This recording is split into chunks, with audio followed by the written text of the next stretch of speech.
The Secret of Father Brown. By G. K. Chesterton. The Secret of Father Brown. The Secret of Father Brown. Flambeau, once the most famous criminal in France and later a very private detective in England, had long retired from both professions. Some say a career of crime had left him with too many scruples for a career of detection. Anyhow, after a life of romantic escapes and tricks of evasion, he had ended at what some might consider an appropriate address, in a castle in Spain. The castle, however, was solid though relatively small, and the black vineyard and green stripes of kitchen garden covered a respectable square on the brown hillside. For Flambeau, after all his violent adventures, still possessed what is possessed by so many Latins, what is absent, for instance, in so many Americans, the energy to retire. It can be seen in many a large hotel proprietor whose one ambition is to be a small peasant. It can be seen in many a French provincial shopkeeper, who pauses at the moment when he might develop into a detestable millionaire and buy a street of shops. To fall back quietly and comfortably on domesticity and dominoes. Flambeau had casually and almost abruptly fallen in love with a Spanish lady, married and brought up a large family on a Spanish estate. Without displaying any apparent desire to stray again beyond its borders. But on one particular morning he was observed by his family to be unusually restless and excited. And he outran the little boys and descended the greater part of the long mountain slope, to meet the visitor who was coming across the valley. Even when the visitor was still a black dot in the distance. The black dot gradually increased in size without very much altering in the shape. For it continued, roughly speaking, to be both round and black. The black clothes of clerics were not unknown upon those hills. But these clothes, however clerical, had about them something at once commonplace and yet almost jaunty in comparison with the cassock or soutane. And marked the wearer as a man from the northwestern islands, as clearly as if he had been labelled Clapham Junction. He carried a short thick umbrella with a knob like a club, at the sight of which his Latin friend almost shed tears of sentiment, for it had figured in many adventures that they shared long ago. For this was the Frenchman's English friend, Father Brown, paying a long-desired but long-delayed visit. They had corresponded constantly, but they had not met for years. Father Brown was soon established in the family circle, which was quite large enough to give the general sense of company or a community. He was introduced to the big wooden images of the three kings, of painted and gilded wood, who bring the gifts to the children at Christmas. For Spain is a country where the affairs of the children bulk large in the life of the home. He was introduced to the dog and the cat and the livestock on the farm. But he was also, as it happened, introduced to one neighbor who, like himself, had brought into that valley the garb and manners of distant lands. It was on the third night of the priest's stay at the little chateau that he beheld a stately stranger who paid his respects to the Spanish household with bows that no Spanish grandee could emulate. He was a tall, thin, grey-haired and very handsome gentleman, and his hands, cuffs and cufflinks had something overpowering on their polish. But his long face had nothing of that languor which is associated with long cuffs and manicuring in the caricatures of our own country. It was rather arrestingly alert and keen. And the eyes had an innocent intensity of inquiry that does not go often with grey hairs. That alone might have marked the man's nationality, as well the nasal note in his refined voice and his rather too ready assumption of the vast antiquity of all the European things around him. This was, indeed, no less a person than Mr. Grandison Chase, of Boston, an American traveler who had halted for a time in his American travels by taking a lease of the adjoining estate. A somewhat similar castle on a somewhat similar hill. He delighted in his old castle, and he regarded his friendly neighbor as a local antiquity of the same type. For Flambeau managed, as we have said, really to look retired in the sense of rooted. He might have grown there with his own vine and fig tree for ages. He had resumed his real family name of Duroc. For the other title of the Torch had only been a nom de guerre, like that under which such a man will often wage war on society. He was fond of his wife and family. He never went farther afield than was needed for a little shooting. And he seemed to the American globetrotter the embodiment of that cult of a sunny respectability and a temperate luxury, which the American was wise enough to see and admire in the Mediterranean peoples. The rolling stone from the west was glad to rest for a moment on this rock in the south that had gathered so very much moss. But Mr. Chase had heard of Father Brown. And his tone faintly changed, as towards a celebrity. The interviewing instinct awoke, tactful but tense. If he did try to draw Father Brown, as if he were a tooth, it was done with the most dexterous and painless American dentistry. They were sitting in a sort of partly unroofed outer court of the house, such as often forms the entrance to Spanish houses. It was dusk turning to dark. And as all that mountain air sharpened suddenly after sunset, a small stove stood on the flagstones, glowing with red eyes like a goblin, and painting a red pattern on the pavement. But scarcely a ray of it reached the lower bricks of the great bare, brown, brick wall that went soaring up above them into the deep blue night. Flambeau's big broad-shouldered figure and great mustaches, like sabers, could be traced dimly in the twilight, as he moved about, drawing dark wine from a great cask and handing it round. In his shadow, the priest looked very shrunken and small, as if huddled over the stove. But the American visitor leaned forward elegantly with his elbow on his knee and his fine pointed features in the full light. His eyes shone with inquisitive intelligence. "I can assure you, sir," he was saying, "we consider your achievement in the matter of the moonshine murder the most remarkable triumph in the history of detective science." Father Brown murmured something. Some might have imagined that the murmur was a little like a moan. "We are well acquainted," went on the stranger firmly, "with the alleged achievements of Dupin and others. With those of Lecoq, Sherlock Holmes, Nicholas Carter, and other imaginative incarnations of the craft. But we observe there is, in many ways, a marked difference between your own method of approach and that of these other thinkers, whether fictitious or actual. Some have speculated, sir, as to whether the difference of method may perhaps involve rather the absence of method." Father Brown was silent. Then he started a little, almost as if he had been nodding over the stove, and said, "I beg your pardon." "Yes. Absence of method. Absence of mind, too, I'm afraid." "I should say of strictly tabulated scientific method," went on the inquirer. Edgar Poe throws off several little essays in a conversational form, explaining Dupin's method, with its fine links of logic. Dar.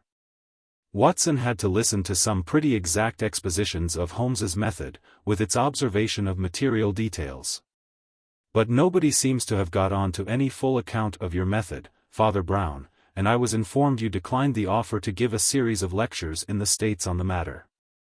"Yes," said the priest, frowning at the stove. "I declined." "Your refusal gave rise to a remarkable lot of interesting talk," remarked Chase. "I may say that some of our people are saying your science can't be expounded, because it's something more than just natural science. They say your secret's not to be divulged, as being occult in its character." "Being what?" asked Father Brown, rather sharply. "Why, kind of esoteric," replied the other. "I can tell you, people got considerably worked up about Gallup's murder, and Stein's murder, and then old man Merton's murder, and now Judge Gwynn's murder, and a double murder by Dalmon, who was well known in the States. And there were you, on the spot every time, slap in the middle of it, telling everybody how it was done and never telling anybody how you knew. So some people got to think you knew without looking, so to speak. And Carlotta Brownson gave a lecture on thought forms with illustrations from these cases of yours. The Second Sight Sisterhood of Indianapolis." Father Brown was still staring at the stove, then he said quite loud, yet as if hardly aware that anyone heard him. "Oh, I say. This will never do." "I don't exactly know how it's to be helped," said Mr. Chase humorously. "The Second Sight Sisterhood want a lot of holding down. The only way I can think of stopping it is for you to tell us the secret after all." Father Brown groaned. He put his head on his hands and remained a moment, as if full of a silent convulsion of thought. Then he lifted his head and said in a dull voice, "Very well. I must tell the secret. His eyes rolled darkly over the whole darkling scene, from the red eyes of the little stove to the stark expanse of the ancient wall, over which were standing out, more and more brightly, the strong stars of the south. The secret is, he said, and then stopped as if unable to go on. Then he began again and said, "You see, it was I who killed all those people." "What?" repeated the other, in a small voice out of a vast silence. "You see, I had murdered them all myself," explained Father Brown patiently. "So, of course, I knew how it was done." Grandison Chase had risen to his great height like a man lifted to the ceiling by a sort of slow explosion. Staring down at the other, he repeated his incredulous question. "I had planned out each of the crimes very carefully," went on Father Brown. "I had thought out exactly how a thing like that could be done, and in what style or state of mind a man could really do it. And when I was quite sure that I felt exactly like the murderer myself, of course I knew who he was." Chase gradually released a sort of broken sigh. "You frightened me all right," he said. "For the minute I really did think you mean you were the murderer. Just for the minute I kind of saw it splashed over all the papers in the States, Saintly Sleuth exposed as killer, 100 crimes of Father Brown. Why, of course, if it's just a figure of speech and means you tried to reconstruct the psychology." Father Brown rapped sharply on the stove with the short pipe he was about to fill. One of his very rare spasms of annoyance contracted his face. "No, no, no," he said, almost angrily. "I don't mean just a figure of speech. This is what comes of trying to talk about deep things. What's the good of words? If you try to talk about a truth that's merely moral, people always think it's merely metaphorical. A real live man with 2 legs once said to me, 'I only believe in the Holy Ghost in a spiritual sense.' Naturally, I said, 'In what other sense could you believe it?' And then he thought I meant he needn't believe in anything except evolution, or ethical fellowship, or some bilge. I mean that I really did see myself, and my real self, committing the murders. I didn't actually kill the men by material means, but that's not the point. Any brick or bit of machinery might have killed them by material means. I mean that I thought and thought about how a man might come to be like that, until I realized that I really was like that, in everything except actual final consent to the action. It was once suggested to me by a friend of mine, as a sort of religious exercise. I believe he got it from Pope Leo XIII, who was always rather a hero of mine. I'm afraid, said the American, in tones that were still doubtful, and keeping his eye on the priest rather as if he were a wild animal, that you'd have to explain a lot to me before I knew what you were talking about. The science of detection. Father Brown snapped his fingers with the same animated annoyance. That's it, he cried, that's just where we part company. Science is a grand thing when you can get it, in its real sense one of the grandest words in the world. But what do these men mean, 9 times out of 10, when they use it nowadays? When they say detection is a science? When they say criminology is a science? They mean getting outside a man and studying him as if he were a gigantic insect. In what they would call a dry impartial light, in what I should call a dead and dehumanized light. They mean getting a long way off him, as if he were a distant prehistoric monster. Staring at the shape of his criminal skull, as if it were a sort of eerie growth, like the horn on a rhinoceros's nose. When the scientist talks about a type, he never means himself, but always his neighbor, probably his poorer neighbor. I don't deny the dry light may sometimes do good. Though in one sense it's the very reverse of science. So far from being knowledge, it's actually suppression of what we know. It's treating a friend as a stranger, and pretending that something familiar is really remote and mysterious. It's like saying that a man has a proboscis between the eyes, or that he falls down in a fit of insensibility once every 24 hours. Well, what you call the secret is exactly the opposite. I don't try to get outside the man. I try to get inside the murderer. Indeed, it's much more than that, don't you see? I am inside a man. I am always inside a man, moving his arms and legs. But I wait till I know I am inside a murderer, thinking his thoughts, wrestling with his passions, till I have bent myself into the posture of his hunched and peering hatred. Till I see the world with his bloodshot and squinting eyes, looking between the blinkers of his half-witted concentration. Looking up the short and sharp perspective of a straight road to a pool of blood. Till I am really a murderer. Oh, said Mr. Chase, regarding him with a long, grim face, and added, and that is what you call a religious exercise. Yes, said Father Brown. That is what I call a religious exercise. After an instant's silence he resumed, it's so real a religious exercise that I'd rather not have said anything about it. But I simply couldn't have you going off and telling all your countrymen that I had a secret magic connected with thought forms, could I? I've put it badly, but it's true. No man's really any good till he knows how bad he is, or might be. Till he's realized exactly how much right he has to all this snobbery, and sneering, and talking about criminals, as if they were apes in a forest 10,000 miles away. Till he's got rid of all the dirty self-deception of talking about low types and deficient skulls, till he's squeezed out of his soul the last drop of the oil of the Pharisees. Till his only hope is somehow or other to have captured one criminal, and kept him safe and sane under his own hat. Flambeau came forward and filled a great goblet with Spanish wine and set it before his friend, as he had already set one before his fellow guest. Then he himself spoke for the first time. I believe Father Brown has had a new batch of mysteries. We were talking about them the other day, I fancy. He has been dealing with some queer people since we last met. Yes, I know the stories more or less, but not the application, said Chase, lifting his glass thoughtfully. Can you give me any examples, I wonder? I mean, did you deal with this last batch in that introspective style? Father Brown also lifted his glass, and the glow of the fire turned the red wine transparent, like the glorious blood-red glass of a martyr's window. The red flame seemed to hold his eyes and absorb his gaze that sank deeper and deeper into it, as if that single cup held a red sea of the blood of all men, and his soul were a diver. Ever plunging in dark humility and inverted imagination, lower than its lowest monsters and its most ancient slime. In that cup, as in a red mirror, he saw many things. The doings of his last days moved in crimson shadows, the examples that his companions demanded danced in symbolic shapes. And there passed before him all the stories that are told here.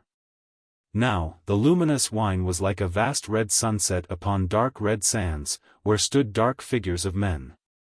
One was fallen and another running towards him. Then the sunset seemed to break up into patches, red lanterns swinging from garden trees and a pond gleaming red with reflection. And then all the color seemed to cluster again into a great rose of red crystal, a jewel that irradiated the world like a red sun.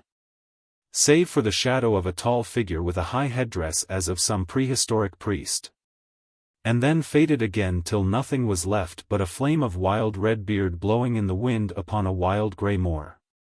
All these things, which may be seen later from other angles and in other moods than his own, rose up in his memory at the challenge and began to form themselves into anecdotes and arguments. Yes, he said, as he raised the wine cup slowly to his lips, I can remember pretty well. How do you find this book? Any thoughts about the book or the author? Any suggestion for improvement? Please take a moment to share your thoughts in a comment. If you like it, share it with your friends who might enjoy it as well. Subscribe to keep in touch. Visit CompleteAudiobooks.com for more quality content. The Mirror of the Magistrate. James Bagshaw and Wilfred Underhill were old friends, and were fond of rambling through the streets at night, talking interminably as they turned corner after corner in the silent and seemingly lifeless labyrinth of the large suburb in which they lived. The former, a big, dark, good-humored man with a strip of black mustache, was a professional police detective. The latter, a sharp-faced, sensitive-looking gentleman with light hair, was an amateur interested in detection.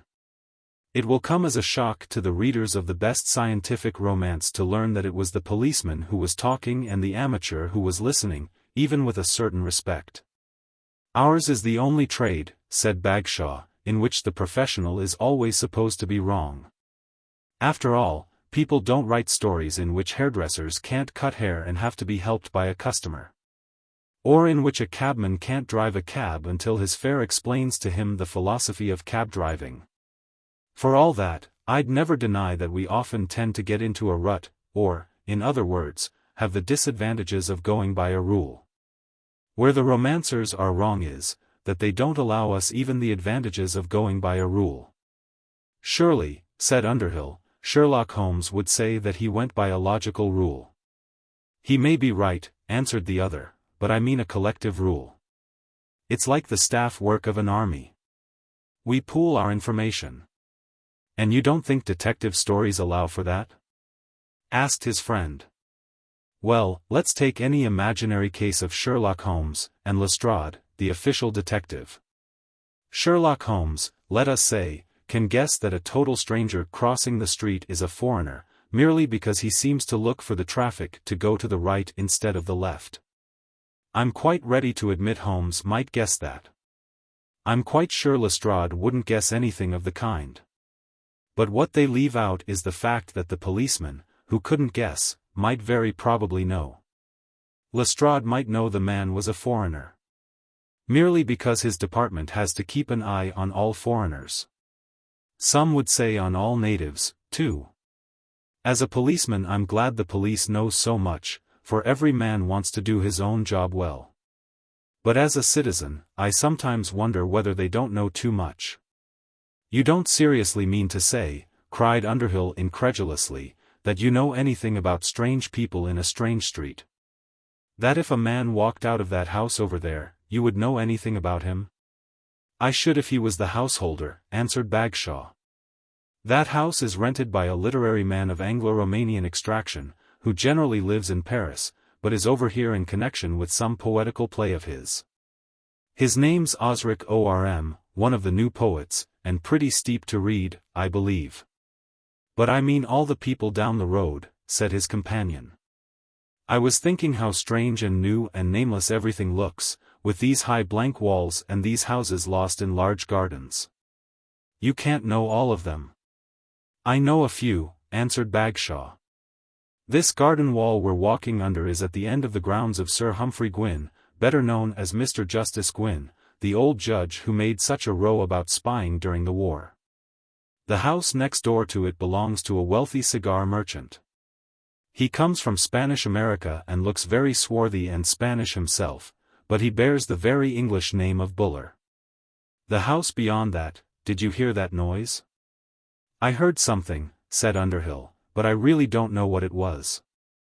I know what it was, replied the detective. It was a rather heavy revolver, fired twice, followed by a cry for help. And it came straight out of the back garden of Mr. Justice Gwynn, that paradise of peace and legality. He looked up and down the street sharply and then added. And the only gate of the back garden is half a mile round on the other side. I wish this wall were a little lower, or I were a little lighter, but it's got to be tried. It is lower a little farther on, said Underhill, and there seems to be a tree that looks helpful. They moved hastily along and found a place where the wall seemed to stoop abruptly, almost as if it had half sunk into the earth. And a garden tree, flamboyant with the gayest garden blossom, straggled out of the dark enclosure and was gilded by the gleam of a solitary street lamp. Bagshaw caught the crooked branch and threw one leg over the low wall, and the next moment they stood knee-deep amid the snapping plants of a garden border. The garden of Mr. Justice Gwynn by night was rather a singular spectacle. It was large and lay on the empty edge of the suburb, in the shadow of a tall, dark house that was the last in its line of houses. The house was literally dark, being shuttered and unlighted, at least on the side overlooking the garden. But the garden itself, which lay in its shadow and should have been a tract of absolute darkness, showed a random glitter, like that of fading fireworks. As if a giant rocket had fallen in fire among the trees. As they advanced they were able to locate it as the light of several colored lamps, entangled in the trees like the jewel fruits of Aladdin, and especially as the light from a small, round lake or pond, which gleamed with pale colors as if a lamp were kindled under it. "Is he having a party?" asked Underhill. "The garden seems to be illuminated." "No," answered Bagshaw. "It's a hobby of his, and I believe he prefers to do it when he's alone. He likes playing with a little plant of electricity that he works from that bungalow or hut over there, where he does his work and keeps his papers. Buller, who knows him very well, says the colored lamps are rather more often a sign he's not to be disturbed." "Sort of red danger signals," suggested the other. "Good Lord. I'm afraid they are danger signals," and he began suddenly to run. A moment after Underhill saw what he had seen. The opalescent ring of light, like the halo of the moon, round the sloping sides of the pond, was broken by two black stripes or streaks which soon proved themselves to be the long, black legs of a figure fallen head downwards into the hollow, with the head in the pond. "Come on," cried the detective sharply, "that looks to me like—" His voice was lost, as he ran on across the wide lawn, faintly luminous in the artificial light, making a beeline across the big garden for the pool and the fallen figure. Underhill was trotting steadily in that straight track, when something happened that startled him for the moment. Bagshaw, who was traveling as steadily as a bullet towards the black figure by the luminous pool, suddenly turned at a sharp angle and began to run even more rapidly towards the shadow of the house. Underhill could not imagine what he meant by the altered direction. The next moment, when the detective had vanished into the shadow of the house, there came out of that obscurity the sound of a scuffle and a curse. And Bagshaw returned lugging with him a little struggling man with red hair. The captive had evidently been escaping under the shelter of the building, when the quicker ears of the detective had heard him rustling like a bird among the bushes. "Underhill," said the detective, "I wish you'd run on and see what's up by the pool." "And now, who are you?" he asked, coming to a halt. "What's your name?" "Michael Flood," said the stranger in a snappy fashion. He was an unnaturally lean little man, with a hooked nose too large for his face, which was colorless, like parchment, in contrast with the ginger color of his hair. "I've got nothing to do with this. I found him lying dead and I was scared, but I only came to interview him for a paper." "When you interview celebrities for the press," said Bagshaw, "do you generally climb over the garden wall?" And he pointed grimly to a trail of footprints coming and going along the path towards the flower bed. The man calling himself Flood wore an expression equally grim. "An interviewer might very well get over the wall," he said, "for I couldn't make anybody hear at the front door." The servant had gone out. "How do you know he'd gone out?" asked the detective suspiciously. "Because," said Flood, with an almost unnatural calm, "I'm not the only person who gets over garden walls. It seems just possible that you did it yourself. But, anyhow, the servant did, for I've just this moment seen him drop over the wall, away on the other side of the garden, just by the garden door." "Then why didn't he use the garden door?" demanded the cross-examiner. "How should I know?" retorted Flood. "Because it was shut, I suppose. But you'd better ask him, not me. He's coming towards the house at this minute." There was, indeed, another shadowy figure beginning to be visible through the fire-shot gloaming, a squat, square-headed figure, wearing a red waistcoat as the most conspicuous part of a rather shabby livery. He appeared to be making with unobtrusive haste towards a side door in the house, until Bagshaw hallooed to him to halt. He drew nearer to them very reluctantly, revealing a heavy, yellow face, with a touch of something Asiatic which was consonant with his flat, blue-black hair. Bagshaw turned abruptly to the man called Flood. "Is there anybody in this place," he said, "who can testify to your identity?" "Not many, even in this country," growled Flood. "I've only just come from Ireland. The only man I know round here is the priest at St. Dominic's Church, Father Brown." "Neither of you must leave this place," said Bagshaw, and then added to the servant, "but you can go into the house and ring up a tea." Dominic's Presbytery and ask Father Brown if he would mind coming round here at once. No tricks, mind. While the energetic detective was securing the potential fugitives, his companion, at his direction, had hastened on to the actual scene of the tragedy. It was a strange enough scene. And, indeed, if the tragedy had not been tragic it would have been highly fantastic. The dead man, for the briefest examination proved him to be dead, lay with his head in the pond. Where the glow of the artificial illumination encircled the head with something of the appearance of an unholy halo. The face was gaunt and rather sinister, the brow bald and the scanty curls dark grey, like iron rings, and, despite the damage done by the bullet wound in the temple, Underhill had no difficulty in recognizing the features he had seen in the many portraits of Sir Humphrey Gwynne. The dead man was in evening dress and his long, black legs, so thin as to be almost spidery, were sprawling at different angles up the steep bank from which he had fallen. As by some weird whim of diabolical arabesque, blood was eddying out, very slowly, into the luminous water in snaky rings, like the transparent crimson of sunset clouds. Underhill did not know how long he stood staring down at this macabre figure, when he looked up and saw a group of 4 figures standing above him on the bank.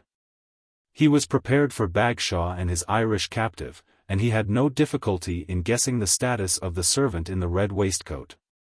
But the 4th figure had a sort of grotesque solemnity that seemed strangely congruous to that incongruity. It was a stumpy figure with a round face and a hat like a black halo. He realized that it was, in fact, a priest, but there was something about it that reminded him of some quaint old black woodcut at the end of a dance of death. Then he heard Bagshaw saying to the priest, "I'm glad you can identify this man, but you must realize that he's to some extent under suspicion. Of course, he may be innocent. But he did enter the garden in an irregular fashion." "Well, I think he's innocent myself," said the little priest in a colorless voice. "But, of course, I may be wrong." "Why do you think he is innocent?" "Because he entered the garden in an irregular fashion," answered the cleric. "You see, I entered it in a regular fashion myself. But I seem to be almost the only person who did. All the best people seem to get over garden walls nowadays." "What do you mean by a regular fashion?" asked the detective. "Well," said Father Brown, looking at him with limpid gravity, "I came in by the front door. I often come into houses that way." "Excuse me," said Bagshaw, "but does it matter very much how you came in, unless you propose to confess to the murder?" "Yes, I think it does," said the priest mildly. "The truth is, that when I came in at the front door I saw something I don't think any of the rest of you have seen. It seems to me it might have something to do with it." "What did you see?" "I saw a sort of general smash-up," said Father Brown in his mild voice. "A big looking-glass broken, and a small palm tree knocked over and the pot smashed all over the floor. Somehow, it looked to me as if something had happened." "You are right," said Bagshaw after a pause. "If you saw that, it certainly looks as if it had something to do with it." "And if it had anything to do with it," said the priest very gently, "it looks as if there was one person who had nothing to do with it, and that is Mr. Michael Flood, who entered the garden over the wall in an irregular fashion, and then tried to leave it in the same irregular fashion. It is his irregularity that makes me believe in his innocence." "Let us go into the house," said Bagshaw abruptly. As they passed in at the side door, the servant leading the way, Bagshaw fell back a pace or two and spoke to his friend. "Something odd about that servant," he said. "Says his name is Green, though he doesn't look it, but there seems no doubt he's really Gwynne's servant, apparently the only regular servant he had. But the queer thing is, that he flatly denied that his master was in the garden at all, dead or alive. Said the old judge had gone out to a grand legal dinner and couldn't be home for hours, and gave that as his excuse for slipping out." "Did he," asked Underhill, "give any excuse for his curious way of slipping in?" "No, none that I can make sense of," answered the detective. "I can't make him out. He seems to be scared of something." Entering by the side door, they found themselves at the inner end of the entrance hall, which ran along the side of the house and ended with the front door, surmounted by a dreary fanlight of the old-fashioned pattern. A faint grey light was beginning to outline its radiation upon the darkness, like some dismal and discolored sunrise. But what light there was in the hall came from a single, shaded lamp, also of an antiquated sort, that stood on a bracket in a corner. By the light of this Bagshaw could distinguish the debris of which Brown had spoken. A tall palm, with long sweeping leaves, had fallen full length, and its dark red pot was shattered into shards. They lay littered on the carpet, along with pale and gleaming fragments of a broken mirror, of which the almost empty frame hung behind them on the wall at the end of the vestibule. At right angles to this entrance, and directly opposite the side door as they entered, was another and similar passage leading into the rest of the house. At the other end of it could be seen the telephone which the servant had used to summon the priest. And a half-open door, showing, even through the crack, the serried ranks of great leather-bound books, marked the entrance to the judge's study. Bagshaw stood looking down at the fallen pot and the mingled fragments at his feet. "You're quite right," he said to the priest, "there's been a struggle here. And it must have been a struggle between Gwyn and his murderer." "It seemed to me," said Father Brown modestly, "that something had happened here." "Yes, it's pretty clear what happened," assented the detective. "The murderer entered by the front door and found Gwyn. Probably Gwyn let him in. There was a death grapple, possibly a chance shot that hit the glass, though they might have broken it with a stray kick or anything. Gwyn managed to free himself and fled into the garden, where he was pursued and shot finally by the pond. I fancy that's the whole story of the crime itself. But, of course, I must look round the other rooms." The other rooms, however, revealed very little, though Bagshaw pointed significantly to the loaded automatic pistol that he found in a drawer of the library desk. "Looks as if he was expecting this," he said, "yet it seems queer he didn't take it with him when he went out into the hall." Eventually they returned to the hall, making their way towards the front door, Father Brown letting his eye rove around in a rather absent-minded fashion. The two corridors, monotonously papered in the same grey and faded pattern, seemed to emphasize the dust and dingy floridity of the few early Victorian ornaments. The green rust that devoured the bronze of the lamp, the dull gold that glimmered in the frame of the broken mirror. "They say it's bad luck to break a looking-glass," he said. "This looks like the very house of ill luck. There's something about the very furniture." "That's rather odd," said Bagshaw sharply. "I thought the front door would be shut, but it's left on the latch." There was no reply. And they passed out of the front door into the front garden, a narrower and more formal plot of flowers, having at one end a curiously clipped hedge with a hole in it, like a green cave, under the shadow of which some broken steps peeped out. Father Brown strolled up to the hole and ducked his head under it. A few moments after he had disappeared they were astonished to hear his quiet voice in conversation above their heads, as if he were talking to somebody at the top of a tree. The detective followed, and found that the curious covered stairway led to what looked like a broken bridge, overhanging the darker and emptier spaces of the garden. It just curled round the corner of the house, bringing in sight the field of colored lights beyond and beneath. Probably it was the relic of some abandoned architectural fancy of building a sort of terrace on arches across the lawn. Bagshaw thought it a curious cul-de-sac in which to find anybody in the small hours between night and morning, but he was not looking at the details of it just then. He was looking at the man who was found. As the man stood with his back turned, a small man in light grey clothes, the one outstanding feature about him was a wonderful head of hair, as yellow and radiant as the head of a huge dandelion. It was literally outstanding like a halo, and something in that association made the face, when it was slowly and sulkily turned on them, rather a shock of contrast. That halo should have enclosed an oval face of the mildly angelic sort. But the face was crabbed and elderly, with a powerful jowl and a short nose that somehow suggested the broken nose of a pugilist. "This is Mr. O.R.M., the celebrated poet, I understand," said Father Brown, as calmly as if he were introducing two people in a drawing-room.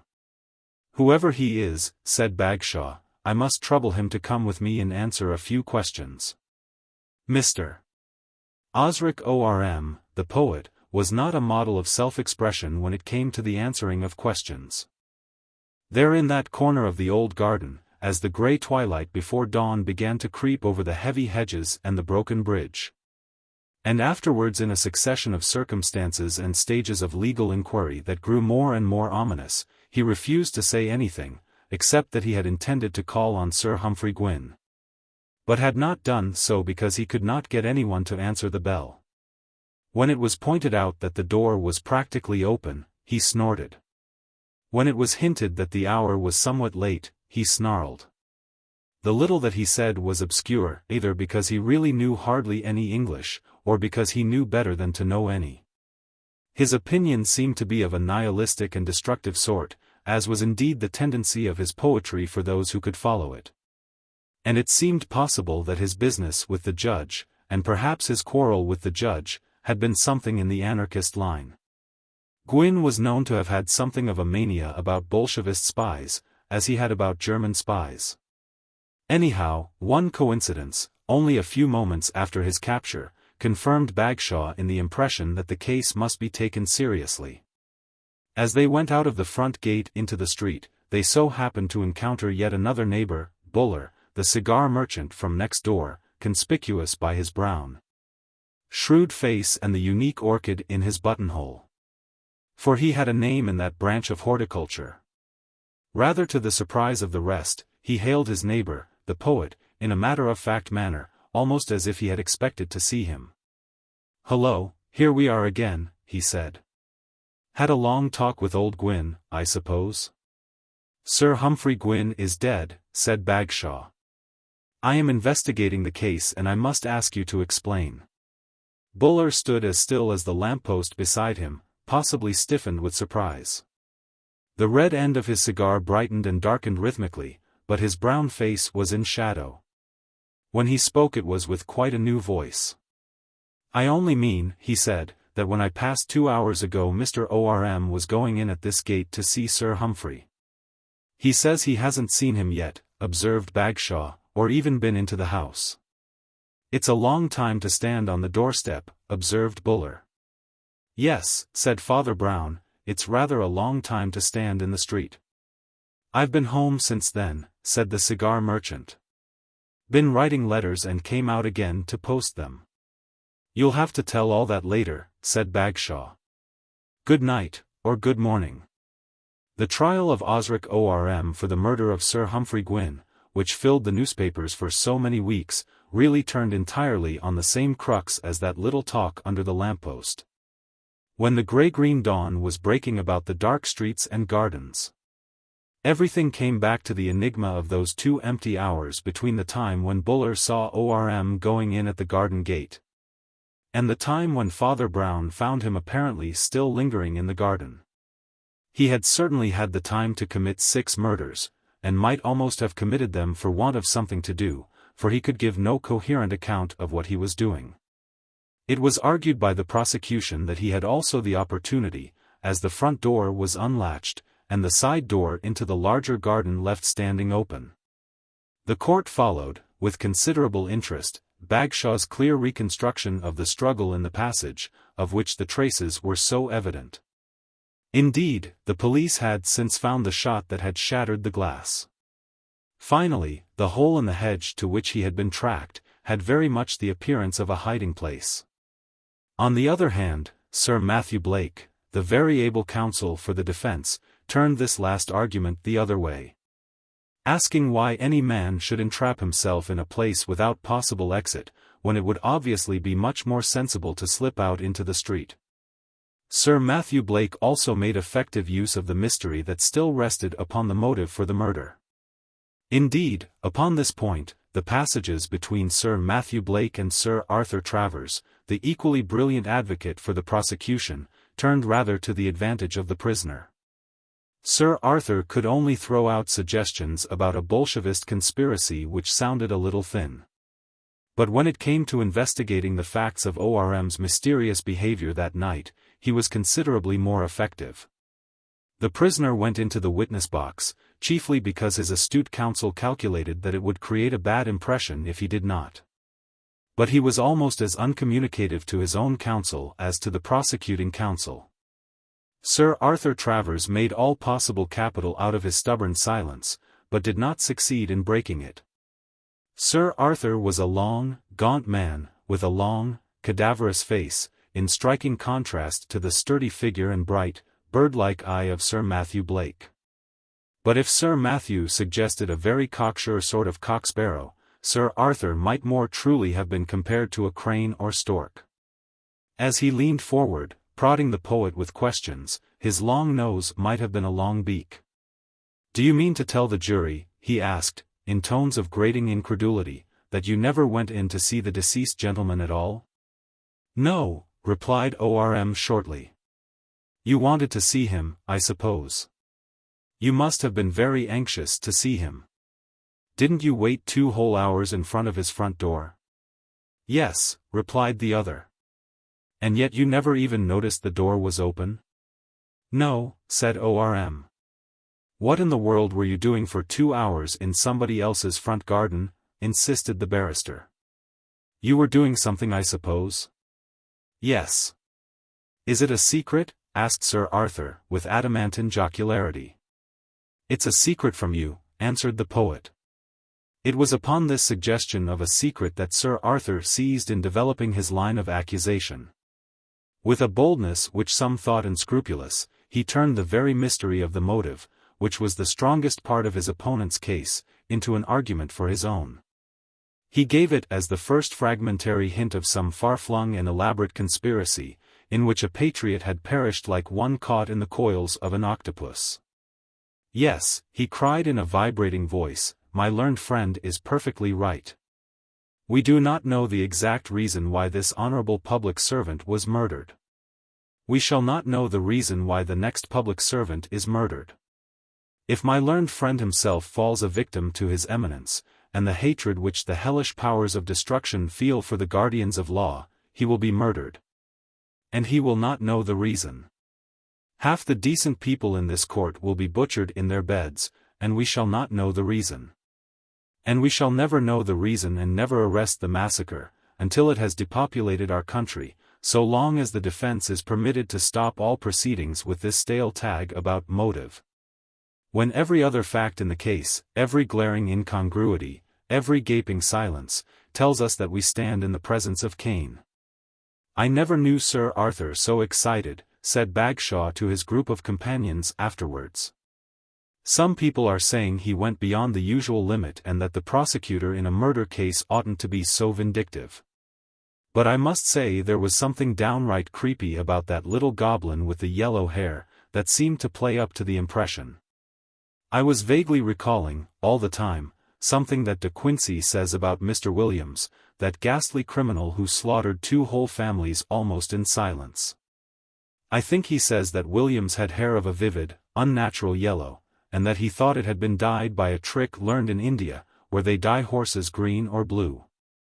Then there was his queer, stony silence, like a troglodyte's. I'll never deny that it all worked me up until I felt there was a sort of monster in the dock. If that was only Sir Arthur's eloquence, then he certainly took a heavy responsibility in putting so much passion into it.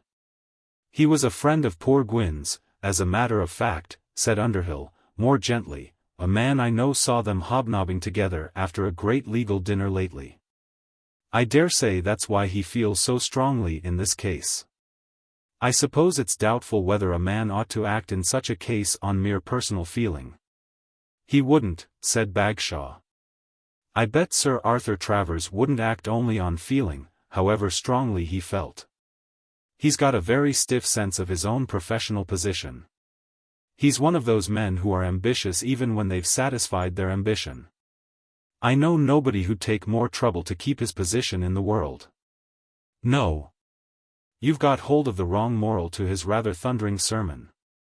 If he lets himself go like that, it's because he thinks he can get a conviction, anyhow, and wants to put himself at the head of some political movement against the conspiracy he talks about. He must have some very good reason for wanting to convict ORM and some very good reason for thinking he can do it. That means that the facts will support him. His confidence doesn't look well for the prisoner. He became conscious of an insignificant figure in the group.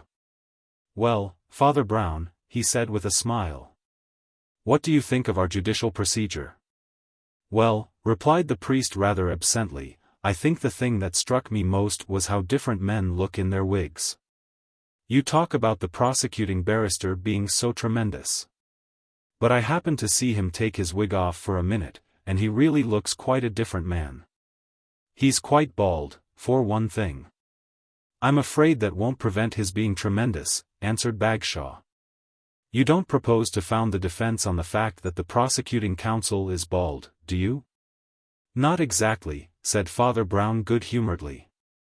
"To tell the truth, I was thinking how little some kinds of people know about other kinds of people. Suppose I went among some remote people who had never even heard of England. Suppose I told them that there is a man in my country who won't ask a question of life and death, until he has put an erection made of horsehair on the top of his head, with little tails behind. And grey corkscrew curls at the side, like an early Victorian old woman. They would think he must be rather eccentric, but he isn't at all eccentric, he's only conventional. They would think so, because they don't know anything about English barristers. Because they don't know what a barrister is. Well, that barrister doesn't know what a poet is. He doesn't understand that a poet's eccentricities wouldn't seem eccentric to other poets. He thinks it odd that ORM should walk about in a beautiful garden for 2 hours, with nothing to do. God bless my soul. A poet would think nothing of walking about in the same backyard for 10 hours if he had a poem to do. ORM's own counsel was quite as stupid. It never occurred to him to ask ORM the obvious question. "What question do you mean?" asked the other.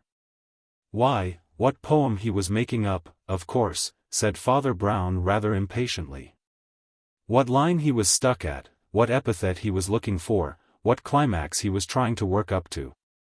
If there were any educated people in court, who know what literature is, they would have known well enough whether he had had anything genuine to do. You'd have asked a manufacturer about the conditions of his factory, but nobody seems to consider the conditions under which poetry is manufactured. It's done by doing nothing." "That's all very well," replied the detective, "but why did he hide? Why did he climb up that crooked little stairway and stop there? It led nowhere." "Why, because it led nowhere, of course," cried Father Brown explosively. "Anybody who clapped eyes on that blind alley ending in midair might have known an artist would want to go there, just as a child would." He stood blinking for a moment, and then said apologetically, "I beg your pardon, but it seems odd that none of them understand these things. And then there was another thing. Don't you know that everything has, for an artist, one aspect or angle that is exactly right? A tree, a cow, and a cloud, in a certain relation only, mean something. As 3 letters, in one order only, mean a word. Well, the view of that illuminated garden from that unfinished bridge was the right view of it. It was as unique as the 4th dimension. It was a sort of fairy foreshortening. It was like looking down at heaven and seeing all the stars growing on trees, and that luminous pond like a moon fallen flat on the fields in some happy nursery tale. He could have looked at it forever. If you told him the path led nowhere, he would tell you it had led him to the country at the end of the world. But do you expect him to tell you that in the witness box? What would you say to him if he did? You talk about a man having a jury of his peers. Why don't you have a jury of poets? You talk as if you were a poet yourself, said Bagshaw. Thank your stars I'm not, said Father Brown. Thank your lucky stars a priest has to be more charitable than a poet. Lord have mercy on us, if you knew what a crushing, what a cruel contempt he feels for the lot of you, you'd feel as if you were under Niagara. You may know more about the artistic temperament than I do, said Bagshaw after a pause, but, after all, the answer is simple. You can only show that he might have done what he did, without committing the crime. But it's equally true that he might have committed the crime. And who else could have committed it? Have you thought about the servant, Green?" asked Father Brown, reflectively. "He told a rather queer story." "Ah," cried Bagshaw quickly, "you think Green did it, after all?" "I'm quite sure he didn't," replied the other. "I only asked if you'd thought about his queer story. He only went out for some trifle, a drink or an assignation or whatnot. But he went out by the garden door and came back over the garden wall. In other words, he left the door open, but he came back to find it shut." "Why?" "Because somebody else had already passed out that way." "The murderer," muttered the detective doubtfully. "Do you know who he was?" "I know what he looked like," answered Father Brown quietly. "That's the only thing I do know. I can almost see him as he came in at the front door, in the gleam of the hall lamp, his figure, his clothes, even his face." "What's all this?" "He looked like Sir Humphrey Gwynne," said the priest. "What the devil do you mean?" demanded Bagshaw. "Gwynne was lying dead with his head in the pond." "Oh, yes," said Father Brown. After a moment he went on, "Let's go back to that theory of yours, which was a very good one, though I don't quite agree with it. You suppose the murderer came in at the front door, met the judge in the front hall, struggling with him and breaking the mirror. That the judge then retreated into the garden, where he was finally shot. Somehow, it doesn't sound natural to me. Granted he retreated down the hall, there are 2 exits at the end, one into the garden and one into the house. Surely, he would be more likely to retreat into the house? His gun was there. His telephone was there, his servant, so far as he knew, was there. Even the nearest neighbors were in that direction. Why should he stop to open the garden door and go out alone on the deserted side of the house? "But we know he did go out of the house," replied his companion, puzzled. "We know he went out of the house, because he was found in the garden." "He never went out of the house, because he never was in the house," said Father Brown. "Not that evening, I mean. He was sitting in that bungalow. I read that lesson in the dark, at the beginning, in red and golden stars across the garden. They were worked from the hut. They wouldn't have been burning at all if he hadn't been in the hut. He was trying to run across to the house, and the telephone, when the murderer shot him beside the pond." "But what about the pot and the palm and the broken mirror?" cried Bagshaw. "Why, it was you who found them. It was you yourself who said there must have been a struggle in the hall." The priest blinked rather painfully. "Did I?" he muttered. "Surely, I didn't say that. I never thought that. What I think I said, was that something had happened in the hall. And something did happen, but it wasn't a struggle." "Then what broke the mirror?" asked Bagshaw shortly. "A bullet broke the mirror," answered Father Brown gravely. "A bullet fired by the criminal. The big fragments of falling glass were quite enough to knock over the pot and the palm." "Well, what else could he have been firing at except Gwynne?" asked the detective. "It's rather a fine metaphysical point," answered his clerical companion almost dreamily. "In one sense, of course, he was firing at Gwynne. But Gwynne wasn't there to be fired at. The criminal was alone in the hall." He was silent for a moment, and then went on quietly. "Imagine the looking-glass at the end of the passage, before it was broken, and the tall palm arching over it. In the half-light, reflecting these monochrome walls, it would look like the end of the passage. A man reflected in it would look like a man coming from inside the house. It would look like the master of the house, if only the reflection were a little like him." "Stop a minute," cried Bagshaw. "I believe I begin." "You begin to see," said Father Brown. "You begin to see why all the suspects in this case must be innocent. Not one of them could possibly have mistaken his own reflection for old Gwynne. ORM would have known at once that his bush of yellow hair was not a bald head.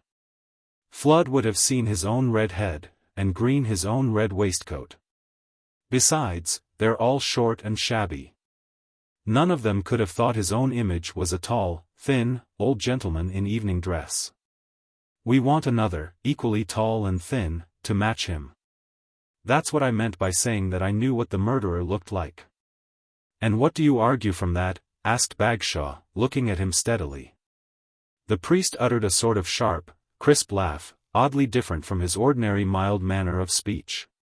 I am going to argue, he said, the very thing that you said was so ludicrous and impossible. What do you mean? I'm going to base the defense, said Father Brown, on the fact that the prosecuting counsel has a bald head. Oh, my God, said the detective quietly, and got to his feet, staring. Father Brown had resumed his monologue in an unruffled manner. You've been following the movements of a good many people in this business. You policemen were prodigiously interested in the movements of the poet, and the servant, and the Irishman. The name whose movements seem to have been rather forgotten is the dead man himself. His servant was quite honestly astonished at finding his master had returned. His master had gone to a great dinner of all the leaders of the legal profession, but had left it abruptly and come home. He was not ill, for he summoned no assistance. He had almost certainly quarreled with some leader of the legal profession. It's among the leaders of that profession that we should have looked first for his enemy. He returned, and shut himself up in the bungalow, where he kept all his private documents about treasonable practices. But the leader of the legal profession, who knew there was something against him in those documents, was thoughtful enough to follow his accuser home. He also being in evening dress, but with a pistol in his pocket. That is all, and nobody could ever have guessed it except for the mirror. He seemed to be gazing into vacancy for a moment, and then added. A queer thing is a mirror, a picture frame that holds hundreds of different pictures, all vivid and all vanished forever. Yet, there was something specially strange about the glass that hung at the end of that grey corridor under that green palm. It is as if it was a magic glass and had a different fate from others, as if its picture could somehow survive it, hanging in the air of that twilight house like a spectre. Or at least like an abstract diagram, the skeleton of an argument. We could, at least, conjure out of the void the thing that Sir Arthur Travers saw. By the way, there was one very true thing that you said about him. I'm glad to hear it, said Bagshaw with grim good nature. And what was it? You said, observed the priest, that Sir Arthur must have some good reason for wanting to get ORM hanged. A week later the priest met the police detective once more, and learned that the authorities had already been moving on the new lines of inquiry when they were interrupted by a sensational event. Sir Arthur Travers, began Father Brown. Sir Arthur Travers is dead, said Bagshaw, briefly. Ah, said the other, with a little catch in his voice. You mean that he... Yes, said Bagshaw, he shot at the same man again, but not in a mirror. The man with two beards. This tale was told by Father Brown to Professor Craik, the celebrated criminologist, after dinner at a club, where the two were introduced to each other as sharing a harmless hobby of murder and robbery. But, as Father Brown's version rather minimized his own part in the matter, it is here retold in a more impartial style. It arose out of a playful passage of arms, in which the professor was very scientific and the priest rather skeptical. My good sir, said the professor in remonstrance, don't you believe that criminology is a science? I'm not sure, replied Father Brown. Do you believe that hagiology is a science? What's that? Asked the specialist sharply. No, it's not the study of hags, and has nothing to do with burning witches, said the priest, smiling. It's the study of holy things, saints and so on. You see, the Dark Ages tried to make a science about good people. But our own humane and enlightened age is only interested in a science about bad ones. Yet, I think our general experience is that every conceivable sort of man has been a saint. And I suspect you will find, too, that every conceivable sort of man has been a murderer. Well, we believe murderers can be pretty well classified, observed Craik. The list sounds rather long and dull, but I think it's exhaustive. First, all killing can be divided into rational and irrational, and we'll take the last first, because they are much fewer. There is such a thing as homicidal mania, or love of butchery in the abstract. There is such a thing as irrational antipathy, though it's very seldom homicidal. Then we come to the true motives. Of these, some are less rational in the sense of being merely romantic and retrospective. Acts of pure revenge are acts of hopeless revenge. Thus, a lover will sometimes kill a rival he could never supplant, or a rebel assassinate a tyrant after the conquest is complete. But, more often, even these acts have a rational expectation. They are hopeful murders. They fall into the larger section of the second division, of what we may call prudential crimes. These, again, fall chiefly under two descriptions. A man kills either in order to obtain what the other man possesses, either by theft or inheritance, or to stop the other man from acting in some way. As in the case of killing a blackmailer or a political opponent, or, in the case of a rather more passive obstacle, a husband or wife whose continued functioning, as such, interferes with other things. We believe that classification is pretty thoroughly thought out and, properly applied, covers the whole ground. But I'm afraid that it perhaps sounds rather dull. I hope I'm not boring you. Not at all, said Father Brown. If I seemed a little absent-minded I must apologize. The truth is, I was thinking of a man I once knew. He was a murderer. But I can't see where he fits into your museum of murderers. He was not mad, nor did he like killing. He did not hate the man he killed. He hardly knew him, and certainly had nothing to avenge on him. The other man did not possess anything that he could possibly want. The other man was not behaving in any way which the murderer wanted to stop. The murdered man was not in a position to hurt, or hinder, or even affect the murderer in any way. There was no woman in the case. There were no politics in the case. This man killed a fellow creature who was practically a stranger, and that for a very strange reason, which is possibly unique in human history. And so, in his own more conversational fashion, he told the story. The story may well begin in a sufficiently respectable setting, at the breakfast table of a worthy though wealthy suburban family named Banks, where the normal discussion of the newspaper had, for once, been silenced by the discussion about a mystery nearer home. Such people are sometimes accused of gossip about their neighbors, but they are in that matter almost inhumanly innocent. Rustic villagers tell tales about their neighbors, true and false. But the curious culture of the modern suburb will believe anything it is told in the papers about the wickedness of the Pope, or the martyrdom of the King of the Cannibal Islands, and, in the excitement of these topics, never knows what is happening next door. In this case, however, the two forms of interest actually coincided in a coincidence of thrilling intensity. Their own suburb had actually been mentioned in their favorite newspaper. It seemed to them like a new proof of their own existence when they saw the name in print. It was almost as if they had been unconscious and invisible before. And now they were as real as the King of the Cannibal Islands. It was stated in the paper that a once famous criminal, known as Michael Moonshine, and many other names that were presumably not his own, had recently been released after a long term of imprisonment for his numerous burglaries. That his whereabouts was being kept quiet, but that he was believed to have settled down in the suburb in question, which we will call for convenience Chisholm. A resume of some of his famous and daring exploits and escapes was given in the same issue. For it is a character of that kind of press, intended for that kind of public, that it assumes that its reader have no memories. While the peasant will remember an outlaw like Robin Hood or Rob Roy for centuries, the clerk will hardly remember the name of the criminal about whom he argued in trams and tubes 2 years before. Yet, Michael Moonshine had really shown some of the heroic rascality of Rob Roy or Robin Hood.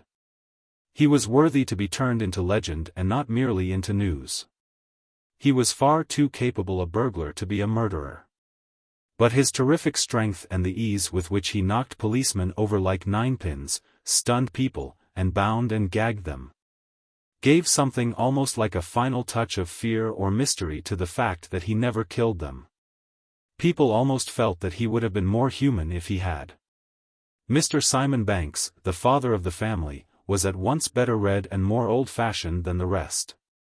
He was a sturdy man, with a short grey beard and a brow barred with wrinkles.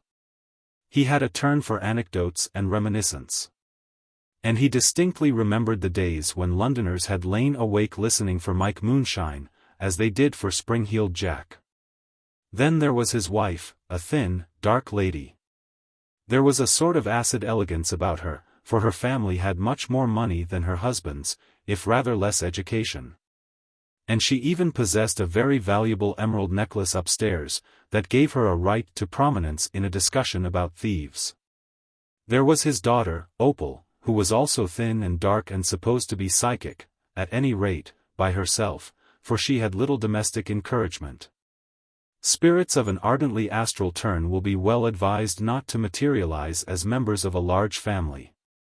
There was her brother John, a burly youth, particularly boisterous in his indifference to her spiritual development, and otherwise distinguishable only by his interest in motor cars.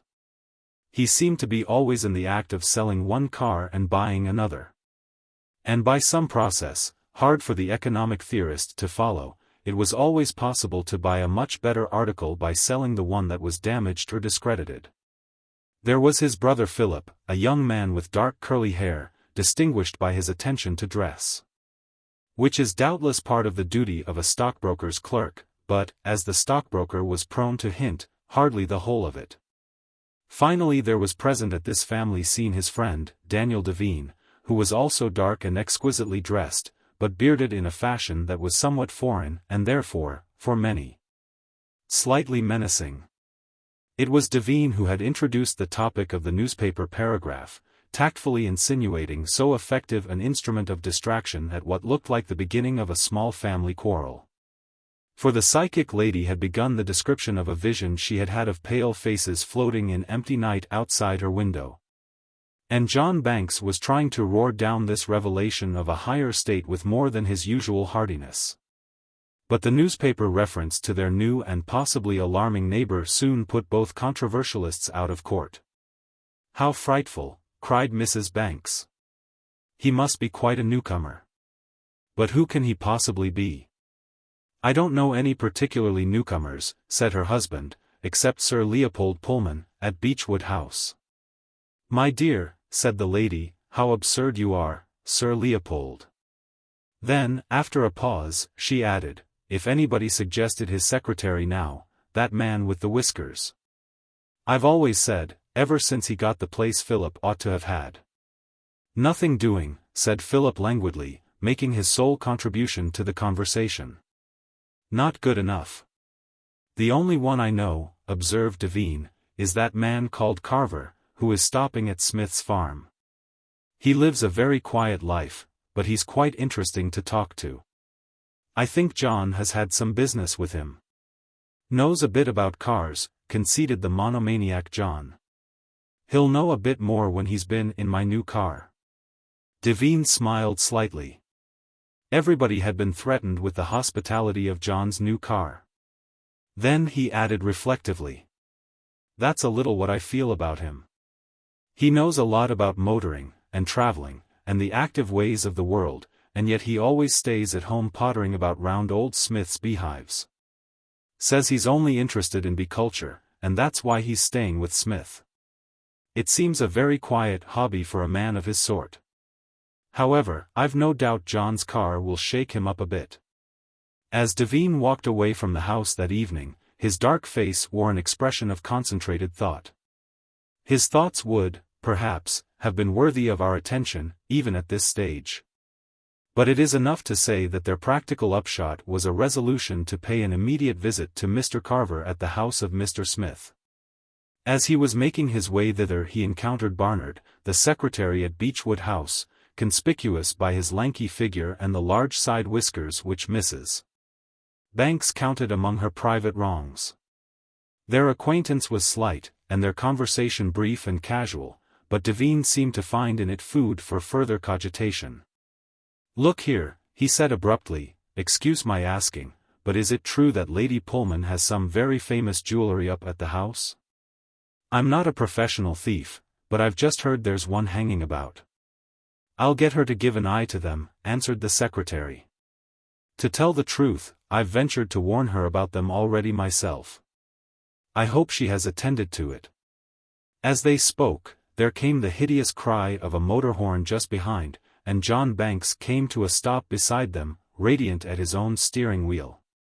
When he heard of Devine's destination he claimed it as his own, though his tone suggested rather an abstract relish for offering people a ride. The ride was consumed in continuous praises of the car, now mostly in the matter of its adaptability to weather. "Shuts up as tight as a box," he said, "and opens as easy as opening your mouth." Devine's mouth, at the moment, did not seem so easy to open, and they arrived at Smith's farm to the sound of a soliloquy. Passing the outer gate, Devine found the man he was looking for without going into the house. The man was walking about in the garden, with his hands in his pockets, wearing a large, limp straw hat. A man with a long face and a large chin. The wide brim cut off the upper part of his face with a shadow that looked a little like a mask. In the background was a row of sunny beehives, along which an elderly man, presumably Mr. Smith, was moving accompanied by a short, commonplace-looking companion in black clerical costume.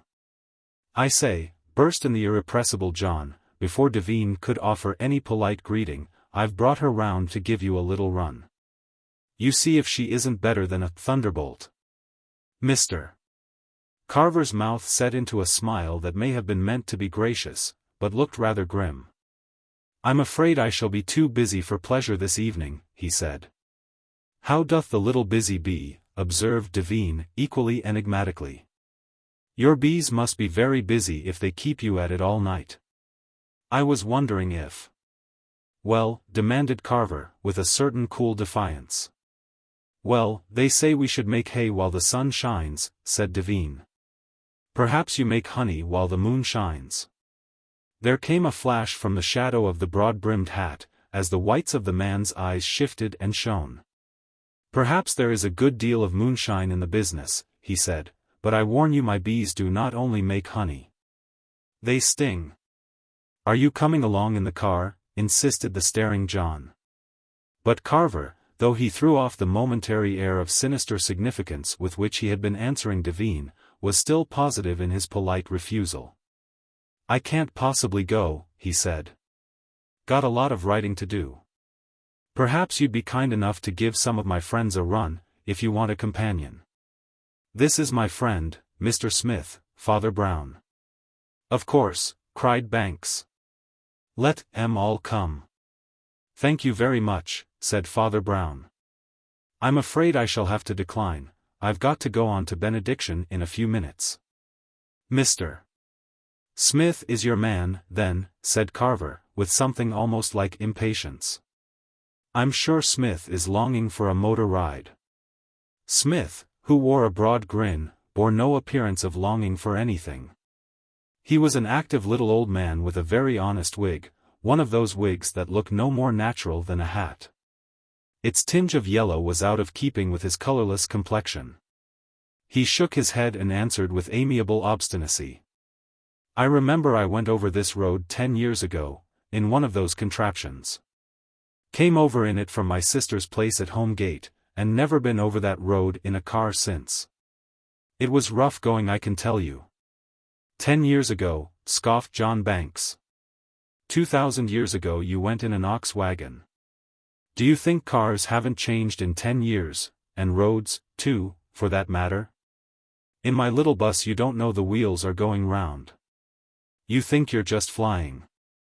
"I'm sure Smith wants to go flying," urged Carver. "It's the dream of his life. Come, Smith, go over to Home Gate and see your sister. You know you ought to go and see your sister. Go over and stay the night if you like." "Well, I generally walk over, so I generally do stay the night," said old Smith.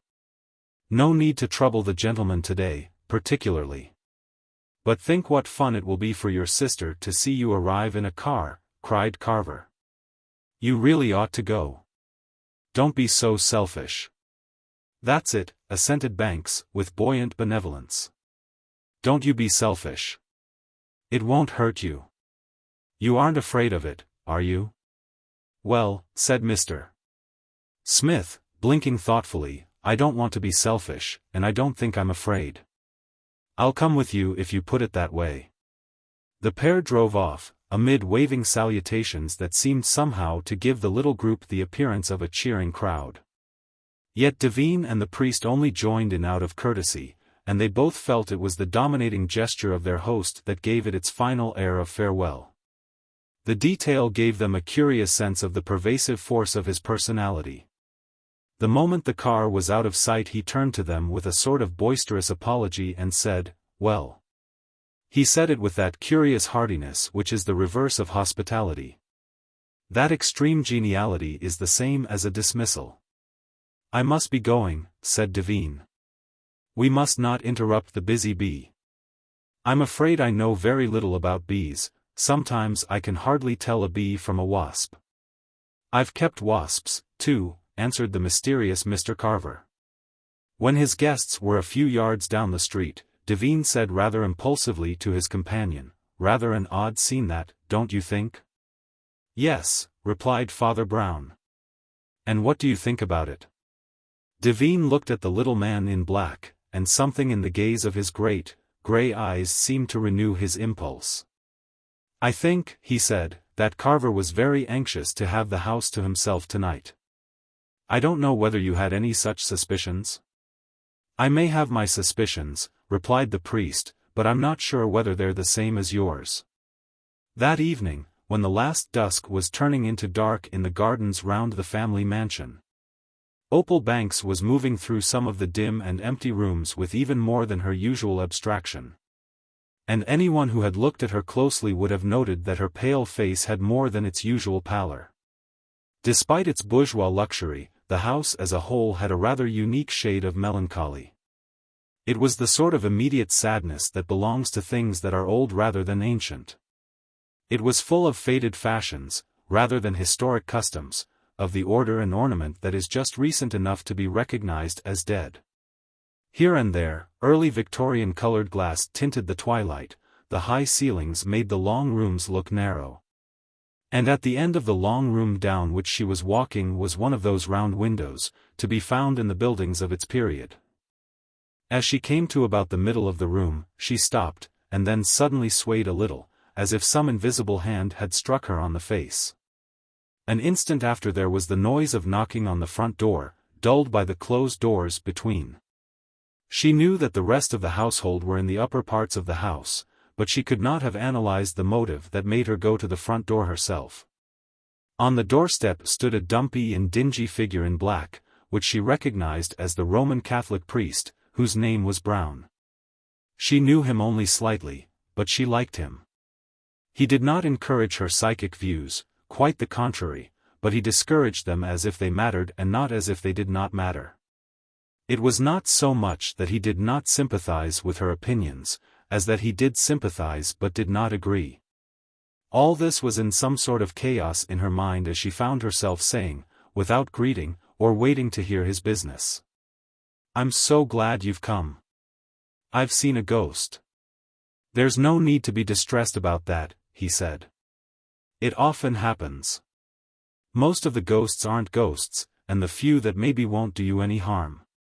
"Was it any ghost in particular?" "No," she admitted, with a vague feeling of relief. "It wasn't so much the thing itself as an atmosphere of awful decay, a sort of luminous ruin. It was a face. A face at the window. But it was pale and goggling, and looked like the picture of Judas." "Well, some people do look like that," reflected the priest, "and I dare say they look in at windows, sometimes. May I come in and see where it happened?" When she returned to the room with the visitor, however, other members of the family had assembled, and those of a less psychic habit had thought it convenient to light the lamps. In the presence of Mrs. Banks, Father Brown assumed a more conventional civility, and apologized for his intrusion. "I'm afraid it is taking a liberty with your house, Mrs. Banks," he said. "But I think I can explain how the business happens to concern you. I was up at the Pullman's place just now, when I was rung up and asked to come round here to meet a man who is coming to communicate something that may be of some moment to you. I should not have added myself to the party, only I am wanted, apparently, because I am a witness to what has happened up at Beechwood. In fact, it was I who had to give the alarm." "What has happened?" repeated the lady. "There has been a robbery up at Beechwood House," said Father Brown, gravely, "a robbery, and what I fear is worse, Lady Pullman's jewels have gone. And her unfortunate secretary, Mr. Barnard, was picked up in the garden, having evidently been shot by the escaping burglar." "That man," ejaculated the lady of the house. "I believe he was." She encountered the grave gaze of the priest, and her words suddenly went from her, she never knew why. "I communicated with the police," he went on, "and with another authority interested in this case. And they say that even a superficial examination has revealed footprints and fingerprints and other indications of a well-known criminal." At this point, the conference was for a moment disturbed by the return of John Banks, from what appeared to be an abortive expedition in the car. Old Smith seemed to have been a disappointing passenger, after all. "Funked it, after all, at the last minute," he announced with noisy disgust. "Bolted off while I was looking at what I thought was a puncture. Last time I'll take one of these yokels."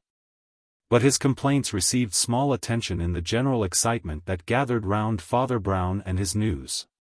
"Somebody will arrive in a moment," went on the priest, with the same air of weighty reserve, "who will relieve me of this responsibility. When I have confronted you with him I shall have done my duty as a witness in a serious business.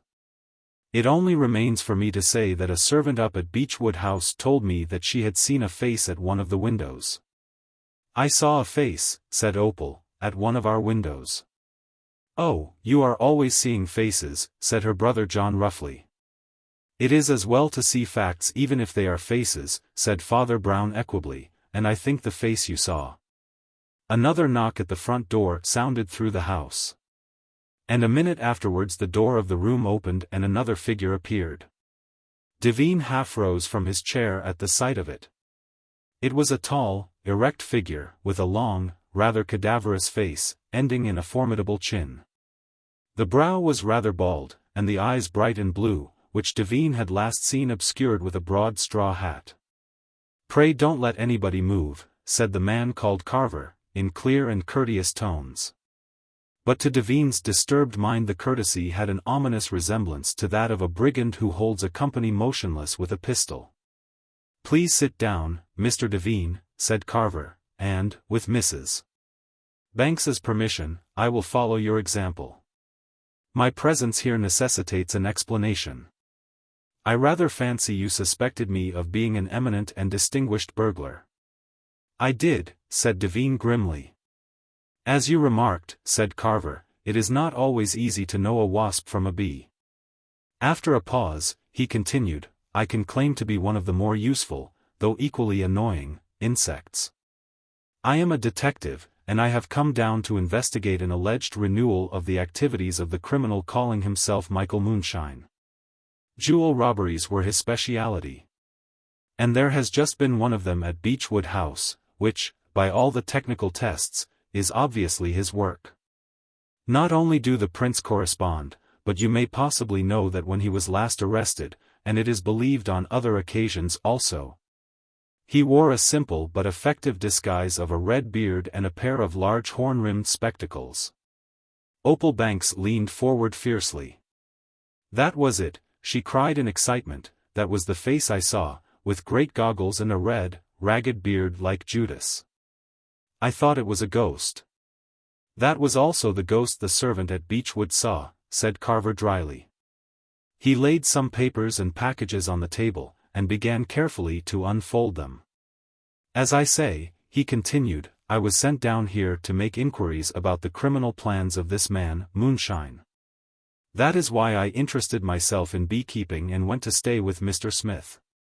There was a silence, and then Devine started and spoke. "You don't seriously mean to say that nice old man?" "Come, Mr. Devine," said Carver, with a smile, "you believed a beehive was only a hiding place for me. Why shouldn't it be a hiding place for him?" Devine nodded gloomily, and the detective turned back to his papers. "Suspecting Smith, I wanted to get him out of the way and go through his belongings, so I took advantage of Mr. Banks's kindness in giving him a joy ride. Searching his house, I found some curious things to be owned by an innocent old rustic interested only in bees. This is one of them. From the unfolded paper he lifted a long, hairy object almost scarlet in color, the sort of sham beard that is worn in theatricals. Beside it lay an old pair of heavy horn-rimmed spectacles. But I also found something, continued Carver, that more directly concerns this house, and must be my excuse for intruding tonight. I found a memorandum, with notes of the names and conjectural value of various pieces of jewelry in the neighborhood. Immediately after the note of Lady Pullman's tiara was the mention of an emerald necklace belonging to Mrs. Banks. Mrs. Banks, who had hitherto regarded the invasion of her house with an air of supercilious bewilderment, suddenly grew attentive. Her face suddenly looked 10 years older and much more intelligent. But before she could speak the impetuous John had risen to his full height like a trumpeting elephant. "And the tiara's gone already," he roared. "And the necklace, I'm going to see about that necklace." "Not a bad idea," said Carver, as the young man rushed from the room. "Though, of course, we've been keeping our eyes open since we've been here." Well, it took me a little time to make out the memorandum, which was in cipher, and Father Brown's telephone message from the house came as I was near the end. I asked him to run round here first with the news, and I would follow, and so. His speech was sundered by a scream. Opal was standing up and pointing rigidly at the round window. "There it is again," she cried. For a moment they all saw something that cleared the lady of the charges of lying and hysteria not uncommonly brought against her. Thrust out of the slate-blue darkness without, the face was pale, or, perhaps, blanched by pressure against the glass. And the great, glaring eyes, encircled as with rings, gave it rather the look of a great fish out of the dark blue sea nosing at the porthole of a ship. But the gills or fins of the fish were a coppery red, they were, in truth, fierce red whiskers and the upper part of a red beard. The next moment it had vanished. Devine had taken a single stride towards the window when a shout resounded through the house, a shout that seemed to shake it. It seemed almost too deafening to be distinguishable as words. Yet it was enough to stop Devine in his stride, and he knew what had happened. "Necklace gone!" shouted John Banks, appearing huge and heaving in the doorway, and almost instantly vanishing again with the plunge of a pursuing hound. "Thief was at the window just now," cried the detective, who had already darted to the door, following the headlong John, who was already in the garden. "Be careful," wailed the lady, "they have pistols and things." "So have I," boomed the distant voice of the dauntless John out of the dark garden. Devine had, indeed, noticed as the young man plunged past him that he was defiantly brandishing a revolver, and hoped there would be no need for him to so defend himself. But even as he had the thought came the shock of two shots, as if one answered the other, and awakened a wild flock of echoes in that still suburban garden. They flapped into silence. "Is John dead?" asked Opal in a low, shuddering voice. Father Brown had already advanced deeper into the darkness, and stood with his back to them, looking down at something. It was he who answered her. "No," he said, "it is the other." Carver had joined him, and for a moment the two figures, the tall and the short, blocked out what view the fitful and stormy moonlight would allow. Then they moved to one side, and the others saw the small, wiry figure lying slightly twisted, as if with its last struggle. The false red beard was thrust upwards, as if scornfully, at the sky, and the moon shone on the great sham spectacles of the man who had been called Moonshine. "What an end," muttered the detective, Carver. After all his adventures, to be shot almost by accident by a stockbroker in a suburban garden. The stockbroker himself naturally regarded his own triumph with more solemnity, though not without nervousness. "I had to do it," he gasped, still panting with exertion. "I'm sorry. He fired at me." "There will have to be an inquest, of course," said Carver, gravely. "But I think there will be nothing for you to worry about." There's a revolver fallen from his hand with one shot discharged, and he certainly didn't fire after he'd got yours." By this time they had assembled again in the room, and the detective was getting his papers together for departure.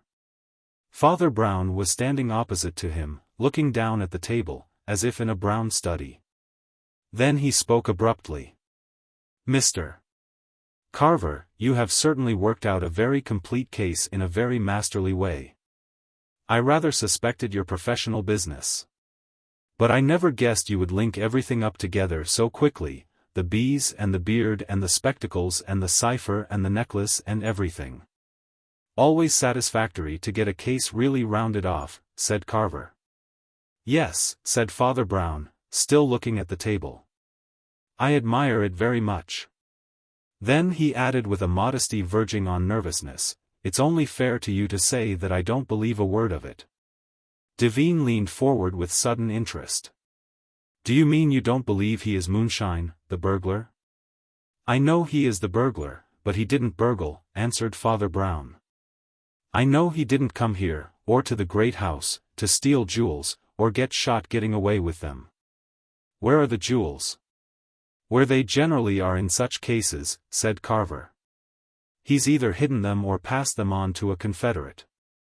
This was not a one-man job. Of course, my people are searching the garden and warning the district." "Perhaps," suggested Mrs. Banks, "the confederates stole the necklace while Moonshine was looking in at the window." "Why was Moonshine looking in at the window?" asked Father Brown quietly. "Why should he want to look in at the window?" "Well, what do you think?" cried the cheery John. "I think," said Father Brown, "that he never did want to look in at the window." "Then why did he do it?" demanded Carver. "What's the good of talking in the air like that? We've seen the whole thing acted before our very eyes." "I've seen a good many things acted before my eyes that I didn't believe in," replied the priest. "So have you, on the stage and off." "Father Brown," said Devine, with a certain respect in his tones, "will you tell us why you can't believe your eyes?" "Yes, I will try to tell you," answered the priest. Then he said gently, "You know what I am and what we are. We don't bother you much. We try to be friends with all our neighbors. But you can't think we do nothing. You can't think we know nothing. We mind our own business, but we know our own people. I knew this dead man very well indeed, I was his confessor, and his friend. So far as a man can, I knew his mind when he left that garden today. And his mind was like a glass hive full of golden bees. It's an understatement to say his reformation was sincere. He was one of those great penitents who managed to make more out of penitence than others can make out of virtue. I say I was his confessor, but, indeed, it was I who went to him for comfort. It did me good to be near so good a man. And when I saw him lying there dead in the garden, it seemed to me as if certain strange words that were said of old were spoken over him aloud in my ear. They might well be, for if ever a man went straight to heaven, it might be he." "Hang it all," said John Banks restlessly, "after all, he was a convicted thief." "Yes," said Father Brown. "And only a convicted thief has ever in this world heard that assurance, 'This night shalt thou be with me in paradise.'" Nobody seemed to know what to do with the silence that followed, until Devine said, abruptly, at last, "Then how in the world would you explain it all?" The priest shook his head. "I can't explain it at all, just yet," he said, simply. "I can see one or two odd things, but I don't understand them. As yet I've nothing to go on to prove the man's innocence, except the man. But I'm quite sure I'm right." He sighed, and put out his hand for his big, black hat. As he removed it he remained gazing at the table with rather a new expression, his round, straight-haired head cocked at a new angle. It was rather as if some curious animal had come out of his hat, as out of the hat of a conjurer. But the others, looking at the table, could see nothing there but the detective's documents and the tawdry old property beard and spectacles. "Lord bless us," muttered Father Brown, "and he's lying outside dead, in a beard and spectacles." He swung round suddenly upon Devine. Here's something to follow up, if you want to know. Why did he have 2 beards? With that he bustled in his undignified way out of the room, but Devine was now devoured with curiosity, and pursued him into the front garden. I can't tell you now, said Father Brown. I'm not sure, and I'm bothered about what to do. Come round and see me tomorrow, and I may be able to tell you the whole thing. It may already be settled for me, and, did you hear that noise? A motor car starting, remarked Devine. Mr. John Banks's motor car, said the priest. I believe it goes very fast. He certainly is of that opinion, said Devine, with a smile. It will go far, as well as fast, tonight, said Father Brown. And what do you mean by that? Demanded the other. I mean it will not return, replied the priest. John Banks suspected something of what I knew from what I said. John Banks has gone, and the emeralds and all the other jewels with him. Next day, Devine found Father Brown moving to and fro in front of the row of beehives, sadly, but with a certain serenity. I've been telling the bees, he said. You know one has to tell the bees? Those singing masons building roofs of gold. What a line. Then more abruptly. He would like the bees looked after. I hope he doesn't want the human beings neglected, when the whole swarm is buzzing with curiosity, observed the young man. You were quite right when you said that Banks was gone with the jewels. But I don't know how you knew, or even what there was to be known. Father Brown blinked benevolently at the beehives and said. One sort of stumbles on things, and there was one stumbling block at the start. I was puzzled by poor Barnard being shot up at Beechwood House. Now, even when Michael was a master criminal, he made it a point of honor, even a point of vanity, to succeed without any killing. It seemed extraordinary that when he had become a sort of saint, he should go out of his way to commit the sin he had despised when he was a sinner. The rest of the business puzzled me to the last. I could make nothing out of it, except that it wasn't true. Then I had a belated gleam of sense when I saw the beard and goggles, and remembered the thief had come in another beard, with other goggles. Now, of course, it was just possible that he had duplicates, but it was at least a coincidence that he used neither the old glasses nor the old beard, both in good repair. Again, it was just possible that he went out without them, and had to procure new ones, but it was unlikely. There was nothing to make him go motoring with Banks at all. If he was really going burgling, he could have taken his outfit easily in his pocket. Besides, beards don't grow on bushes. He would have found it hard to get such things anywhere in the time. No, the more I thought of it the more I felt there was something funny about his having a completely new outfit. And then the truth began to dawn on me by reason, which I knew already by instinct. He never did go out with Banks with any intention of putting on the disguise. He never did put on the disguise. Somebody else manufactured the disguise at leisure, and then put it on him. Put it on him, repeated Devine. How the devil could they? Let us go back, said Father Brown, and look at the thing through another window, the window through which the young lady saw the ghost. The ghost, repeated the other, with a slight start. She called it the ghost, said the little man, with composure, and perhaps she was not so far wrong. It's quite true that she is what they call psychic. Her only mistake is in thinking that being psychic is being spiritual. Some animals are psychic.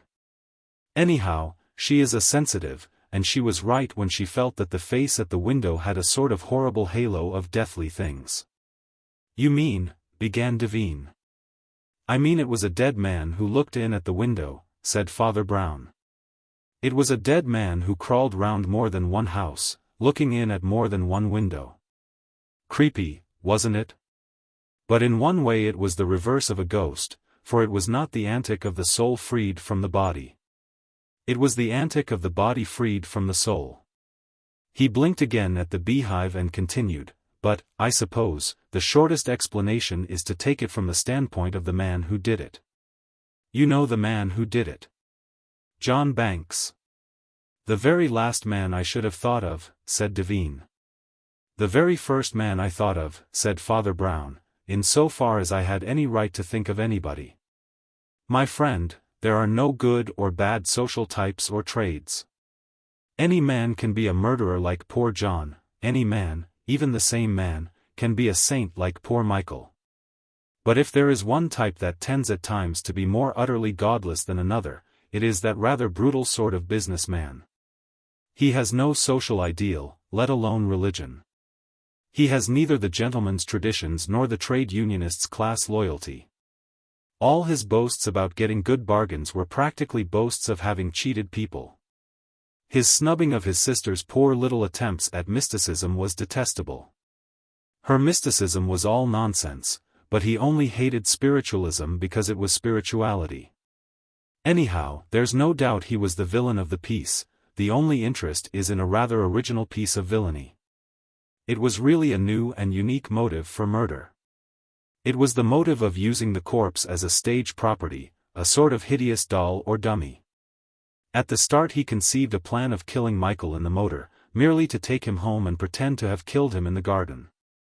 But all sorts of fantastic finishing touches followed quite naturally from the primary fact that he had at his disposal in a closed car at night the dead body of a recognized and recognizable burglar.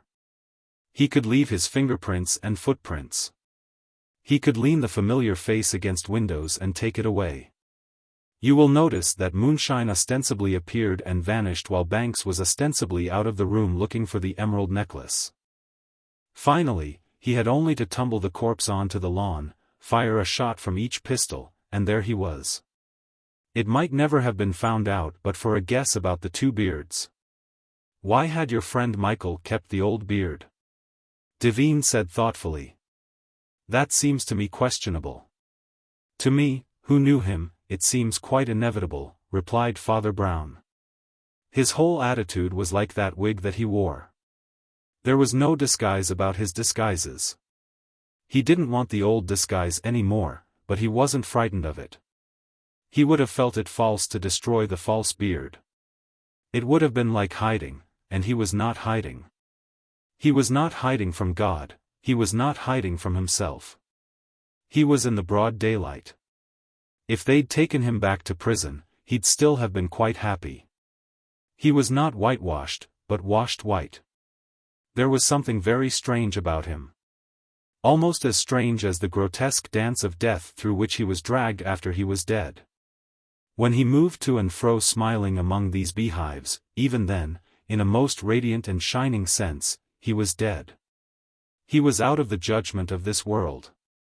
There was a short pause, and then Devine shrugged his shoulders and said, "It all comes back to bees and wasps looking very much alike in this world, doesn't it? The song of the flying fish." The soul of Mr. Peregrine Smart hovered like a fly round one possession and one joke. It might be considered a mild joke, for it consisted merely of asking people if they had seen his goldfish. It might also be considered an expensive joke. But it is doubtful whether he was not secretly more attached to the joke than to the evidence of expenditure. In talking to his neighbors in the little group of new houses that had grown up round the old village green, he lost no time in turning the conversation in the direction of his hobby. To Dr. Burdock, a rising biologist with a resolute chin and hair brushed back like a German's, Mr. Smart made the easy transition. "You are interested in natural history, have you seen my goldfish?" To so orthodox an evolutionist as Dr. Burdock doubtless all nature was one. But at first sight the link was not close, as he was a specialist who had concentrated entirely upon the primitive ancestry of the giraffe. To Father Brown, from a church in the neighboring provincial town, he traced a rapid train of thought which touched on the topics of Rome, St. Peter, fishermen, fish, goldfish. In talking to Mr. Imlac Smith, the bank manager, a slim and sallow gentleman of dressy appearance but quiet demeanor, he violently wrenched the conversation to the subject of the gold standard, from which it was merely a step to goldfish. In talking to that brilliant Oriental traveler and scholar, Count Yvon de Lara, whose title was French and his face rather Russian, not to say Tartar.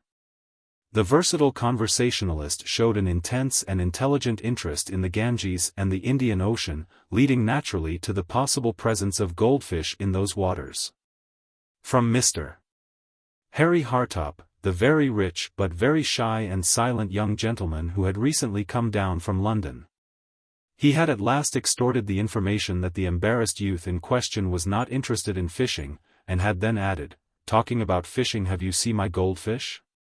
The peculiar thing about the goldfish was that they were made of gold. They were part of an eccentric but expensive toy, said to have been made by the freak of some rich Eastern prince, and Mr. Smart had picked it up at some sale or in some curiosity shop, such as he frequented for the purpose of lumbering up his house with unique and useless things. From the other end of the room it looked like a rather unusually large bowl containing rather unusually large living fish. A closer inspection showed it to be a huge bubble of beautifully blown Venetian glass, very thin and delicately clouded with faintly iridescent color, in the tinted twilight of which hung grotesque golden fishes with great rubies for eyes. The whole thing was undoubtedly worth a great deal in solid material. How much more would depend upon the waves of lunacy passing over the world of collectors. Mr. Smart's new secretary, a young man named Francis Boyle, though an Irishman and not credited with caution, was mildly surprised at his talking so freely of the gems of his collection to the group of comparative strangers who happened to have alighted in a rather nomadic fashion in the neighborhood. For collectors are commonly vigilant and sometimes secretive. In the course of settling down to his new duties, Mr. Boyle found he was not alone in this sentiment, and that in others, it passed from a mild wonder to a grave disapproval. "It's a wonder his throat isn't cut," said Mr. Smart's valet, Harris, not without a hypothetical relish, almost as if he had said, in a purely artistic sense, "It's a pity." "It's extraordinary how he leaves things about," said Mr. Smart's head clerk, Jameson, who had come up from the office to assist the new secretary, "and he won't even put up those ramshackle old bars across his ramshackle old door." "It's all very well with Father Brown and the doctor," said Mr. Smart's housekeeper, with a certain vigorous vagueness that marked her opinions, "but when it comes to foreigners, I call it tempting Providence. It isn't only the Count, either. That man at the bank looks to me much too yellow to be English." "Well, that young Hartop is English enough," said Boyle good-humoredly, to the extent of not having a word to say for himself. "He thinks the more," said the housekeeper. "He may not be exactly a foreigner, but he is not such a fool as he looks. Foreign is as foreign does, I say," she added darkly. Her disapproval would probably have deepened if she had heard the conversation, in her master's drawing-room that afternoon, a conversation of which the goldfish were the text. Though the offensive foreigner tended more and more to be the central figure. It was not that he spoke so very much, but even his silences had something positive about them. He looked the more massive for sitting in a sort of heap on a heap of cushions, and in the deepening twilight his wide Mongolian face seemed faintly luminous, like a moon. Perhaps his background brought out something atmospherically Asiatic about his face and figure, for the room was a chaos of more or less costly curiosities, amid which could be seen the crooked curves and burning colors of countless Eastern weapons, Eastern pipes and vessels, Eastern musical instruments and illuminated manuscripts. Anyhow, as the conversation proceeded, Boyle felt more and more that the figure seated on the cushions and dark against the twilight had the exact outline of a huge image of Buddha. The conversation was general enough, for all the little local group were present. They were, indeed, often in the habit of dropping in at each other's houses, and by this time constituted a sort of club, of people coming from the 4 or 5 houses standing round the green. Of these houses Peregrine Smart's was the oldest, largest, and most picturesque. It straggled down almost the whole of one side of the square, leaving only room for a small villa, inhabited by a retired colonel named Varney, who was reported to be an invalid, and certainly was never seen to go abroad. At right angles to these stood 2 or 3 shops that served the simpler needs of the hamlet, and at the corner the Inn of the Blue Dragon, at which Mr. Hartop, the stranger from London, was staying. On the opposite side were 3 houses, one rented by the Count de Lara, one by Dr. Burdock, and the third still standing empty. On the 4th side was the bank, with an adjoining house for the bank manager, and a line of fence enclosing some land that was let for building. It was thus a very self-contained group, and the comparative emptiness of the open ground for miles round it threw the members more and more on each other's society. That afternoon one stranger had indeed broken into the magic circle. A hatchet-faced fellow with fierce tufts of eyebrows and mustache. And so shabbily dressed that he must have been a millionaire or a duke if he had really, as was alleged, come down to do business with the old collector. But he was known, at the Blue Dragon at least, as Mr. Harmer. To him had been recounted anew the glories of the gilded fish and the criticisms regarding their custody. "People are always telling me I ought to lock them up more carefully," observed Mr. Smart, cocking an eyebrow over his shoulder at the dependent who stood there holding some papers from the office. Smart was a round-faced, round-bodied little old man, rather like a bald parrot. "Jameson and Harris and the rest are always at me to bar the doors as if it were a medieval fortress, though really these rotten old rusty bars are too medieval to keep anybody out, I should think. I prefer to trust to luck and the local police." "It is not always the best bars that keep people out," said the Count. "It all depends on who's trying to get in. There was an ancient Hindu hermit who lived naked in a cave and passed through the 3 armies that encircled the Mogul and took the great ruby out of the tyrant's turban. And went back unscathed like a shadow. For he wished to teach the great how small are the laws of space and time." "When we really study the small laws of space and time," said Dr. Burdock dryly, "we generally find out how those tricks are done. Western science has let in daylight on a good deal of Eastern magic. Doubtless a great deal can be done with hypnotism and suggestion, to say nothing of sleight of hand." "The ruby was not in the royal tent," observed the Count in his dreamy fashion, "but he found it among 100 tents." "Can't all that be explained by telepathy?" asked the doctor sharply. The question sounded the sharper because it was followed by a heavy silence, almost as if the distinguished Oriental traveler had, with imperfect politeness, gone to sleep. "I beg your pardon," he said, rousing himself with a sudden smile. "I had forgotten we were talking with words. In the East we talk with thoughts, and so we never misunderstand each other. It is strange how you people worship words and are satisfied with words. What difference does it make to a thing that you now call it telepathy, as you once called it tomfoolery? If a man climbs into the sky on a mango tree, how is it altered by saying it is only levitation, instead of saying it is only lies? If a medieval witch waved a wand and turned me into a blue baboon, you would say it was only atavism." The doctor looked for a moment as if he might say that it would not be so great a change after all. But before his irritation could find that or any other vent, the man called Harmer interrupted gruffly. "It's true enough those Indian conjurers can do queer things. But I notice they generally do them in India. Confederates, perhaps, or merely mass psychology. I don't think those tricks have ever been played in an English village, and I should say our friends Goldfish were quite safe." "I will tell you a story," said de Lara, in his motionless way, "which happened not in India, but outside an English barrack in the most modernized part of Cairo. A sentinel was standing inside the grating of an iron gateway looking out between the bars onto the street.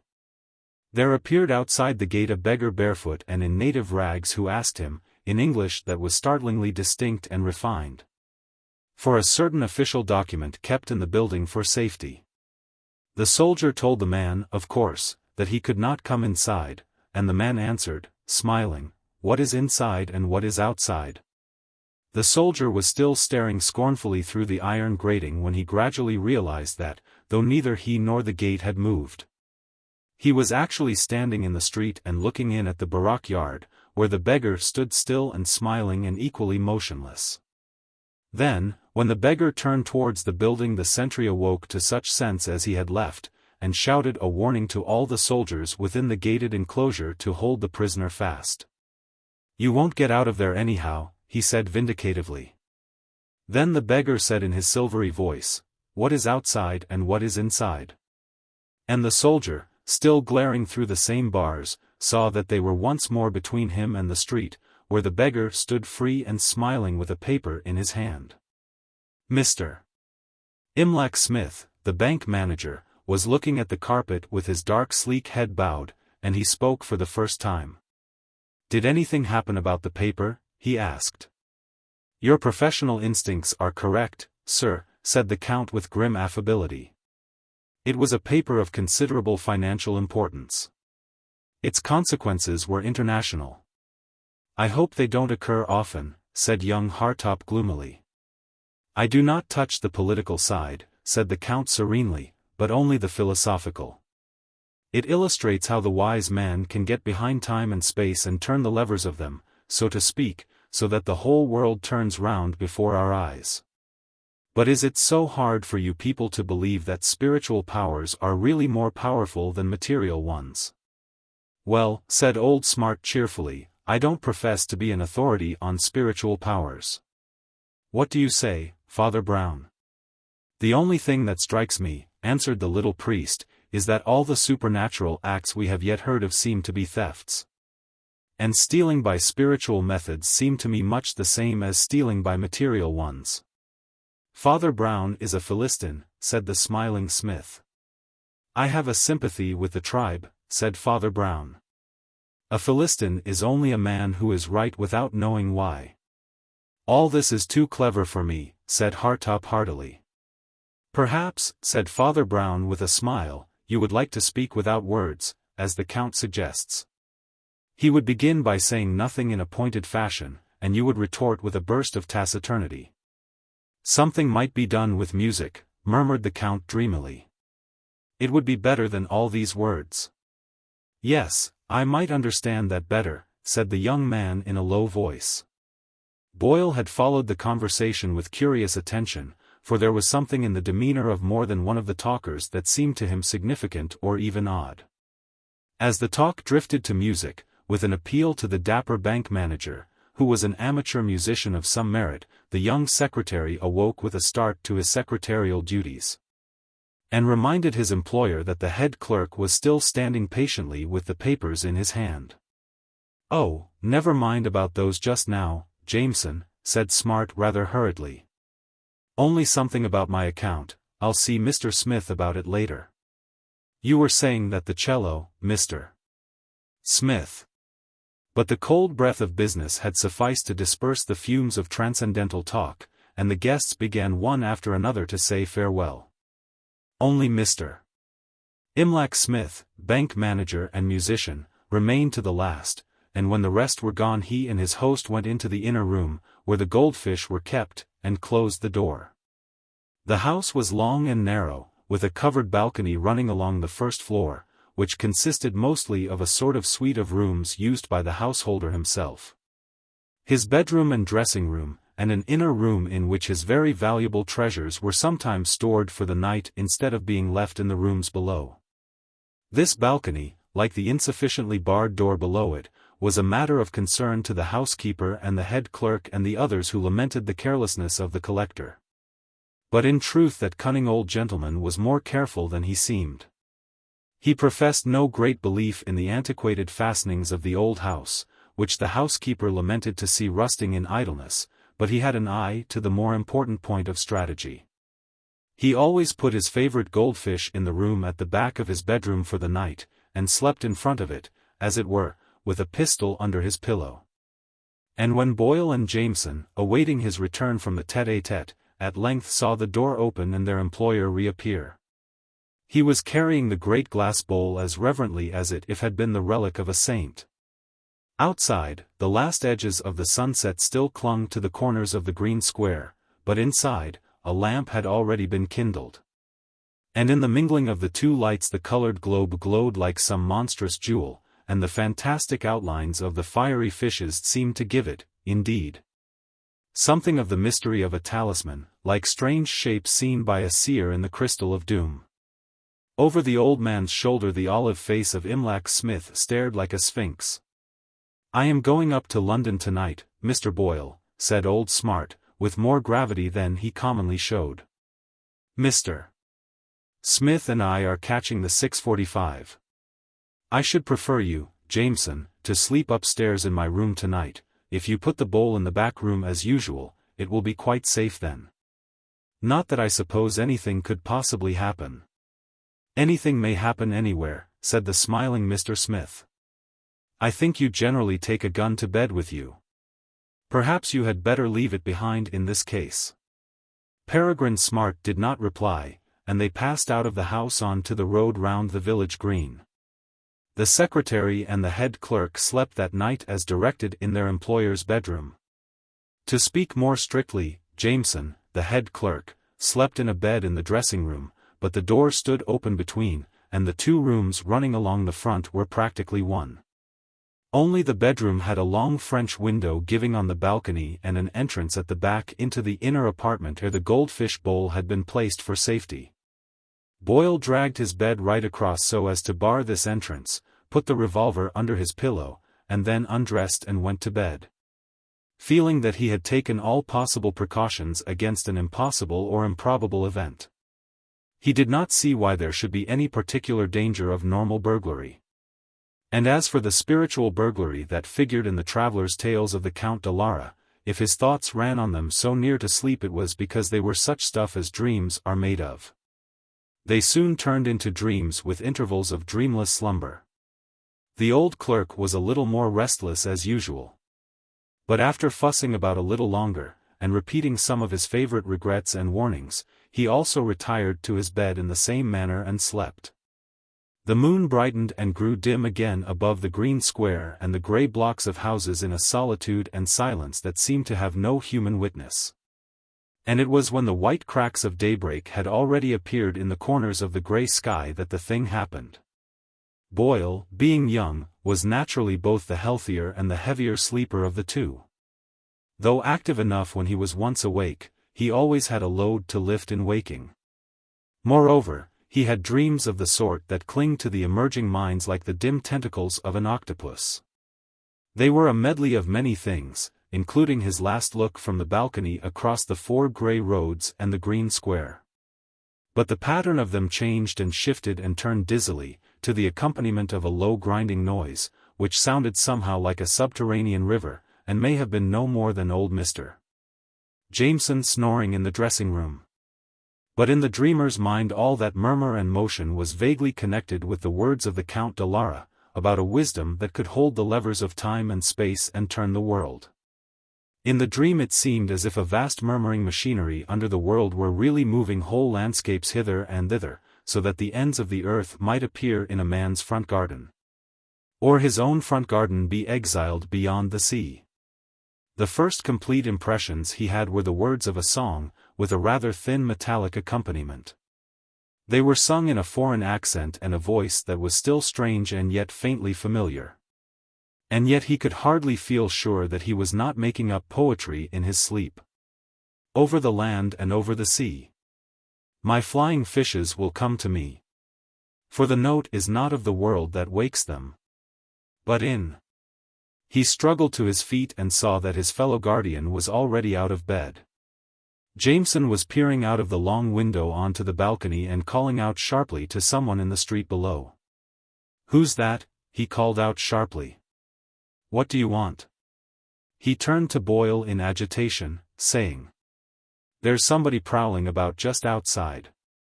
I knew it wasn't safe. I'm going down to bar that front door, whatever they say." He ran downstairs in a flutter and Boyle could hear the clattering of the bars upon the front door. But Boyle himself stepped out upon the balcony and looked out on the long grey road that led up to the house, and he thought he was still dreaming.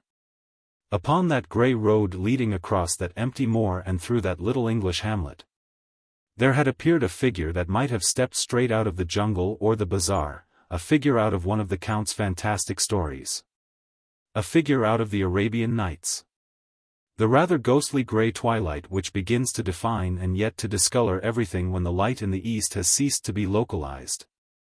Lifted slowly like a veil of grey gauze and showed him a figure wrapped in outlandish raiment. A scarf of a strange sea blue, vast and voluminous, went round the head like a turban, and then again round the chin, giving rather the general character of a hood. So far as the face was concerned it had the effects of a mask. For the raiment round the head was drawn close as a veil.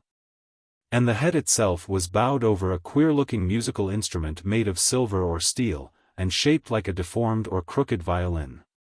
It was played with something like a silver comb, and the notes were curiously thin and keen. Before Boyle could open his mouth, the same haunting alien accent came from under the shadow of the burnous, singing words of the same sort. As the golden birds go back to the tree, my golden fishes return to me. Return. You've no right here, called out Boyle in exasperation, hardly knowing what he said. I have a right to the goldfish, said the stranger, speaking more like King Solomon than an unsandaled Bedouin in a ragged blue cloak. And they will come to me. Come. He struck his strange fiddle as his voice rose sharply on the word. There was a pang of sound that seemed to pierce the mind, and then there came a fainter sound, like an answer, a vibrant whisper. It came from the dark room behind where the bowl of goldfish was standing. Boyle turned towards it. And even as he turned, the echo in the inner room changed to a long tingling sound like an electric bell, and then to a faint crash.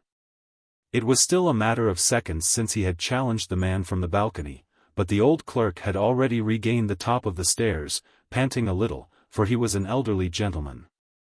I've locked up the door, anyhow, he said. The stable door, said Boyle out of the darkness of the inner room. Jameson followed him into that apartment and found him staring down at the floor, which was covered with a litter of colored glass like the curved bits of a broken rainbow.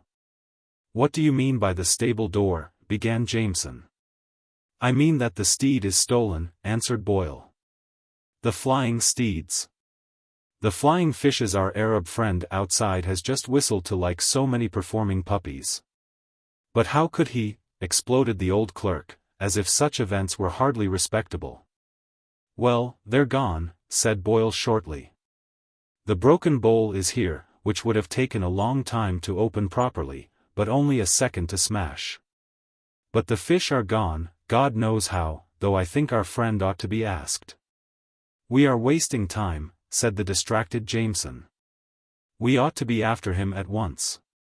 Much better be telephoning the police at once, answered Boyle.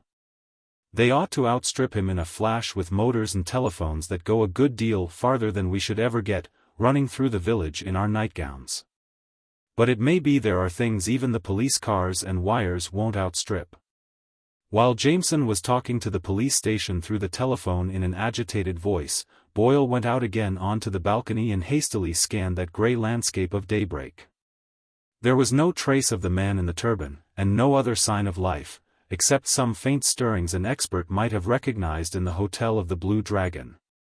Only Boyle, for the first time, noted consciously something that he had all along been noting unconsciously. It was like a fact struggling in the submerged mind and demanding its own meaning. It was simply the fact that the grey landscape had never been entirely grey. There was one gold spot amid its stripes of colorless color, a lamp lighted in one of the houses on the other side of the green. Something, perhaps irrational, told him that it had been burning through all the hours of the darkness and was only fading with the dawn. He counted the houses, and his calculation brought out a result which seemed to fit in with something, he knew not what. Anyhow, it was apparently the house of the Count Yvon de Lara. Inspector Pinner had arrived with several policemen, and done several things of a rapid and resolute sort. Being conscious that the very absurdity of the costly trinkets might give the case considerable prominence in the newspapers. He had examined everything, measured everything, taken down everybody's deposition, taken everybody's fingerprints, put everybody's back up. And found himself at the end left facing a fact which he could not believe. An Arab from the desert had walked up the public road and stopped in front of the house of Mr. Peregrine Smart, where a bowl of artificial goldfish was kept in an inner room. He had then sung or recited a little poem, and the bowl had exploded like a bomb and the fishes vanished into thin air. Nor did it soothe the inspector to be told by a foreign count, in a soft, purring voice, that the bounds of experience were being enlarged. Indeed, the attitude of each member of the little group was characteristic enough. Peregrine Smart himself had come back from London the next morning to hear the news of his loss. Naturally, he admitted a shock.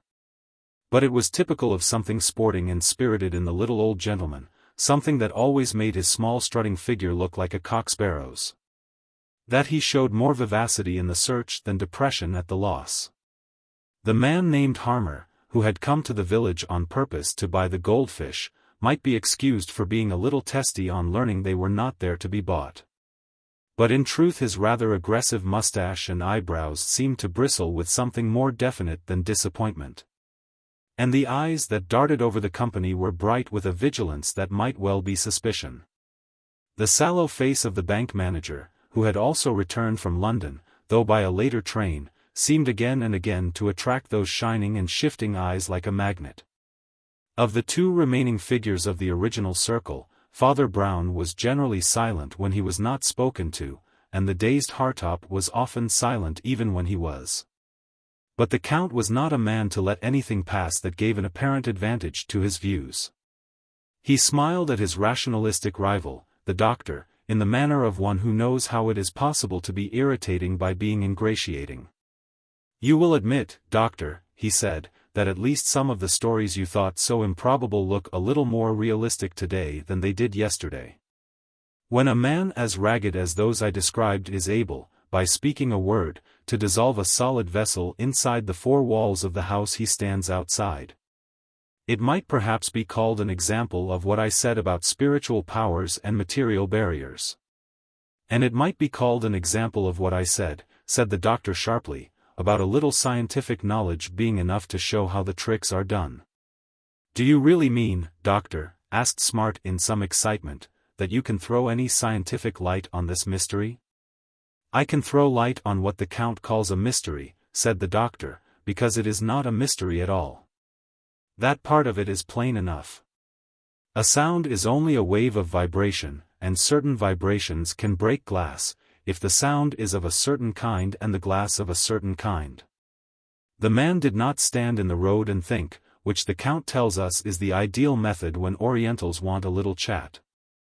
He sang out what he wanted, quite loud, and struck a shrill note on an instrument. It is similar to many experiments by which glass of special composition has been cracked. Such as the experiment, said the Count lightly, by which several lumps of solid gold have suddenly ceased to exist. "Here comes Inspector Pinner," said Boyle. Between ourselves, I think he would regard the doctor's natural explanation as quite as much of a fairy tale as the Count's preternatural one. A very skeptical intellect, Mr. Pinner's, especially about me. I rather think I am under suspicion. "I think we are all under suspicion," said the Count. It was the presence of this suspicion in his own case that led Boyle to seek the personal advice of Father Brown. They were walking round the village green together, some hours later in the day, when the priest, who was frowning thoughtfully at the ground as he listened, suddenly stopped. "Do you see that?" he asked. "Somebody's been washing the pavement here, just this little strip of pavement outside Colonel Varney's house. I wonder whether that was done yesterday." Father Brown looked rather earnestly at the house, which was high and narrow, and carried rows of striped sunblinds of gay but already faded colors. The chinks or crannies that gave glimpses of the interior looked all the darker, indeed, they looked almost black in contrast with the facade thus golden in the morning light. "That is Colonel Varney's house, isn't it?" he asked. "He comes from the east, too, I fancy. What sort of man is he?" "I've never even seen him," answered Boyle. "I don't think anybody's seen him, except Dr. Burdock, and I rather fancy the doctor doesn't see him more than he need." "Well, I'm going to see him for a minute," said Father Brown. The big front door opened and swallowed the small priest, and his friend stood staring at him in a dazed and irrational manner, as if wondering whether it would ever open again. It opened in a few minutes, and Father Brown emerged, still smiling, and continued his slow and pottering progress round the square of roads. Sometimes he seemed to have forgotten the matter in hand altogether, for he would make passing remarks on historical and social questions, or on the prospects of development in the district. He remarked on the soil used for the beginning of a new road by the bank. He looked across the old village green with a vague expression. Common land. I suppose people ought to feed their pigs and geese on it, if they had any pigs or geese. As it is, it seems to feed nothing but nettles and thistles. What a pity that what was supposed to be a sort of large meadow has been turned into a small and petty wilderness. That's Dr. Burdock's house opposite, isn't it? Yes, answered Boyle, almost jumping at this abrupt postscript. Very well, answered Father Brown, then I think we'll go indoors again. As they opened the front door of Smart's house and mounted the stairs, Boyle repeated to his companion many details of the drama enacted there at daybreak. I suppose you didn't doze off again? Asked Father Brown, giving time for somebody to scale the balcony while Jameson ran down to secure the door. No, answered Boyle, I am sure of that. I woke up to hear Jameson challenging the stranger from the balcony, then I heard him running downstairs and putting up the bars, and then in 2 strides I was on the balcony myself. Or could he have slipped in between you from another angle? Are there any other entrances besides the front entrance? Apparently there are not, said Boyle gravely. I had better make sure, don't you think? Asked Father Brown apologetically, and scuttled softly downstairs again. Boyle remained in the front bedroom gazing rather doubtfully after him. After a comparatively brief interval the round and rather rustic visage appeared again at the head of the stairs, looking rather like a turnip ghost with a broad grin. No. I think that settles the matter of entrances, said the turnip ghost, cheerfully. And now, I think, having got everything in a tight box, so to speak, we can take stock of what we've got. It's rather a curious business. Do you think, asked Boyle, that the Count or the Colonel, or any of these Eastern travelers have anything to do with it? Do you think it is preternatural? I will grant you this, said the priest gravely, if the Count, or the Colonel, or any of your neighbors did dress up in Arab masquerade and creep up to this house in the dark, then it was preternatural. What do you mean? Why? Because the Arab left no footprints, answered Father Brown. The Colonel on the one side and the banker on the other are the nearest of your neighbors. That loose red soil is between you and the bank, it would print off bare feet like a plaster cast and probably leave red marks everywhere. I braved the Colonel's curry-seasoned temper to verify the fact that the front pavement was washed yesterday and not today. It was wet enough to make wet footprints all along the road. Now, if the visitor were the Count or the doctor in the houses opposite, he might possibly, of course, have come across the common.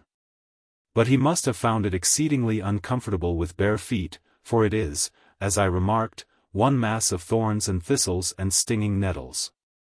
He would surely have pricked himself and probably left traces of it.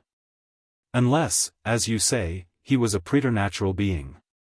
Boyle looked steadily at the grave and indecipherable face of his clerical friend. Do you mean that he was, he asked, at length. There is one general truth to remember, said Father Brown, after a pause. A thing can sometimes be too close to be seen, as, for instance, a man cannot see himself. There was a man who had a fly in his eye when he looked through the telescope, and he discovered that there was a most incredible dragon in the moon. And I am told that if a man hears the exact reproduction of his own voice it sounds like the voice of a stranger. In the same way, if anything is right in the foreground of our life we hardly see it, and if we did we might think it quite odd. If the thing in the foreground got into the middle distance, we should probably think it had come from the remote distance. Just come outside the house again for a moment. I want to show you how it looks from another standpoint. He had already risen, and as they descended the stairs he continued his remarks in a rather groping fashion as if he were thinking aloud. The Count and the Asiatic atmosphere all come in, because, in a case like this, everything depends on the preparation of the mind. A man can reach a condition in which a brick, falling on his head, will seem to be a Babylonian brick carved with cuneiform, and dropped from the hanging gardens of Babylon. So that he will never even look at the brick and see it is of one pattern with the bricks of his own house. So in your case. What does this mean? Interrupted Boyle, staring and pointing at the entrance. What in the name of wonder does it mean? The door is barred again. He was staring at the front door by which they had entered but a little while before, and across which stood, once more, the great dark bands of rusty iron which had once, as he had said, locked the stable door too late. There was something darkly and dumbly ironic in those old fastenings closing behind them and imprisoning them as if of their own motion. "Oh, those," said Father Brown casually. "I put up those bars myself, just now. Didn't you hear me?" "No," answered Boyle, staring. "I heard nothing." "Well, I rather thought you wouldn't," said the other equably. "There's really no reason why anybody upstairs should hear those bars being put up. A sort of hook fits easily into a sort of hole. When you're quite close you hear a dull click, but that's all. The only thing that makes any noise a man could hear upstairs, is this." And he lifted the bar out of its socket and let it fall with a clang at the side of the door. "It does make a noise if you unbar the door," said Father Brown gravely, "even if you do it pretty carefully." "You mean?" "I mean," said Father Brown, "that what you heard upstairs was Jameson opening the door and not shutting it. And now let's open the door ourselves and go outside." When they stood outside in the street, under the balcony, the little priest resumed his previous explanation as coolly as if it had been a chemical lecture. "I was saying that a man may be in the mood to look for something very distant, and not realize that it is something very close to himself, perhaps something very like himself. It was a strange and outlandish thing that you saw when you looked down at this road. I suppose it never occurred to you to consider what he saw when he looked up at that balcony?" Boyle was staring at the balcony and did not answer, and the other added, "You thought it very wild and wonderful that an Arab should come through civilized England with bare feet. You did not remember that at the same moment you had bare feet yourself." Boyle at last found words, and it was to repeat words already spoken. "Jameson opened the door," he said mechanically. "Yes," assented his friend. "Jameson opened the door and came out into the road in his nightclothes, just as you came out on the balcony. He caught up two things that you had seen 100 times, the length of old blue curtain that he wrapped round his head, and the Oriental musical instrument you must have often seen in that heap of Oriental curiosities. The rest was atmosphere and acting, very fine acting, for he is a very fine artist in crime." "Jameson," exclaimed Boyle incredulously. "He was such a dull old stick that I never even noticed him." "Precisely," said the priest, "he was an artist. If he could act a wizard or a troubadour for 6 minutes, do you think he could not act a clerk for 6 weeks? "I am still not quite sure of his object," said Boyle. "His object has been achieved," replied Father Brown, "or very nearly achieved. He had taken the goldfish already, of course, as he had 20 chances of doing. But if he had simply taken them, everybody would have realized that he had 20 chances of doing it. By creating a mysterious magician from the end of the earth, he set everybody's thoughts wandering far afield to Arabia and India. So that you yourself can hardly believe that the whole thing was so near home. It was too close to you to be seen." "If this is true," said Boyle, "it was an extraordinary risk to run, and he had to cut it very fine. It's true I never heard the man in the street say anything while Jameson was talking from the balcony, so I suppose that was all a fake. And I suppose it's true that there was time for him to get outside before I had fully woken up and got out onto the balcony." "Every crime depends on somebody not waking up too soon," replied Father Brown, "and in every sense most of us wake up too late. I, for one, have woken up much too late. For I imagine he's bolted long ago, just before or just after they took his fingerprints." "You woke up before anybody else, anyhow," said Boyle, "and I should never have woken up in that sense. Jameson was so correct and colorless that I forgot all about him." "Beware of the man you forget," replied his friend, "he is the one man who has you entirely at a disadvantage." But I did not suspect him either, until you told me how you had heard him barring the door. Anyhow, we owe it all to you, said Boyle warmly. You owe it all to Mrs. Robinson, said Father Brown with a smile. Mrs. Robinson? Questioned the wondering secretary. You don't mean the housekeeper? Beware of the woman you forget, and even more, answered the other. This man was a very high-class criminal, he had been an excellent actor, and therefore he was a good psychologist. A man like the Count never hears any voice but his own. But this man could listen, when you had all forgotten he was there, and gather exactly the right materials for his romance and know exactly the right note to strike to lead you all astray. But he made one bad mistake in the psychology of Mrs. Robinson, the housekeeper. I don't understand, answered Boyle, what she can have to do with it.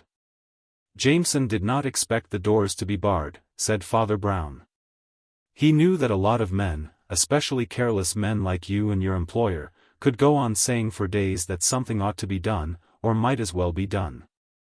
But if you convey to a woman that something ought to be done, there is always a dreadful danger that she will suddenly do it. The Actor and the Alibi.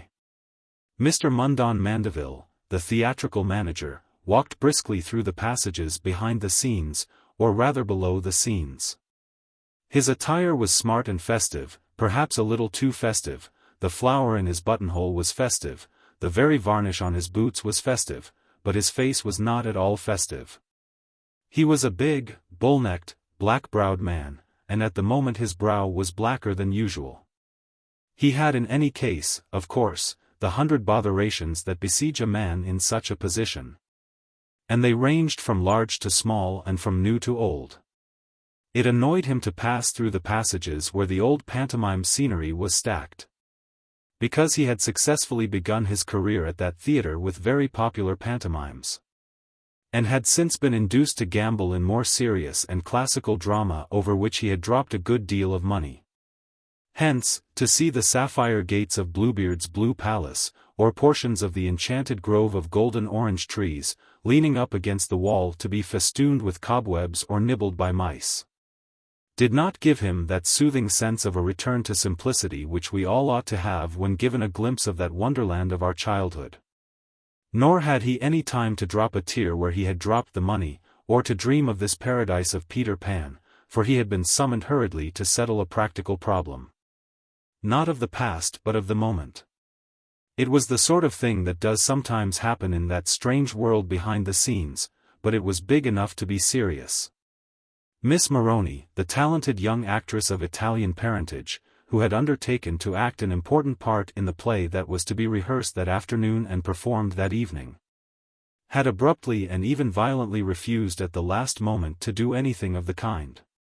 He had not even seen the exasperating lady yet, and as she had locked herself up in her dressing-room and defied the world through the door, it seemed unlikely, for the present, that he would. Mr. Mundon Mandeville was sufficiently British to explain it by murmuring that all foreigners were mad. But the thought of his good fortune in inhabiting the only sane island of the planet did not suffice to soothe him any more than the memory of the enchanted grove. All these things, and many more, were annoying, and yet a very intimate observer might have suspected that something was wrong with Mr. Mandeville that went beyond annoyance.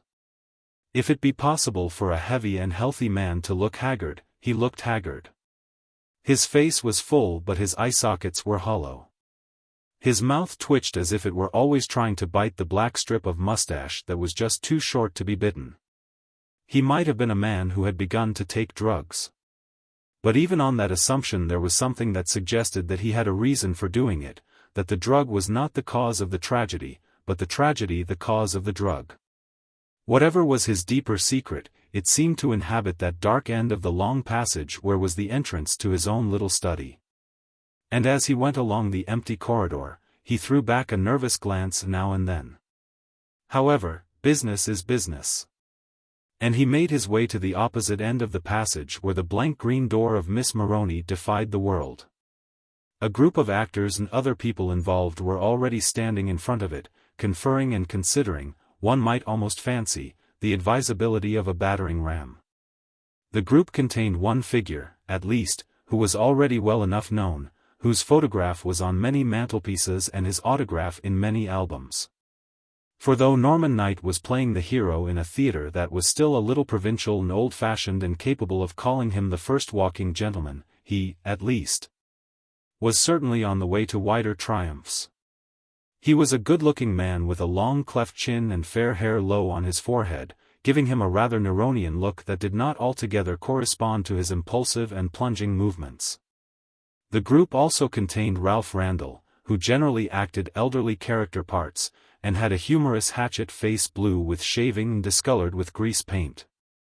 It contained Mandeville's second walking gentleman, carrying on the not yet wholly vanished tradition of Charles's friend, a dark, curly-haired youth of somewhat Semitic profile bearing the name of Aubrey Vernon. It included Mr. Mundon Mandeville's wife's maid or dresser, a very powerful-looking person with tight red hair and a hard wooden face. It also, incidentally, included Mandeville's wife, a quiet woman in the background, with a pale, patient face, the lines of which had not lost a classical symmetry and severity, but which looked all the paler because her very eyes were pale and her pale yellow hair lay in two plain bands like some very archaic Madonna. Not everybody knew that she had once been a serious and successful actress in Ibsen and the intellectual drama. But her husband did not think much of problem plays, and certainly at the moment was more interested in the problem of getting a foreign actress out of a locked room, a new version of the conjuring trick of the vanishing lady. "Hasn't she come out yet?" he demanded, speaking to his wife's business-like attendant rather than to his wife.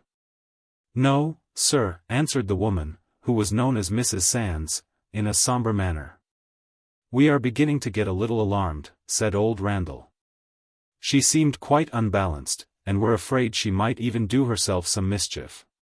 "Hell," said Mandeville in his simple and artless way. "Advertisement's very good, but we don't want that sort of advertisement. Hasn't she any friends here?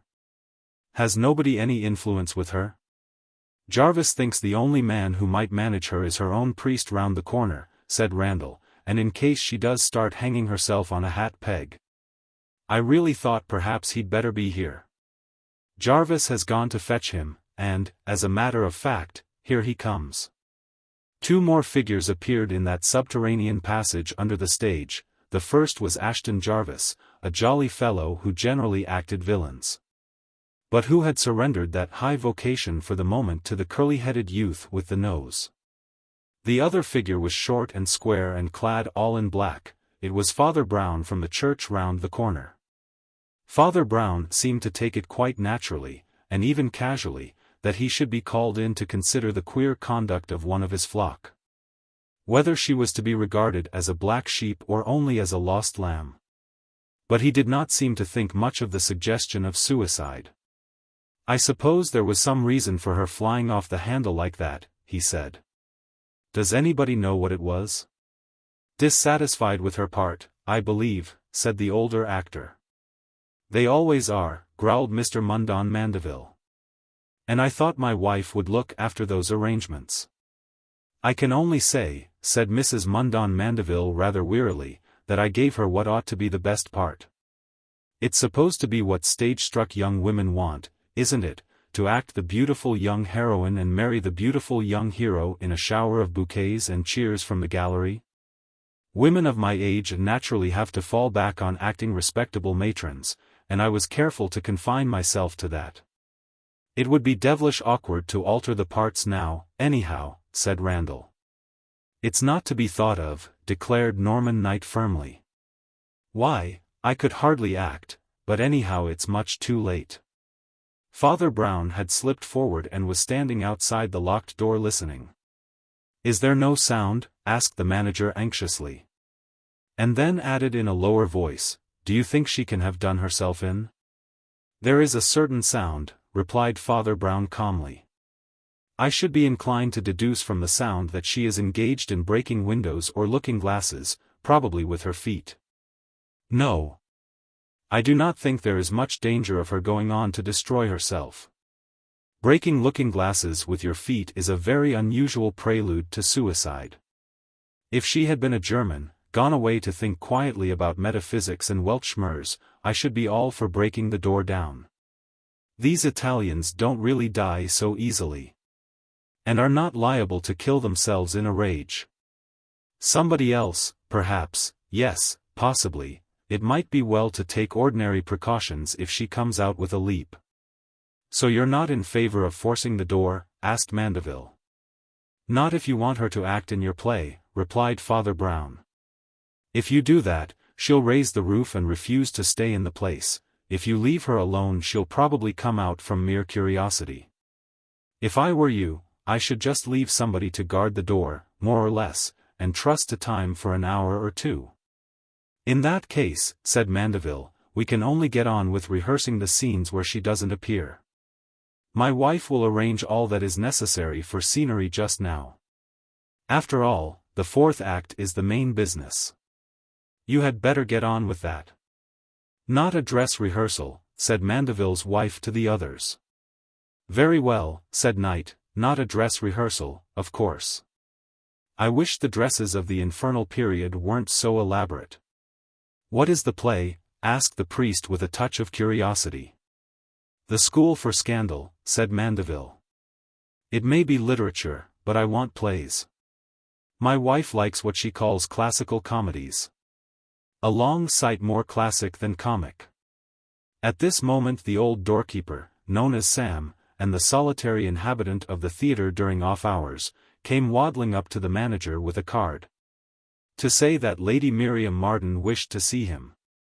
He turned away, but Father Brown continued to blink steadily for a few seconds in the direction of the manager's wife, and saw that her wan face wore a faint smile, not altogether a cheerful smile.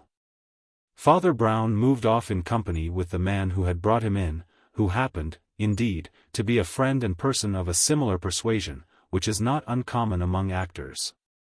As he moved off, however, he heard Mrs. Mandeville give quiet directions to Mrs. Sands that she should take up the post of watcher beside the closed door. Mrs.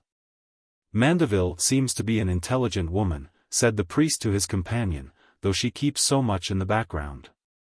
She was once a highly intellectual woman, said Jarvis sadly.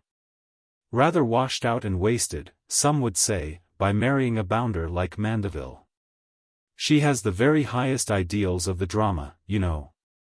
But, of course, it isn't often she can get her lord and master to look at anything in that light. Do you know he actually wanted a woman like that to act as a pantomime boy? Admitted that she was a fine actress, but said pantomimes paid better. That will give you about a measure of his psychological insight and sensibility. But she never complained. As she said to me once, complaint always comes back in an echo from the ends of the world, but silence strengthens us. If only she were married to somebody who understood her ideas, she might have been one of the great actresses of the age. Indeed, the highbrow critics still think a lot of her. As it is, she is married to that. And he pointed to where the big black bulk of Mandeville stood with his back to them, talking to the ladies who had summoned him forth into the vestibule. Lady Miriam was a very long and languid and elegant lady, handsome in a recent fashion largely modelled on Egyptian mummies. Her dark hair cut low and square, like a sort of helmet, and her lips very painted and prominent and giving her a permanent expression of contempt. Her companion was a very vivacious lady with an ugly attractive face and hair powdered with grey. She was a Miss Teresa Talbot and she talked a great deal, while her companion seemed too tired to talk at all. Only, just as the two men passed, Lady Miriam summoned up the energy to say, "Plays are a bore, but I've never seen a rehearsal in ordinary clothes. Might be a bit funny. Somehow, nowadays, one can never find a thing one's never seen. Now, Mr. Mandeville," said Miss Talbot, tapping him on the arm with animated persistence, "you simply must let us see that rehearsal. We can't come tonight, and we don't want to. We want to see all the funny people in the wrong clothes." "Of course I can give you a box if you wish it," said Mandeville hastily. "Perhaps your ladyship would come this way." And he led them off down another corridor. "I wonder," said Jarvis in a meditative manner, "whether even Mandeville prefers that sort of woman." "Well, asked his clerical companion, "have you any reason to suppose that Mandeville does prefer her?" Jarvis looked at him steadily for an instant before answering. "Mandeville is a mystery," he said gravely. "Oh, yes, I know that he looks about as commonplace a cad as ever walked down Piccadilly. But he really is a mystery for all that. There's something on his conscience. There's a shadow in his life. And I doubt whether it has anything more to do with a few fashionable flirtations than it has with his poor neglected wife.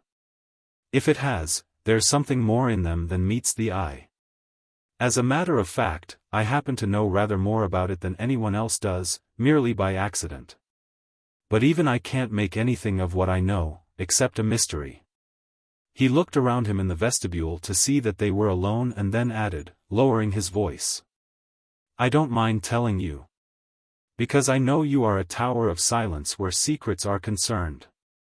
But I had a curious shock the other day, and it has been repeated several times since. You know that Mandeville always works in that little room at the end of the passage, just under the stage. Well, twice over I happened to pass by there when everyone thought he was alone. And what's more, when I myself happened to be able to account for all the women in the company, and all the women likely to have to do with him, being absent or at their usual posts." "All the women?" remarked Father Brown inquiringly. "There was a woman with him," said Jarvis almost in a whisper. "There is some woman who is always visiting him, somebody that none of us knows. I don't even know how she comes there, since it isn't down the passage to the door. But I think I once saw a veiled or cloaked figure passing out into the twilight at the back of the theater, like a ghost. But she can't be a ghost. And I don't believe she's even an ordinary affair. I don't think it's love-making. I think it's blackmail." "What makes you think that?" asked the other. "Because," said Jarvis, his face turning from grave to grim, "I once heard sounds like a quarrel, and then the strange woman said in a metallic, menacing voice, 'For words, I am your wife.'" "You think he's a bigamist," said Father Brown reflectively. "Well, bigamy and blackmail often go together, of course. But she may be bluffing as well as blackmailing. She may be mad. These theatrical people often have monomaniacs running after them. You may be right, but I shouldn't jump to conclusions. And talking about theatrical people, isn't the rehearsal going to begin, and aren't you a theatrical person?" "I'm not on in this scene," said Jarvis with a smile. "They're only doing one act, you know, until your Italian friend comes to her senses." "Talking about my Italian friend," observed the priest, "I should rather like to know whether she has come to her senses." "We can go back and see, if you like," said Jarvis. And they descended again to the basement and the long passage, at one end of which was Mandeville's study and at the other the closed door of Signora Moroni. The door seemed to be still closed. And Mrs. Sands sat grimly outside it, as motionless as a wooden idol. Near the other end of the passage they caught a glimpse of some of the other actors in the scene mounting the stairs to the stage just above. Vernon and old Randall went ahead, running rapidly up the stairs, but Mrs. Mandeville went more slowly, in her quietly dignified fashion, and Norman Knight seemed to linger a little to speak to her. A few words fell on the ears of the unintentional eavesdroppers as they passed. "I tell you a woman visits him," Knight was saying violently. "Hush!" said the lady in her voice of silver that still had in it something of steel. "You must not talk like this. Remember, he is my husband." "I wish to God I could forget it," said Knight, and rushed up the stairs to the stage. The lady followed him, still pale and calm, to take up her own position there. "Somebody else knows it," said the priest quietly, "but I doubt whether it is any business of ours." "Yes," muttered Jarvis, "it seems as if everybody knows it and nobody knows anything about it." They proceeded along the passage to the other end, where the rigid attendant sat outside the Italian's door. "No, she ain't come out yet," said the woman in her sullen way. "And she ain't dead, for I heard her moving about now and then.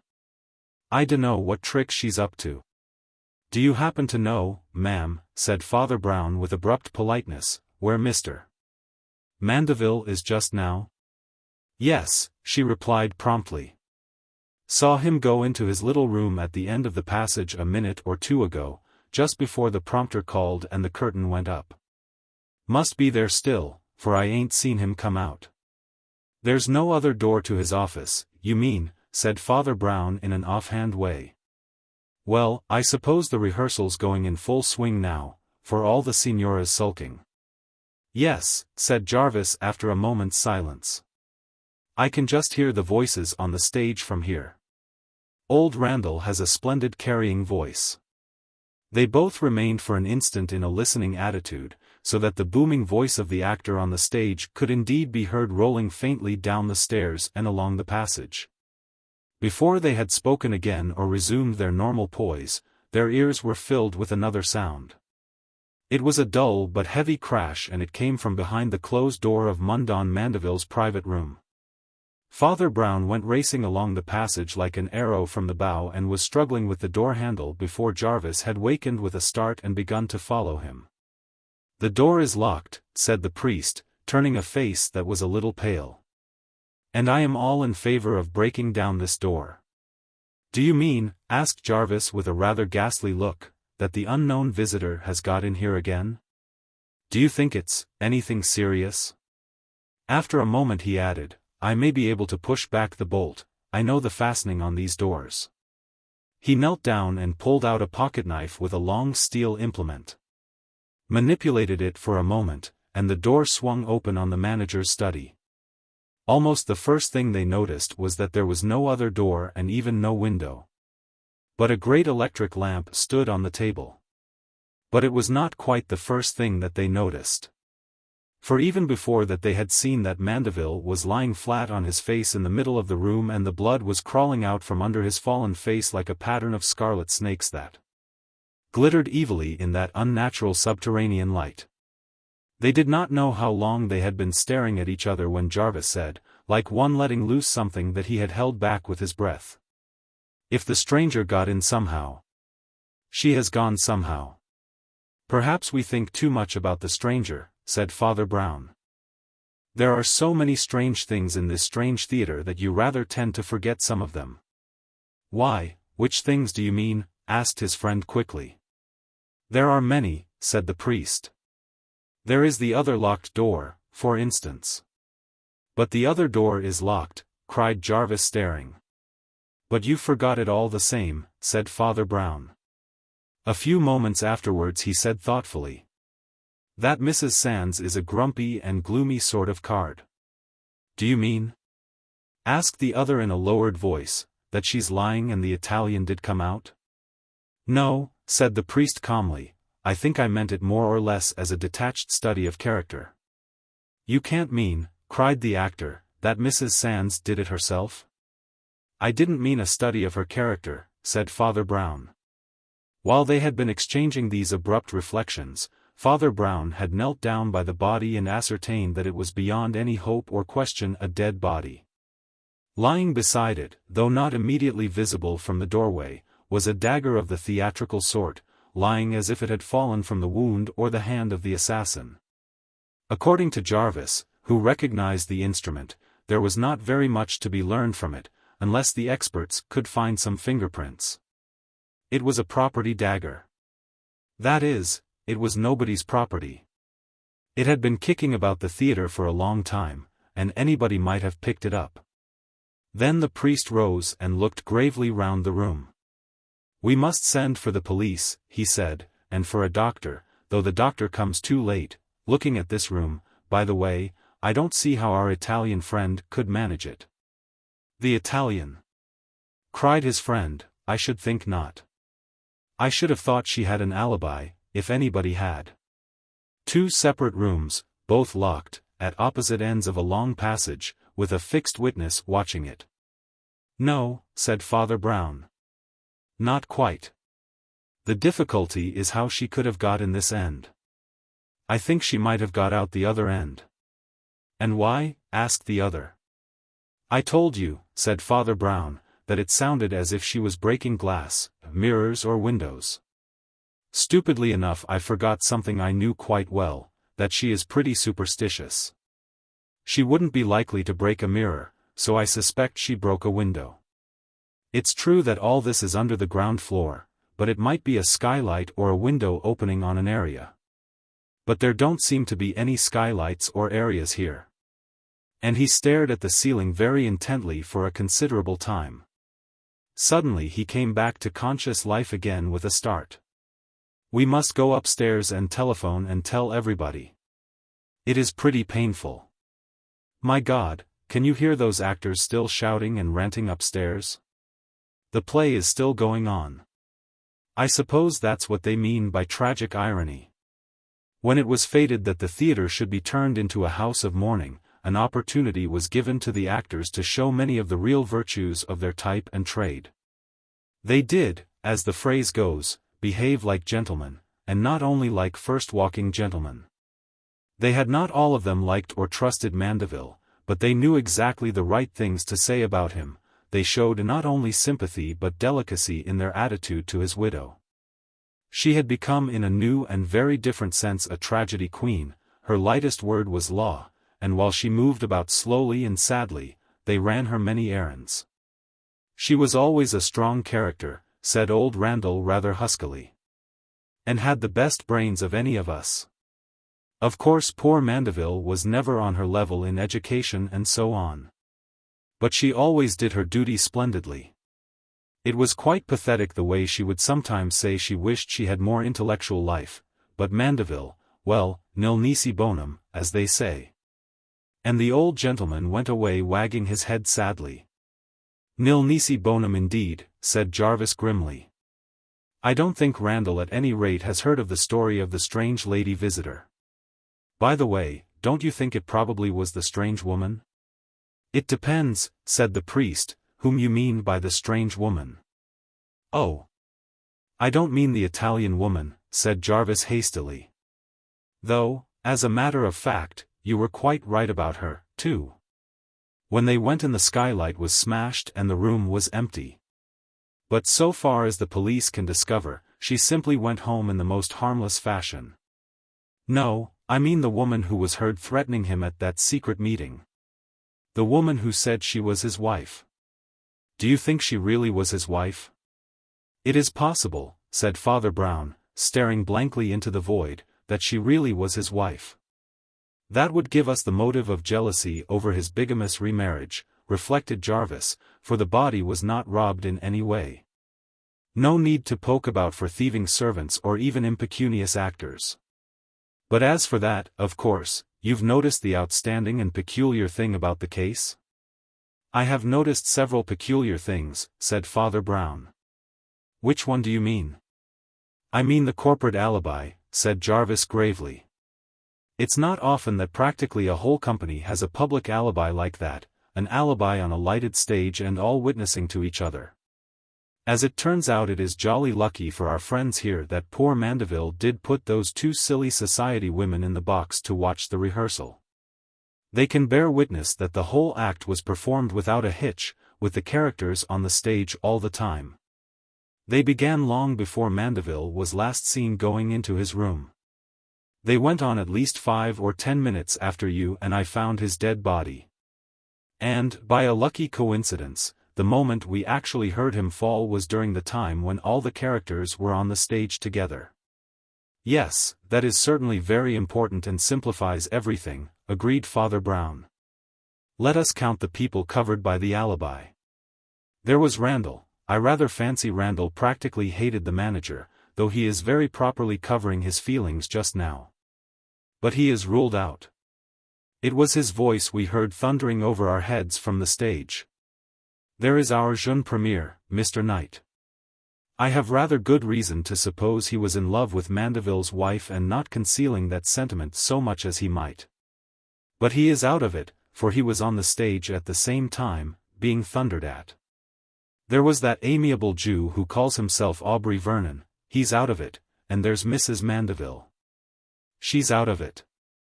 Their corporate alibi, as you say, depends chiefly on Lady Miriam and her friend in the box. Though there is the general common-sense corroboration that the act had to be gone through and the routine of the theatre seems to have suffered no interruption. The legal witnesses, however, are Lady Miriam and her friend, Miss Talbot. I suppose you feel sure they are all right? Lady Miriam, said Jarvis in surprise. Oh, yes. I suppose you mean that she looks a queer sort of vamp. But you've no notion what even the ladies of the best families are looking like nowadays. Besides, is there any particular reason for doubting their evidence? Only that it brings us up against a blank wall, said Father Brown. Don't you see that this collective alibi practically covers everybody? Those four were the only performers in the theater at the time, and there were scarcely any servants in the theater. None indeed, except old Sam who guards the only regular entrance, and the woman who guarded Miss Maroney's door. There is nobody else left available but you and me. We certainly might be accused of the crime, especially as we found the body. There seems nobody else who can be accused. You didn't happen to kill him when I wasn't looking, I suppose? Jarvis looked up with a slight start and stared a moment, then the broad grin returned to his swarthy face. He shook his head. You didn't do it, said Father Brown. And we will assume for the moment, merely for the sake of argument, that I didn't do it. The people on the stage being out of it, it really leaves the Signora behind her locked door, the sentinel in front of her door, and old Sam. Or are you thinking of the two ladies in the box? Of course they might have slipped out of the box. No, said Jarvis. I am thinking of the unknown woman who came and told Mandeville she was his wife. Perhaps she was, said the priest. And this time there was a note in his steady voice that made his companion start to his feet once more and lean across the table. We said, he observed in a low, eager voice, that this first wife might have been jealous of the other wife. No, said Father Brown. She might have been jealous of the Italian girl, perhaps, or of Lady Miriam Marden. But she was not jealous of the other wife. And why not? Because there was no other wife, said Father Brown. So far from being a bigamist, Mr. Mandeville seems to me to have been a highly monogamous person. His wife was almost too much with him. So much with him that you all charitably suppose that she must be somebody else. But I don't see how she could have been with him when he was killed, for we agree that she was acting all the time in front of the footlights. Acting an important part, too. Do you really mean, cried Jarvis, that the strange woman who haunted him like a ghost was only the Mrs. Mandeville we know? But he received no answer. For Father Brown was staring into vacancy with a blank expression almost like an idiot's. He always did look most idiotic at the instant when he was most intelligent. The next moment he scrambled to his feet looking very harassed and distressed. This is awful, he said. I'm not sure it isn't the worst business I ever had. But I've got to go through with it. Would you go and ask Mrs. Mandeville if I may speak to her in private? Oh, certainly, said Jarvis, as he turned towards the door. But what's the matter with you? Only being a born fool, said Father Brown, a very common complaint in this vale of tears. I was fool enough to forget altogether that the play was the school for scandal. He walked restlessly up and down the room until Jarvis reappeared at the door with an altered and even alarmed face. I can't find her anywhere, he said. Nobody seems to have seen her. They haven't seen Norman Knight either, have they? Asked Father Brown dryly. Well, it saves me the most painful interview of my life. Saving the grace of God, I was very nearly frightened of that woman. But she was frightened of me, too, frightened of something I'd seen or said. Knight was always begging her to bolt with him. Now she's done it, and I'm devilish sorry for him. For him? Inquired Jarvis. Well, it can't be very nice to elope with a murderess, said the other dispassionately. But as a matter of fact she was something very much worse than a murderess. And what is that? An egoist, said Father Brown. She was the sort of person who had looked in the mirror before looking out of the window, and it is the worst calamity of mortal life.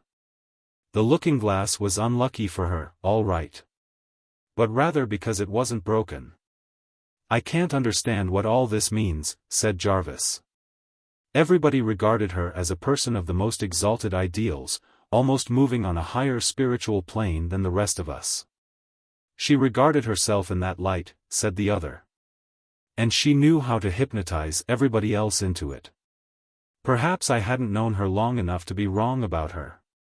But I knew the sort of person she was 5 minutes after I clapped eyes on her. "Oh, come," cried Jarvis, "I'm sure her behavior about the Italian was beautiful." "Her behavior always was beautiful," said the other. "I've heard from everybody here all about her refinements and subtleties and spiritual soarings above poor Mandeville's head. But all these spiritualities and subtleties seem to me to boil themselves down to the simple fact that she certainly was a lady and he most certainly was not a gentleman. But, do you know, I have never felt quite sure that St. Peter will make that the only test at the gate of heaven. As for the rest," he went on with increasing animation, "I knew from the very first word she said that she was not really being fair to the poor Italian. With all her fine airs of frigid magnanimity. And again, I realized it when I knew that the play was the school for scandal." "You are going rather too fast for me," said Jarvis in some bewilderment. "What does it matter what the play was?" "Well," said the priest, "she said she had given the girl the part of the beautiful heroine and had retired into the background herself with the older part of a matron. Now that might have applied to almost any play, but it falsifies the facts about that particular play. She can only have meant that she gave the other actress the part of Maria, which is hardly a part at all. And the part of the obscure and self-effacing married woman, if you please, must have been the part of Lady Teazle, which is the only part any actress wants to act. If the Italian was a first-rate actress who had been promised a first-rate part, there was really some excuse, or at least some cause, for her mad Italian rage. There generally is for mad Italian rages. Latins are logical and have a reason for going mad. But that one little thing let in daylight for me on the meaning of her magnanimity. And there was another thing, even then. You laughed when I said that the sulky look of Mrs. Sands was a study in character, but not in the character of Mrs. Sands. But it was true. If you want to know what a lady is really like, don't look at her, for she may be too clever for you. Don't look at the men round her, for they may be too silly about her. But look at some other woman who is always near to her, and especially one who is under her. You will see in that mirror her real face, and the face mirrored in Mrs. Sands was very ugly. And as for all the other impressions, what were they? I heard a lot about the unworthiness of poor old Mandeville. But it was all about his being unworthy of her, and I am pretty certain it came indirectly from her. And, even so, it betrayed itself. Obviously, from what every man said, she had confided in every man about her confounded intellectual loneliness. You yourself said she never complained. And then quoted her about how her uncomplaining silence strengthened her soul. And that is just the note, that's the unmistakable style. People who complain are just jolly, human, Christian nuisances, I don't mind them. But people who complain that they never complain are the devil.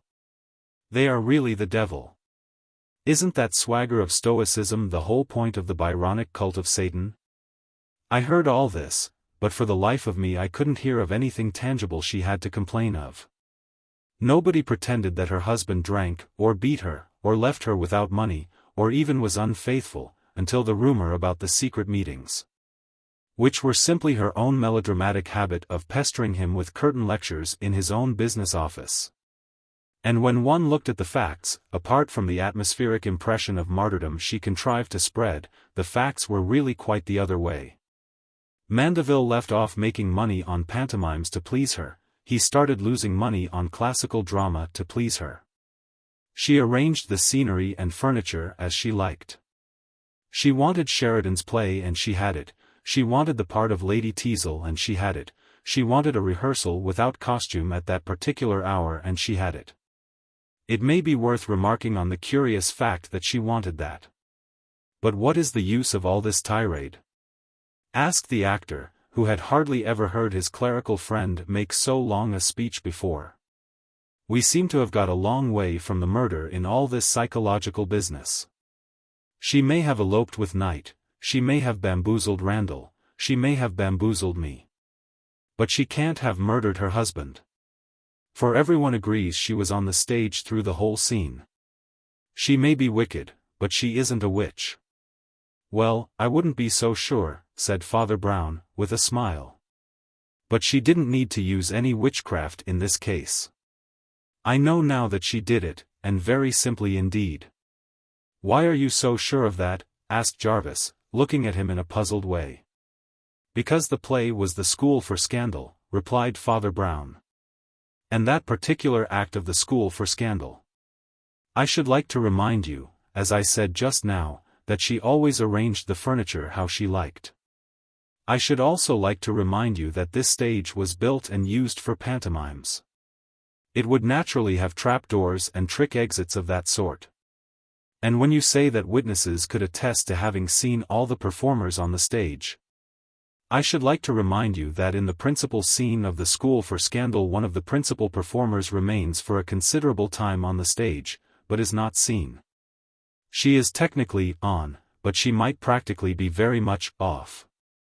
That is the screen of Lady Teazle and the alibi of Mrs. Mandeville. There was a silence and then the actor said, "You think she slipped through a trapdoor behind a screen down to the floor below, where the manager's room was?" "She certainly slipped away in some fashion, and that is the most probable fashion," said the other. "I think it all the more probable because she took the opportunity of an undress rehearsal, and even indeed arranged for one. It is a guess. But I fancy if it had been a dress rehearsal it might have been more difficult to get through a trapdoor in the hoops of the 18th century. There are many little difficulties, of course, but I think they could all be met in time and in turn. What I can't meet is the big difficulty," said Jarvis, putting his head on his hand with a sort of groan. "I simply can't bring myself to believe that a radiant and serene creature like that could so lose, so to speak, her bodily balance, to say nothing of her moral balance. Was any motive strong enough? Was she very much in love with Knight?" "I hope so," replied his companion, "for really it would be the most human excuse. But I'm sorry to say that I have my doubts. She wanted to get rid of her husband, who was an old-fashioned provincial hack, not even making much money. She wanted to have a career as the brilliant wife of a brilliant and rapidly rising actor. But she didn't want in that sense to act in the School for Scandal. She wouldn't have run away with a man except in the last resort. It wasn't a human passion with her, but a sort of hellish respectability. She was always dogging her husband in secret and badgering him to divorce himself or otherwise get out of the way. And as he refused he paid at last for his refusal. There's another thing you've got to remember. You talk about these highbrows having a higher art and a more philosophical drama. But remember what a lot of the philosophy is. Remember what sort of conduct those highbrows often present to the highest. All about the will to power and the right to live and the right to experience, damned nonsense and more than damned nonsense, nonsense that can damn." Father Brown frowned, which he did very rarely, and there was still a cloud on his brow as he put on his hat and went out into the night. The Vanishing of Vaudrey. Sir Arthur Vaudrey, in his light grey summer suit, and wearing on his grey head the white hat which he so boldly affected, went walking briskly up the road by the river from his own house to the little group of houses that were almost like outhouses to his own. Entered that little hamlet, and then vanished completely as if he had been carried away by the fairies. The disappearance seemed the more absolute and abrupt because of the familiarity of the scene and the extreme simplicity of the conditions of the problem. The hamlet could not be called a village. Indeed, it was little more than a small and strangely isolated street. It stood in the middle of wide and open fields and plains, a mere string of the 4 or 5 shops absolutely needed by the neighbors, that is, by a few farmers and the family at the great house. There was a butcher's at the corner, at which, it appeared, Sir Arthur had last been seen. He was seen by 2 young men staying at his house. Evan Smith, who was acting as his secretary, and John Dalmon, who was generally supposed to be engaged to his ward. There was next to the butcher's a small shop combining a large number of functions, such as is found in villages, in which a little old woman sold sweets, walking sticks, golf balls, gum, balls of string and a very faded sort of stationery. Beyond this was the tobacconist, to which the two young men were betaking themselves when they last caught a glimpse of their host standing in front of the butcher's shop. And beyond that was a dingy little dressmaker's, kept by two ladies. A pale and shiny shop, offering to the passer-by great goblets of very wan, green lemonade, completed the block of buildings. For the only real and Christian inn in the neighborhood stood by itself some way down the main road. Between the inn and the hamlet was a crossroads, at which stood a policeman and a uniformed official of a motoring club, and both agreed that Sir Arthur had never passed that point on the road. It had been at an early hour of a very brilliant summer day that the old gentleman had gone gaily striding up the road, swinging his walking stick and flapping his yellow gloves. He was a good deal of a dandy, but one of a vigorous and virile sort, especially for his age. His bodily strength and activity were still very remarkable. And his curly hair might have been a yellow so pale as to look white instead of a white that was a faded yellow. His clean-shaven face was handsome, with a high-bridged nose like the Duke of Wellington's, but the most outstanding features were his eyes. They were not merely metaphorically outstanding. Something prominent and almost bulging about them was perhaps the only disproportion in his features, but his lips were sensitive and set a little tightly, as if by an act of will. He was the squire of all that country and the owner of the little hamlet. In that sort of place everybody not only knows everybody else, but generally knows where anybody is at any given moment. The normal course would have been for Sir Arthur to walk to the village, to say whatever he wanted to say to the butcher or anybody else, and then walk back to his house again. All in the course of about half an hour. As the two young men did when they had bought their cigarettes. But they saw nobody on the road returning. Indeed, there was nobody in sight except the one other guest at the house, a certain Dr.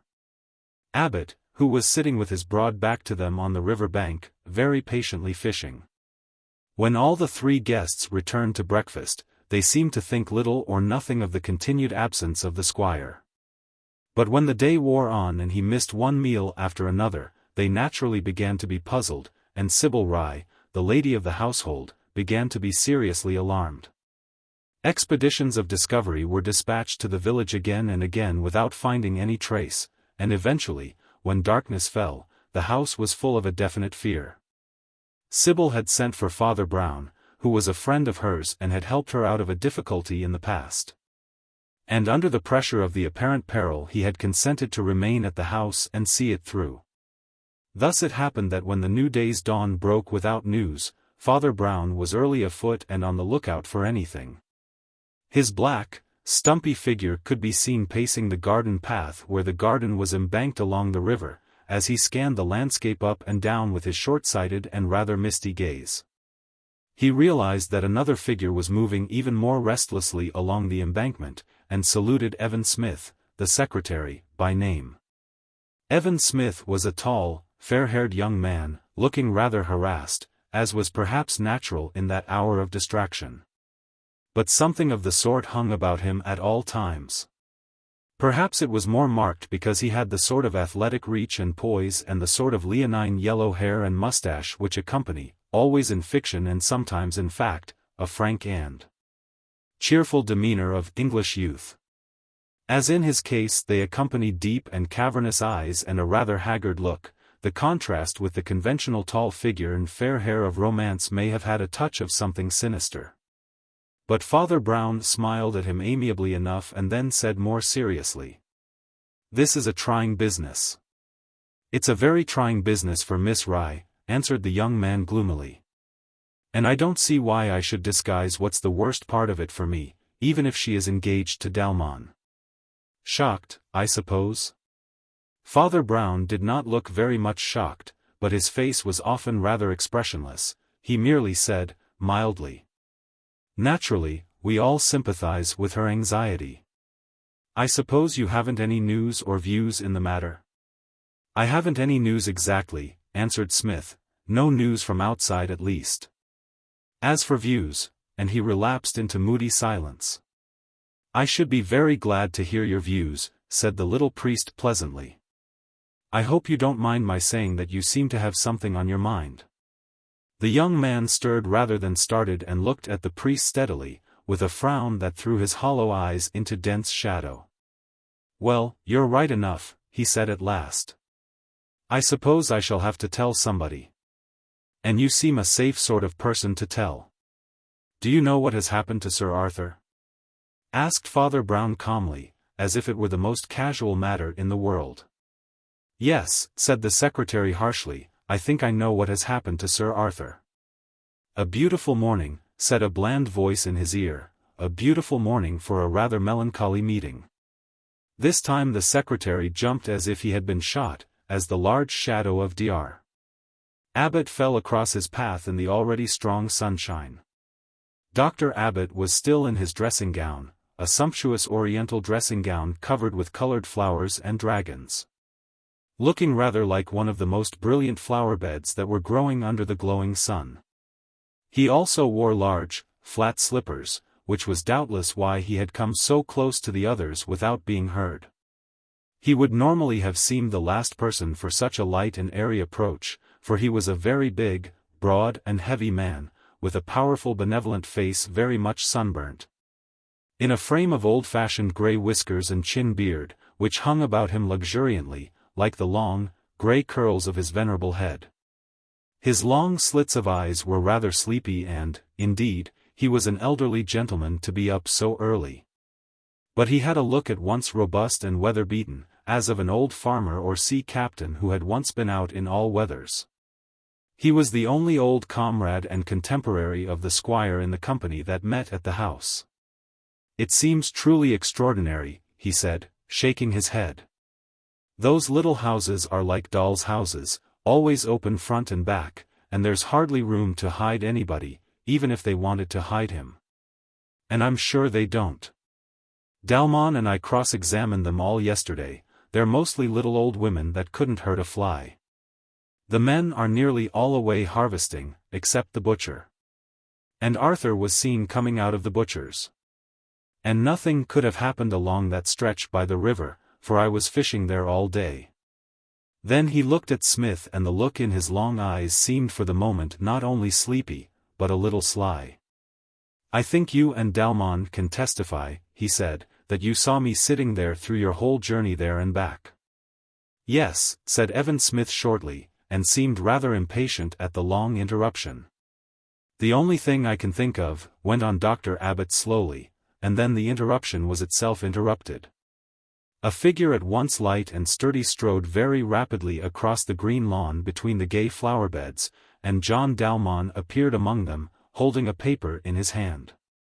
He was neatly dressed and rather swarthy, with a very fine square Napoleonic face and very sad eyes, eyes so sad that they looked almost dead. He seemed to be still young, but his black hair had gone prematurely grey about the temples.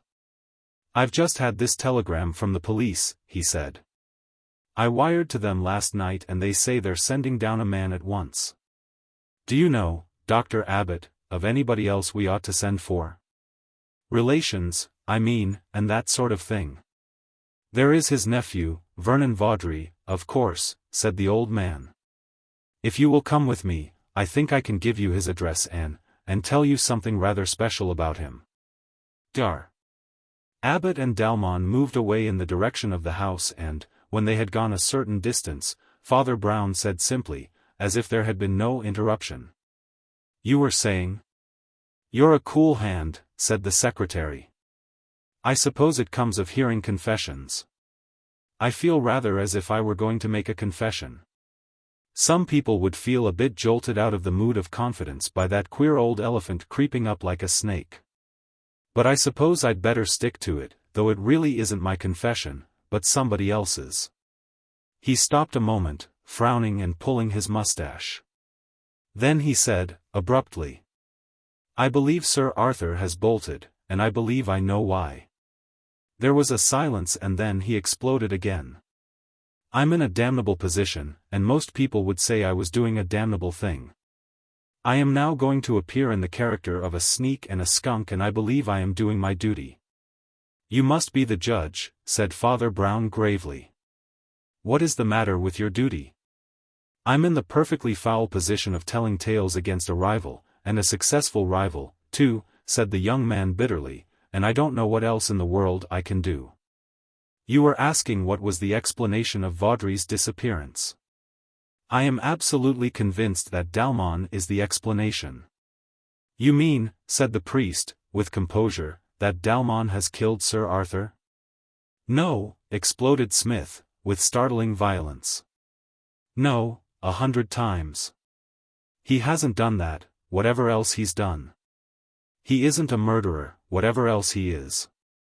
He has the best of all alibis, the evidence of a man who hates him. I'm not likely to perjure myself for love of Dalmon. And I could swear in any court he did nothing to the old man yesterday. Dalmon and I were together all day, or all that part of the day, and he did nothing in the village except buy cigarettes and nothing here except smoke them and read in the library.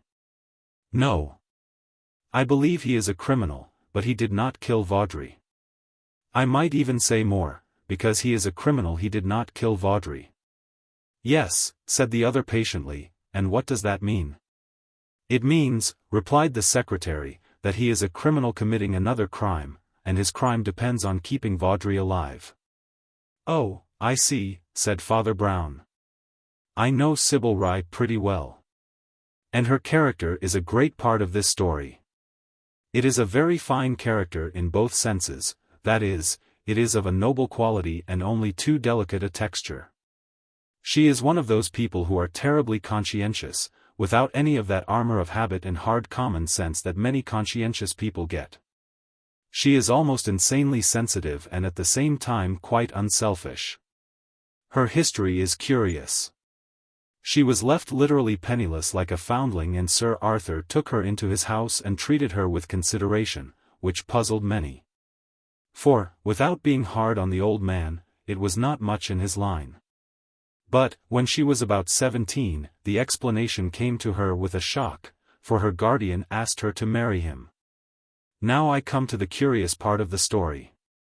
Somehow or other, Sybil had heard from somebody, I rather suspect from old Abbot, that Sir Arthur Vaudrey, in his wilder youth, had committed some crime or, at least, done some great wrong to somebody, which had got him into serious trouble. I don't know what it was. But it was a sort of nightmare to the girl, at her crude sentimental age, and made him seem like a monster, at least too much so for the close relation of marriage. What she did was incredibly typical of her.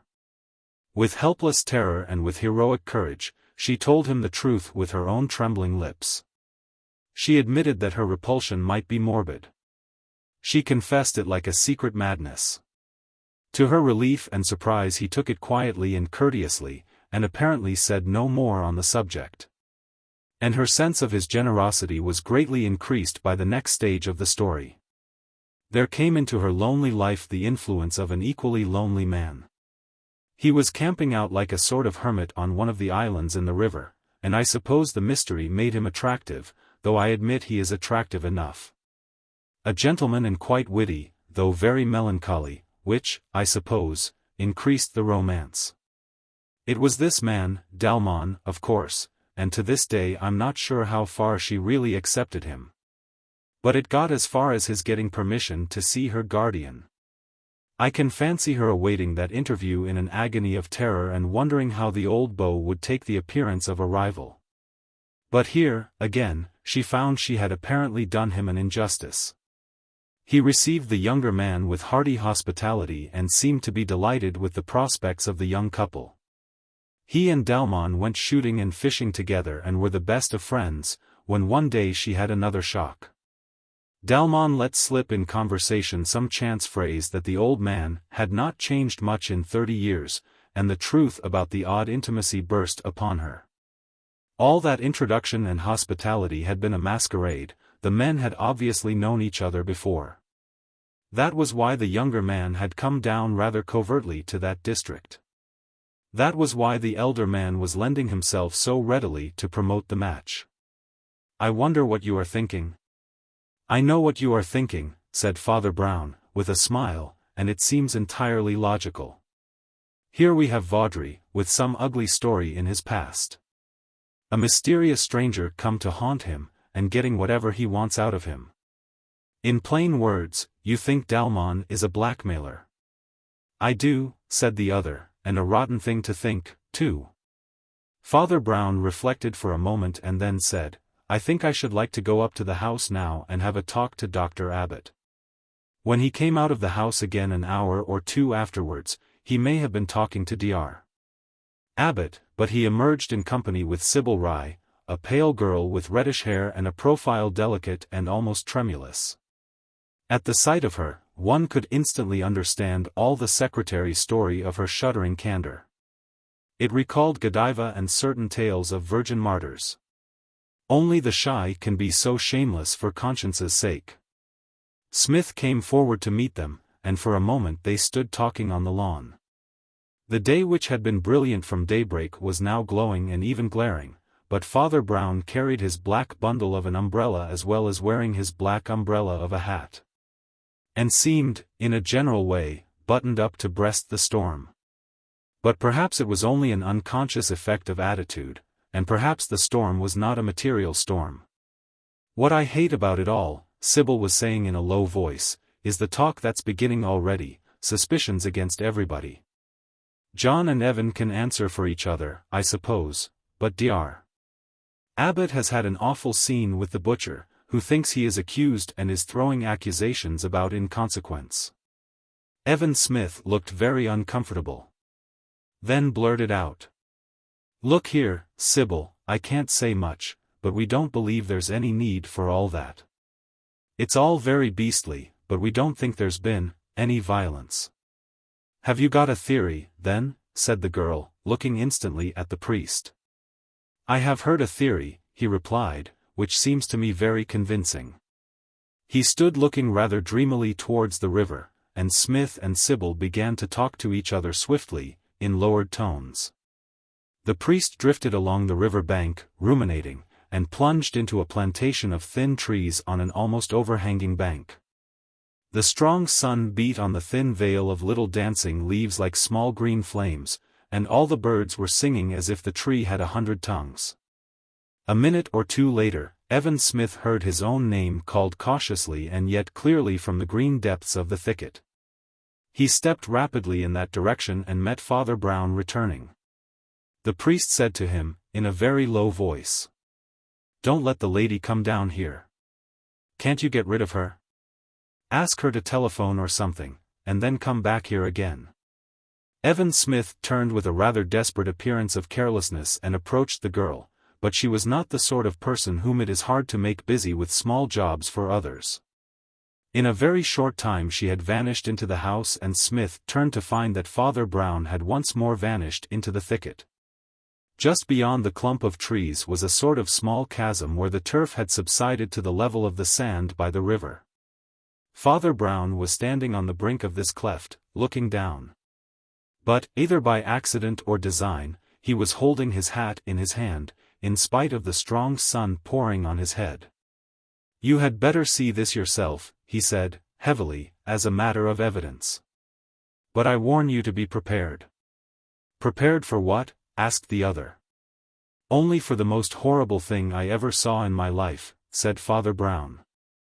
Even Smith stepped to the brink of the bank of turf and with difficulty repressed a cry rather like a scream. Sir Arthur Vaudrey was glaring and grinning up at him. The face was turned up so that he could have put his foot on it, the head was thrown back, with its wig of whitish-yellow hair towards him, so that he saw the face upside down. This made it seem all the more like a part of a nightmare, as if a man were walking about with his head stuck on the wrong way. What was he doing? Was it possible that Vaudrey was really creeping about, hiding in the cracks of field and bank, and peering out at them in this unnatural posture? The rest of the figure seemed hunched and almost crooked, as if it had been crippled or deformed, but on looking more closely, this seemed only the foreshortening of limbs fallen in a heap. Was he mad? Was he? The more Smith looked at him the stiffer the posture seemed. You can't see it from here properly, said Father Brown, but his throat is cut. Smith shuddered suddenly. "I can well believe it's the most horrible thing you've seen," he said. "I think it's seeing the face upside down. I've seen that face at breakfast, or dinner, every day for 10 years. And it always looked quite pleasant and polite. You turn it upside down and it looks like the face of a fiend." "The face really is smiling," said Father Brown, soberly. "Which is perhaps not the least part of the riddle. Not many men smile while their throats are being cut, even if they do it themselves. That smile, combined with those gooseberry eyes of his, that always seemed standing out of his head, is enough, no doubt, to explain the expression. But it's true, things look different upside down. Artists often turn their drawings upside down to test their correctness. Sometimes, when it's difficult to turn the object itself upside down, as in the case of the Matterhorn, let us say, they have been known to stand on their heads. Or at least look between their legs." The priest, who was talking thus flippantly to steady the other man's nerves, concluded by saying, in a more serious tone, "I quite understand how it must have upset you. Unfortunately, it also upset something else." "What do you mean?" "It has upset the whole of our very complete theory," replied the other. And he began clambering down the bank on to the little strip of sand by the river.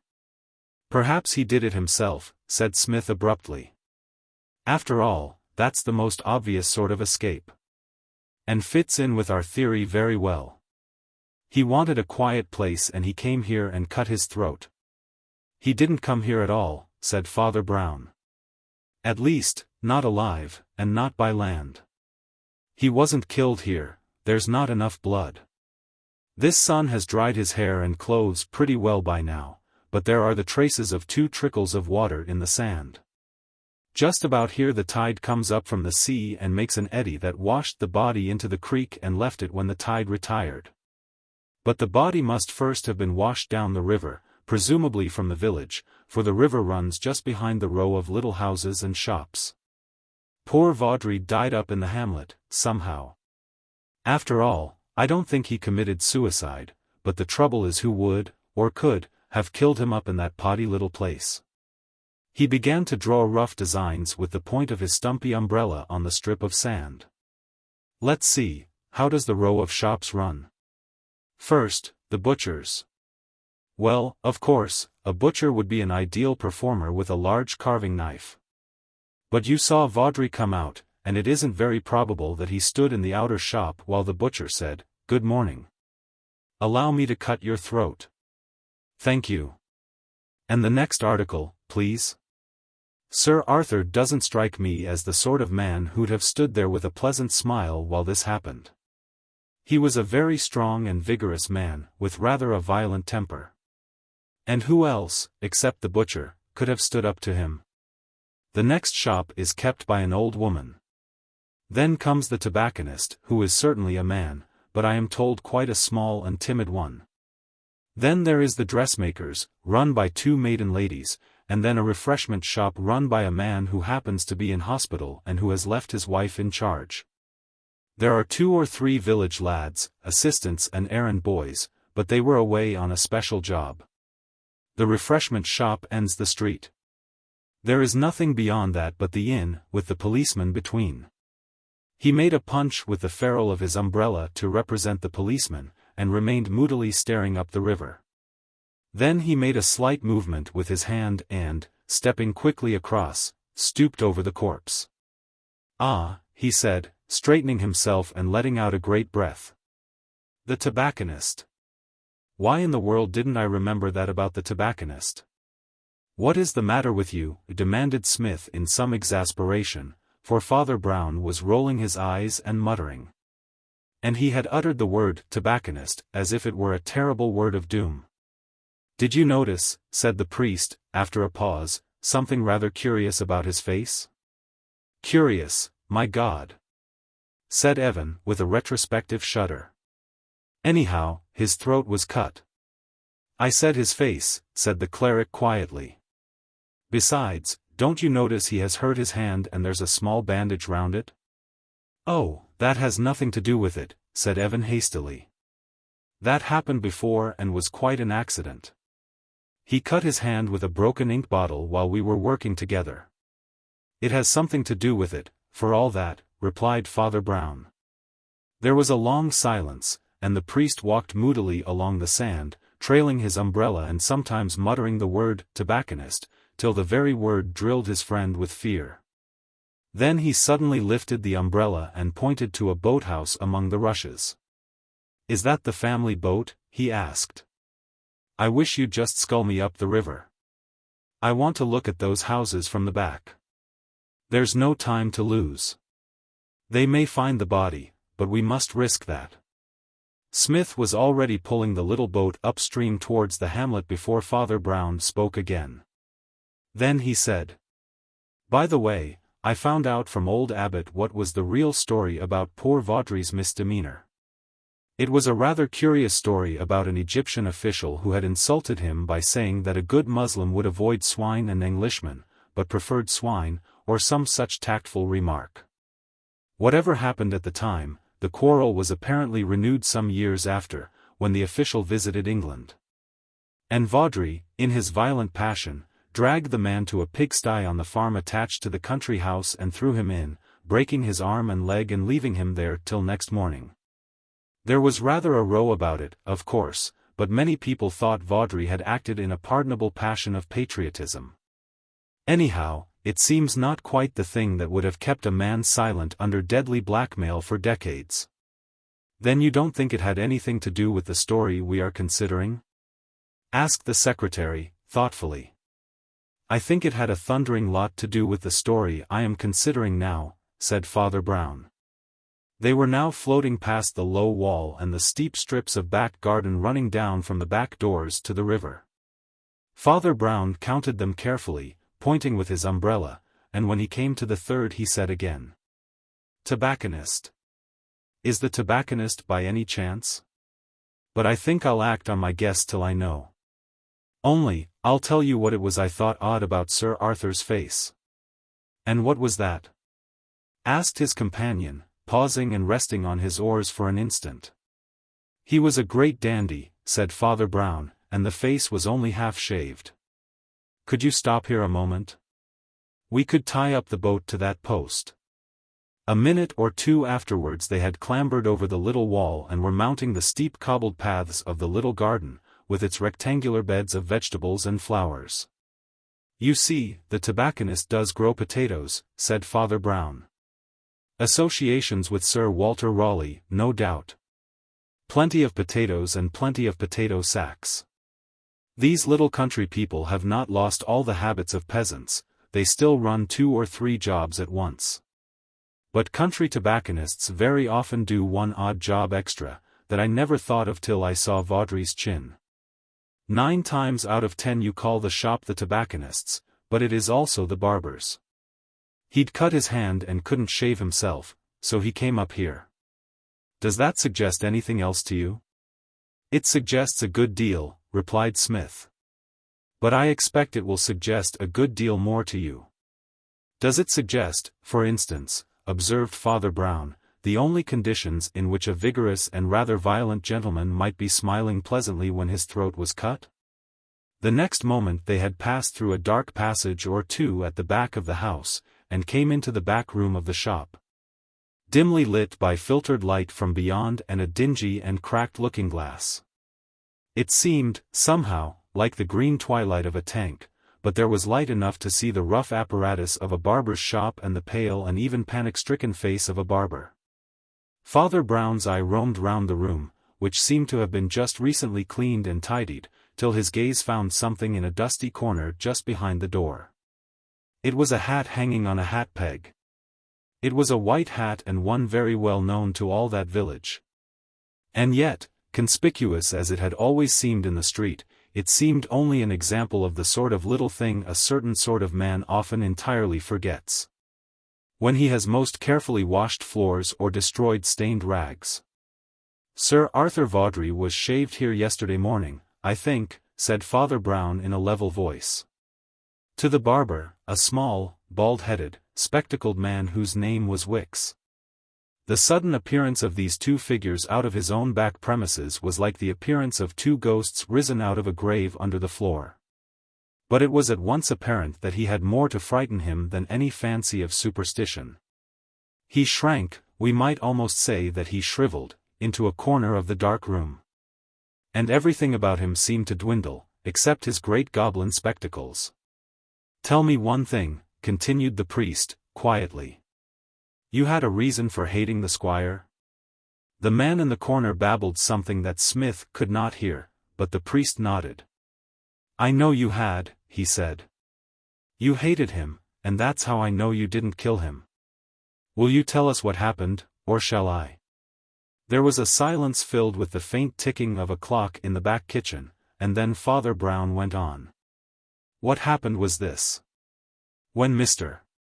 Dalmon stepped inside your outer shop, he asked for some cigarettes that were in the window. You stepped outside for a moment, as shopmen often do, to make sure of what he meant. And in that moment of time he perceived in the inner room the razor you had just laid down, and the yellow-white head of Sir Arthur in the barber's chair. Probably both glimmering in the light of that little window beyond. It took but an instant for him to pick up the razor and cut the throat and come back to the counter. The victim would not even be alarmed at the razor and the hand. He died smiling at his own thoughts. And what thoughts? Nor, I think, was Dalmon alarmed. He had done it so quickly and quietly that Mr. Smith here could have sworn in court that the two were together all the time. But there was somebody who was alarmed, very legitimately. And that was you. You had quarreled with your landlord about arrears of rent and so on. You came back into your own shop and found your enemy murdered in your own chair, with your own razor. It was not altogether unnatural that you despaired of clearing yourself, and preferred to clear up the mess. To clean the floor and throw the corpse into the river at night, in a potato sack rather loosely tied. It was rather lucky that there were fixed hours after which your barber's shop was shut. So you had plenty of time. You seem to have remembered everything but the hat. Oh, don't be frightened, I shall forget everything, including the hat. And he passed placidly through the outer shop into the street beyond, followed by the wondering Smith, and leaving behind the barber, stunned and staring. You see, said Father Brown to his companion, it was one of those cases where a motive really is too weak to convict a man and yet strong enough to acquit him. A little nervous fellow like that would be the last man really to kill a big strong man for a tiff about money. But he would be the first man to fear that he would be accused of having done it. Ah, there was a thundering difference in the motive of the man who did do it. And he relapsed into reflection, staring and almost glaring at vacancy. It is simply awful, groaned Evan Smith. I was abusing Dalmon as a blackmailer and a blackguard an hour or two ago, and yet it breaks me all up to hear he really did this, after all. The priest still seemed to be in a sort of trance, like a man staring down into an abyss. At last his lips moved and he murmured, more as if it were a prayer than an oath, "Merciful God, what a horrible revenge." His friend questioned him, but he continued as if talking to himself. What a horrible tale of hatred. What a vengeance for one mortal worm to take on another. Shall we ever get to the bottom of this bottomless human heart, where such abominable imaginations can abide? God save us all from pride. But I cannot yet make any picture in my mind of hate and vengeance like that. Yes, said Smith, and I can't quite picture why he should kill Vaudrey at all. If Dalmon was a blackmailer, it would seem more natural for Vaudrey to kill him. As you say, the throat-cutting was a horrid business, but... Father Brown started, and blinked like a man awakened from sleep. Oh, that, he corrected hastily. I wasn't thinking about that. I didn't mean the murder in the barber's shop, when I said a horrible tale of vengeance. I was thinking of a much more horrible tale than that. Though, of course, that was horrible enough, in its way. But that was much more comprehensible, almost anybody might have done it.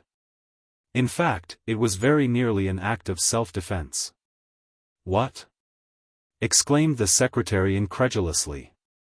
A man creeps up behind another man and cuts his throat, while he is smiling pleasantly at the ceiling in a barber's chair, and you say it was self-defense. I do not say it was justifiable self-defense, replied the other.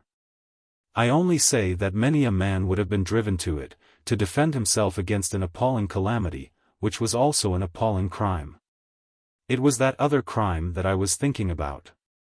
To begin with, about that question you asked just now, why should the blackmailer be the murderer? Well, there are a good many conventional confusions and errors on a point like that. He paused, as if collecting his thoughts after his recent trance of horror, and went on in ordinary tones. You observe that two men, an older and a younger, go about together and agree on a matrimonial project. But the origin of their intimacy is old and concealed. One is rich and the other poor, and you guess at blackmail. You are quite right, at least to that extent. Where you are quite wrong is in guessing which is which. You assume that the poor man was blackmailing the rich man. As a matter of fact, the rich man was blackmailing the poor man. But that seems nonsense, objected the secretary. It is much worse than nonsense, but it is not at all uncommon, replied the other. Half modern politics consists of rich men blackmailing people. Your notion that it's nonsense rests on two illusions which are both nonsensical. One is, that rich men never want to be richer. The other is, that a man can only be blackmailed for money. It's the last that is in question here. Sir Arthur Vaudrey was acting not for avarice, but for vengeance. And he planned the most hideous vengeance I ever heard of. But why should he plan vengeance on John Dalmon? Inquired Smith. It wasn't on John Dalmon that he planned vengeance, replied the priest, gravely. There was a silence, and he resumed, almost as if changing the subject. When we found the body, you remember, we saw the face upside down, and you said it looked like the face of a fiend. Has it occurred to you that the murderer also saw the face upside down, coming behind the barber's chair? But that's all morbid extravagance, remonstrated his companion. I was quite used to the face when it was the right way up. Perhaps you have never seen it the right way up, said Father Brown. I told you that artists turn a picture the wrong way up when they want to see it the right way up. Perhaps, over all those breakfasts and tea tables, you had got used to the face of a fiend. What on earth are you driving at? Demanded Smith, impatiently. I speak in parables, replied the other in a rather somber tone. Of course, Sir Arthur was not actually a fiend. He was a man with a character which he had made out of a temperament that might also have been turned to good. But those goggling, suspicious eyes, that tight, yet quivering mouth, might have told you something if you had not been so used to them. You know, there are physical bodies on which a wound will not heal. Sir Arthur had a mind of that sort. It was as if it lacked a skin, he had a feverish vigilance of vanity. Those strained eyes were open with an insomnia of egoism. Sensibility need not be selfishness. Sybil Rye, for instance, has the same thin skin and manages to be a sort of saint. But Vaudrey had turned it all to poisonous pride, a pride that was not even secure and self-satisfied. Every scratch on the surface of his soul festered. And that is the meaning of that old story about throwing the man into the pigsty. If he'd thrown him then and there, after being called a pig, it might have been a pardonable burst of passion. But there was no pigsty, and that is just the point. Vaudrey remembered the silly insult for years and years, till he could get the Oriental into the improbable neighborhood of a pigsty. And then he took, what he considered the only appropriate and artistic revenge. Oh, my God, he liked his revenges to be appropriate and artistic. Smith looked at him curiously. You are not thinking of the pigsty story, he said. No, said Father Brown, of the other story. He controlled the shudder in his voice, and went on. Remembering that story of a fantastic and yet patient plot to make the vengeance fit the crime, consider the other story before us. Had anybody else, to your knowledge, ever insulted Vaudrey, or offered him what he thought a mortal insult? Yes. A woman insulted him. A sort of vague horror began to dawn in Evan's eyes. He was listening intently. A girl, little more than a child, refused to marry him, because he had once been a sort of criminal. Had, indeed, been in prison for a short time for the outrage on the Egyptian. And that madman said, in the hell of his heart, she shall marry a murderer. They took the road towards the great house and went along by the river for some time in silence, before he resumed. Vaudrey was in a position to blackmail Dalmon, who had committed a murder long ago. Probably he knew of several crimes among the wild comrades of his youth. Probably it was a wild crime with some redeeming features, for the wildest murders are never the worst. And Dalmon looks to me like a man who knows remorse, even for killing Vaudrey. But he was in Vaudrey's power and, between them, they entrapped the girl very cleverly into an engagement. Letting the lover try his luck first, for instance, and the other only encouraging magnificently. But Dalmon himself did not know, nobody but the devil himself did know, what was really in that old man's mind. Then, a few days ago, Dalmon made a dreadful discovery. He had obeyed, not altogether unwillingly, he had been a tool, and he suddenly found how the tool was to be broken and thrown away. He came upon certain notes of Vaudrey's in the library which, disguised as they were, told of preparations for giving information to the police. He understood the whole plot and stood stunned as I did when I first understood it. The moment the bride and bridegroom were married, the bridegroom would be arrested and hanged. The fastidious lady, who objected to a husband who had been in prison, should have no husband except a husband on the gallows. That is what Sir Arthur Vaudrey considered an artistic rounding off of the story. Evan Smith, deadly pale, was silent. And, far away, down the perspective of the road, they saw the large figure and wide hat of Dr. Abbott advancing towards them. Even in the outline there was a certain agitation. But they were still shaken with their own private apocalypse. As you say, hate is a hateful thing, said Evan at last, and, do you know, one thing gives me a sort of relief. All my hatred of poor Dalmon is gone out of me, now I know how he was twice a murderer. It was in silence that they covered the rest of the distance and met the big doctor coming towards them, with his large gloved hands thrown out in a sort of despairing gesture and his grey beard tossing in the wind. There is dreadful news, he said. Arthur's body has been found. He seems to have died in his garden. Dear me, said Father Brown, rather mechanically. How dreadful. And there is more, cried the doctor breathlessly. John Dalmon went off to see Vernon Vaudrey, the nephew, but Vernon Vaudrey hasn't heard of him and Dalmon seems to have disappeared entirely. Dear me, said Father Brown. How strange. The worst crime in the world. Father Brown was wandering through a picture gallery, with an expression that suggested that he had not come there to look at the pictures. Indeed, he did not want to look at the pictures, though he liked pictures well enough. Not that there was anything immoral or improper about those highly modern pictorial designs. He would indeed be of an inflammable temperament who was stirred to any of the more pagan passions by the display of interrupted spirals, inverted cones and broken cylinders with which the art of the future inspired or menaced mankind. The truth is that Father Brown was looking for a young friend who had appointed that somewhat incongruous meeting place, being herself of a more futuristic turn. The young friend was also a young relative, one of the few relatives that he had.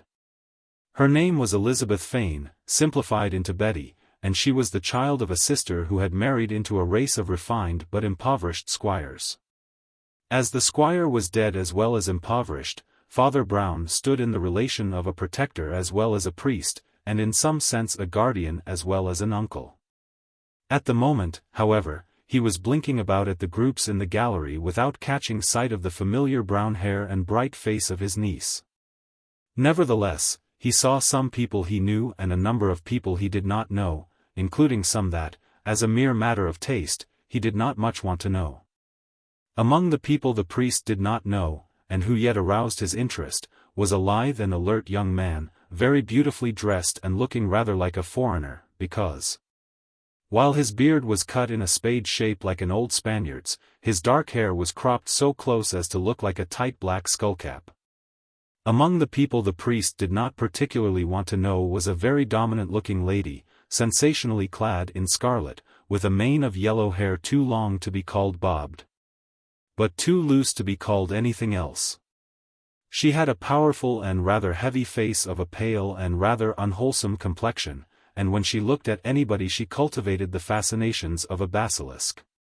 She towed in attendance behind her a short man with a big beard and a very broad face, with long sleepy slits of eyes. The expression of his face was beaming and benevolent, if only partially awake.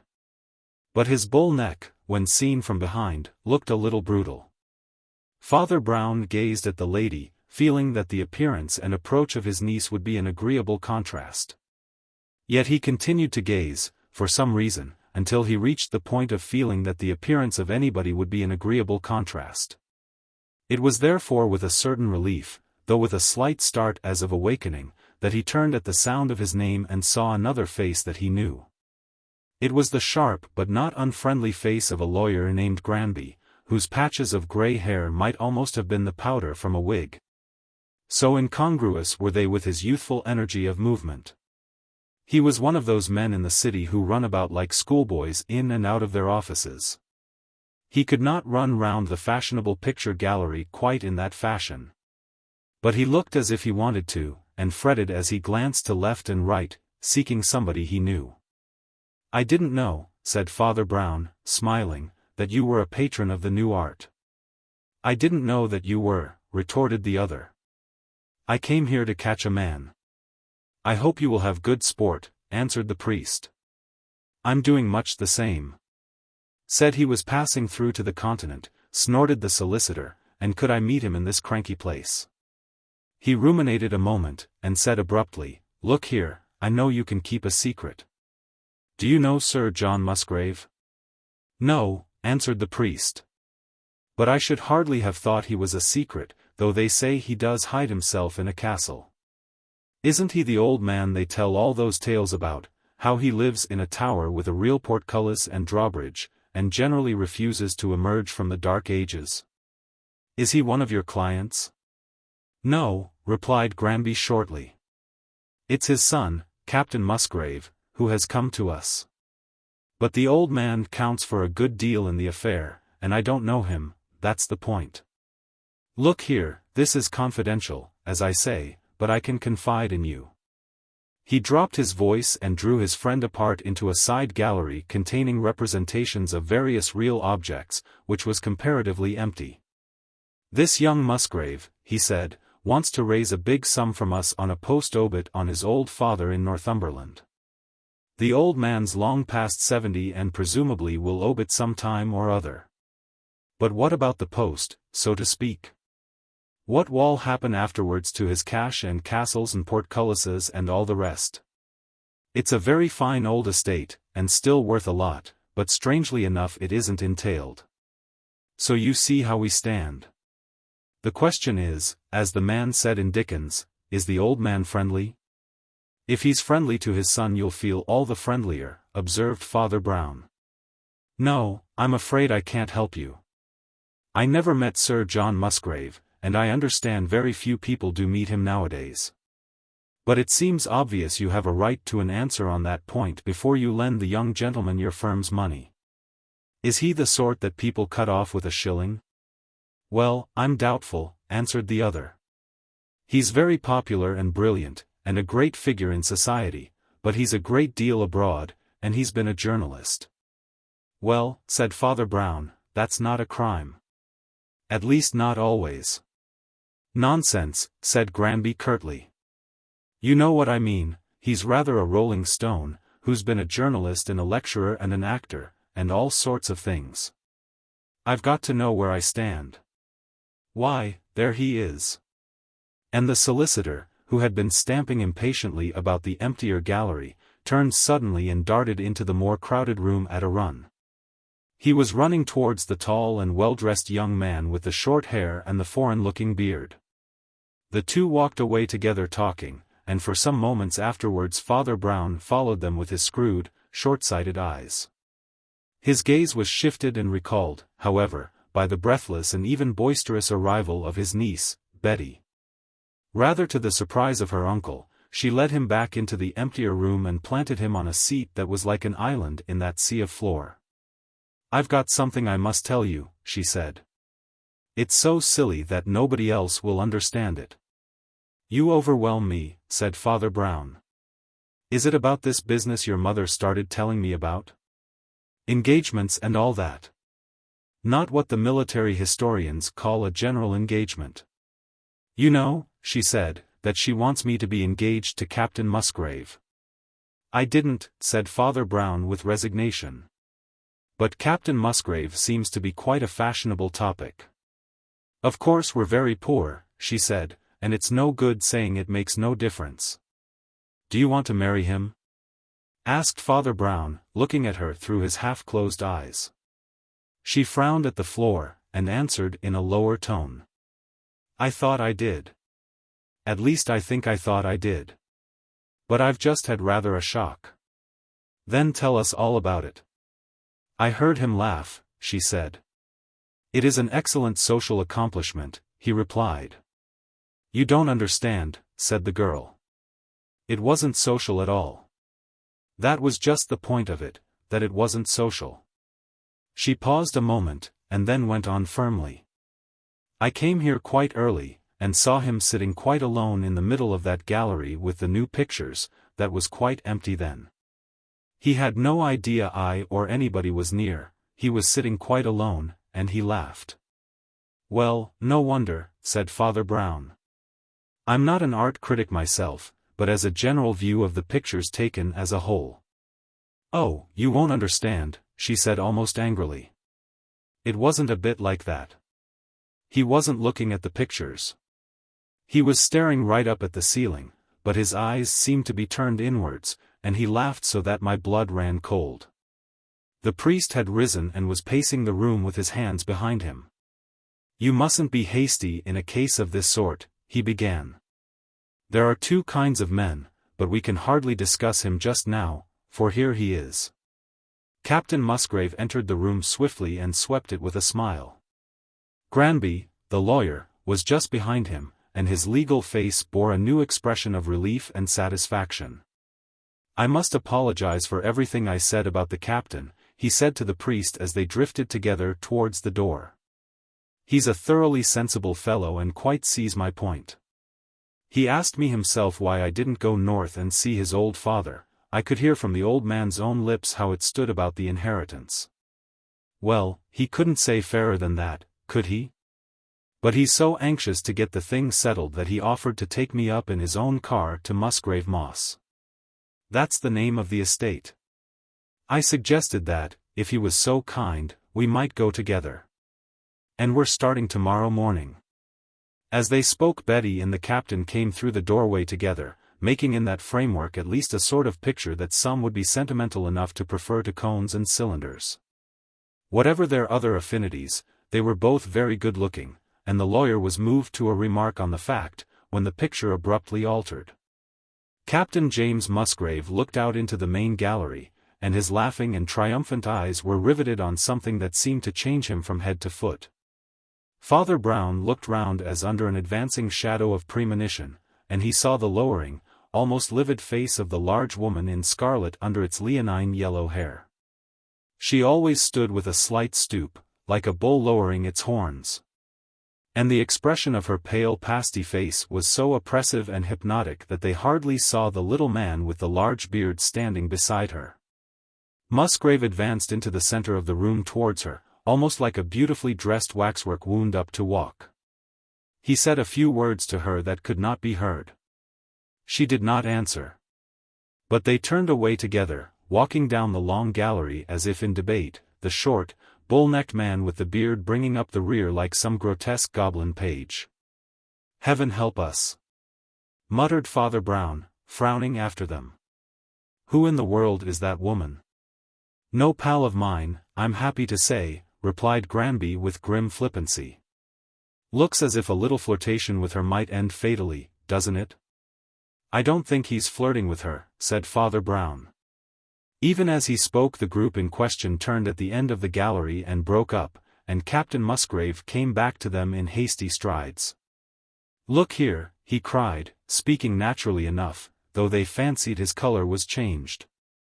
"I'm awfully sorry, Mr. Granby, but I find I can't come north with you tomorrow." "Of course, you will take the car all the same." "Please do, I shan't want it. I have to be in London for some days." "Take a friend with you if you like." "My friend, Father Brown," began the lawyer. "If Captain Musgrave is really so kind," said Father Brown gravely, "I may explain that I have some status in Mr. Granby's inquiry, and it would be a great relief to my mind if I could go." Which was how it came about that a very elegant car, with an equally elegant chauffeur, shot north the next day over the Yorkshire moors. Bearing the incongruous burden of a priest who looked rather like a black bundle, and a lawyer who had the habit of running about on his feet instead of racing on somebody else's wheels. They broke their journey very agreeably in one of the great dales of the West Riding, dining and sleeping at a comfortable inn. And starting early next day began to run along the Northumbrian coast till they reached a country that was a maze of sand dunes and rank sea meadows. Somewhere in the heart of which lay the old border castle which had remained so unique and yet so secretive a monument of the old border wars. They found it at last, by following a path running beside a long arm of the sea that ran inland, and turned eventually into a sort of rude canal ending in the moat of the castle. The castle really was a castle, of the square, embattled plan that the Normans built everywhere from Galilee to the Grampians. It did really and truly have a portcullis and a drawbridge, and they were very realistically reminded of the fact by an accident that delayed their entrance. They waded amid long coarse grass and thistle to the bank of the moat, which ran in a ribbon of black with dead leaves and scum upon it, like ebony inlaid with a pattern of gold. Barely a yard or two beyond the black ribbon was the other green bank and the big stone pillars of the gateway.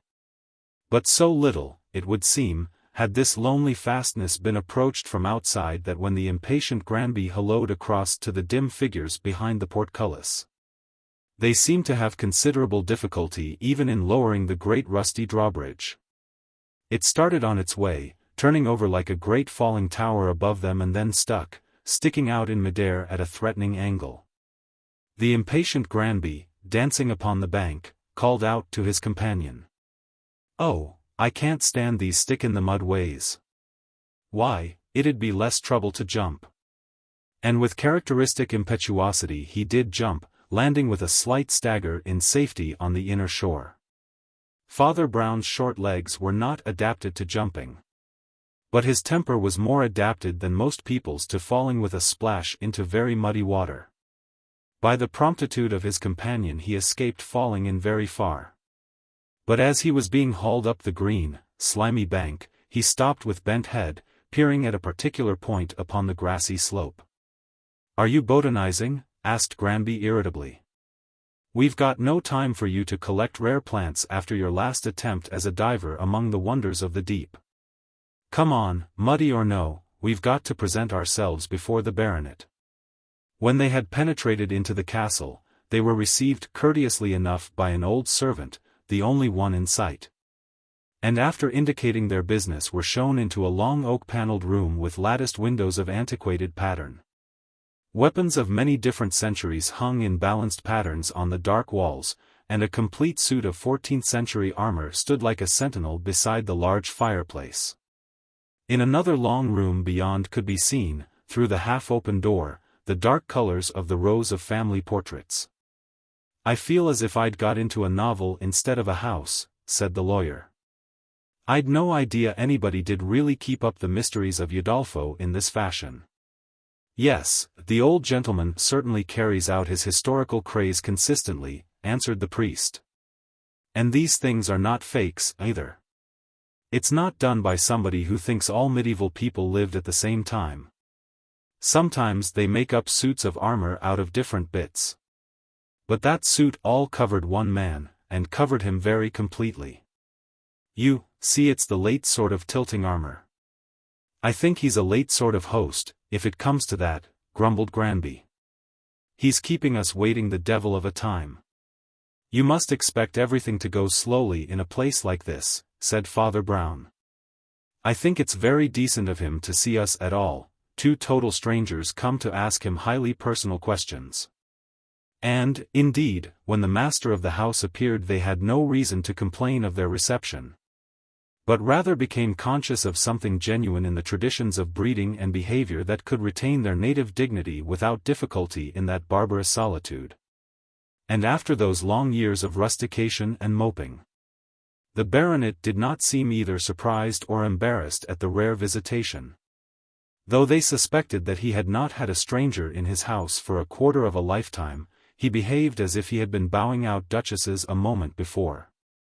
He showed neither shyness nor impatience when they touched on the very private matter of their errand. After a little leisurely reflection he seemed to recognize their curiosity as justified under the circumstances. He was a thin, keen-looking old gentleman, with black eyebrows and a long chin, and though the carefully curled hair he wore was undoubtedly a wig, he had the wisdom to wear the grey wig of an elderly man. "As regards the question that immediately concerns you," he said, "the answer is very simple indeed. I do most certainly propose to hand on the whole of my property to my son, as my father handed it on to me, and nothing, I say advisedly, nothing, would induce me to take any other course." "I am most profoundly grateful for the information," answered the lawyer. "But your kindness encourages me to say that you are putting it very strongly. I would not suggest that it is in the least likely that your son would do anything to make you doubt his fitness for the charge. Still he might." "Exactly," said Sir John Musgrave dryly, "he might. It is rather an understatement to say that he might. Will you be good enough to step into the next room with me for a moment?" He led them into the further gallery, of which they had already caught a glimpse, and gravely paused before a row of the blackened and lowering portraits. "This is Sir Roger Musgrave," he said, pointing to a long-faced person in a black periwig. "He was one of the lowest liars and rascals in the rascally time of William of Orange, a traitor to 2 kings, and something like the murderer of 2 wives. That is his father, Sir Robert, a perfectly honest old cavalier. That is his son, Sir James, one of the noblest of the Jacobite martyrs and one of the first men to attempt some reparation to the church and the poor. Does it matter that the house of Musgrave, the power, the honor, the authority, descended from one good man to another good man through the interval of a bad one? Edward I governed England well. Edward III covered England with glory. And yet the second glory came from the first glory through the infamy and imbecility of Edward II, who fawned upon Gaveston and ran away from Bruce. Believe me, Mr. Granby, the greatness of a great house and history is something more than these accidental individuals who carry it on, even though they do not grace it. From father to son our heritage has come down, and from father to son it shall continue. You may assure yourselves, gentlemen, and you may assure my son, that I shall not leave my money to a home for lost cats. Musgrave shall leave it to Musgrave till the heavens fall." "Yes," said Father Brown thoughtfully, "I see what you mean. And we shall be only too glad," said the solicitor, "to convey such a happy assurance to your son." "You may convey the assurance," said their host gravely. "He is secure in any event of having the castle, the title, the land and the money. There is only a small and merely private addition to that arrangement. Under no circumstances whatever will I ever speak to him as long as I live." The lawyer remained in the same respectful attitude, but he was now respectfully staring. "Why, what on earth has he?" "I am a private gentleman," said Musgrave, "as well as the custodian of a great inheritance. And my son did something so horrible that he has ceased to be, I will not say a gentleman, but even a human being. It is the worst crime in the world. Do you remember what Douglas said when Marmion, his guest, offered to shake hands with him?" "Yes," said Father Brown. "My castles are my king's alone, from turret to foundation stone," said Musgrave. "The hand of Douglas is his own." He turned towards the other room and showed his rather dazed visitors back into it. "I hope you will take some refreshment," he said, in the same equable fashion. If you have any doubt about your movements, should be delighted to offer you the hospitality of the castle for the night. Thank you, Sir John, said the priest in a dull voice, but I think we had better go. I will have the bridge lowered at once, said their host. And in a few moments the creaking of that huge and absurdly antiquated apparatus filled the castle like the grinding of a mill. Rusty as it was, however, it worked successfully this time, and they found themselves standing once more on the grassy bank beyond the moat. Granby was suddenly shaken by a shudder. What in hell was it that his son did? He cried. Father Brown made no answer.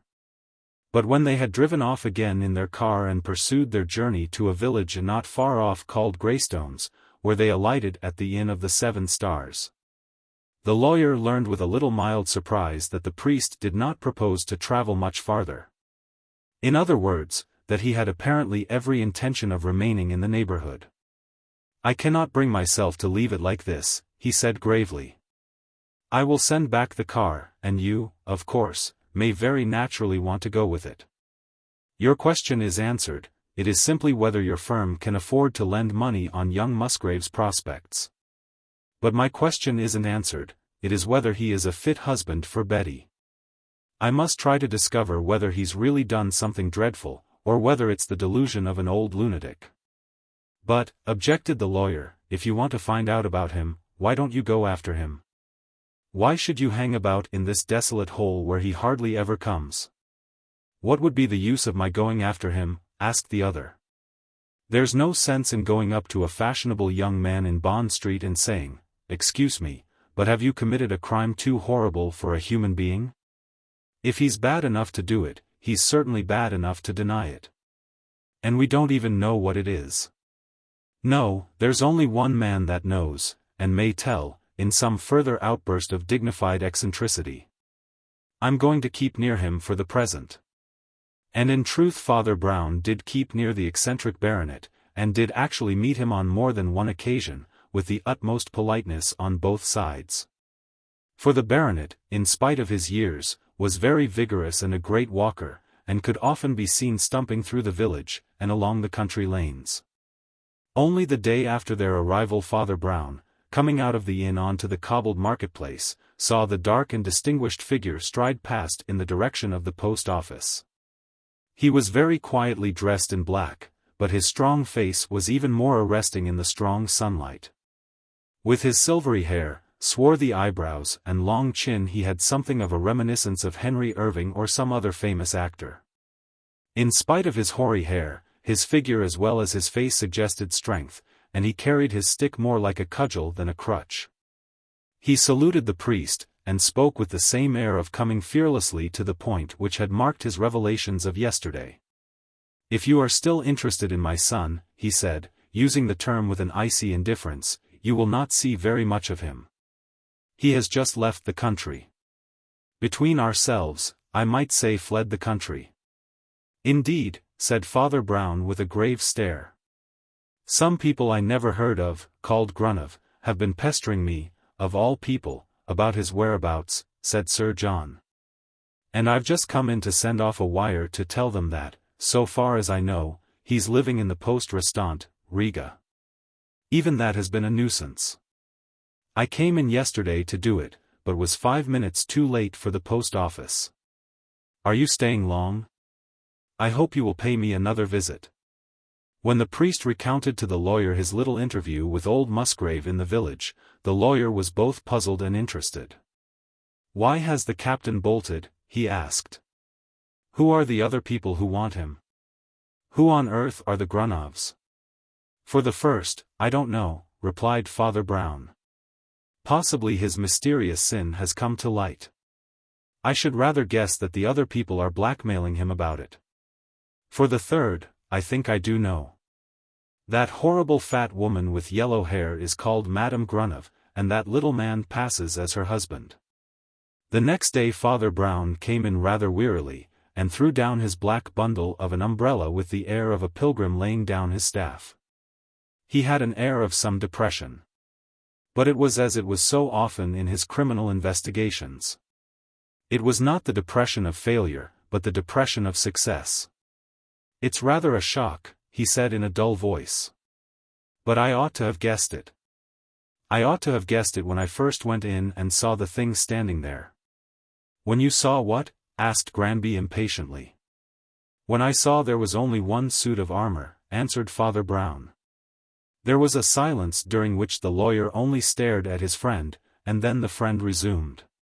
"Only the other day I was just going to tell my niece that there are two types of men who can laugh when they are alone. One might almost say the man who does it is either very good or very bad. You see, he is either confiding the joke to God or confiding it to the devil. But anyhow he has an inner life. Well, there really is a kind of man who confides the joke to the devil. He does not mind if nobody sees the joke, if nobody can safely be allowed even to know the joke. The joke is enough in itself, if it is sufficiently sinister and malignant." "But what are you talking about?" demanded Granby. "Whom are you talking about? Which of them, I mean? Who is this person who is having a sinister joke with his satanic majesty?" Father Brown looked across at him with a ghastly smile. "Ah," he said, "that's the joke."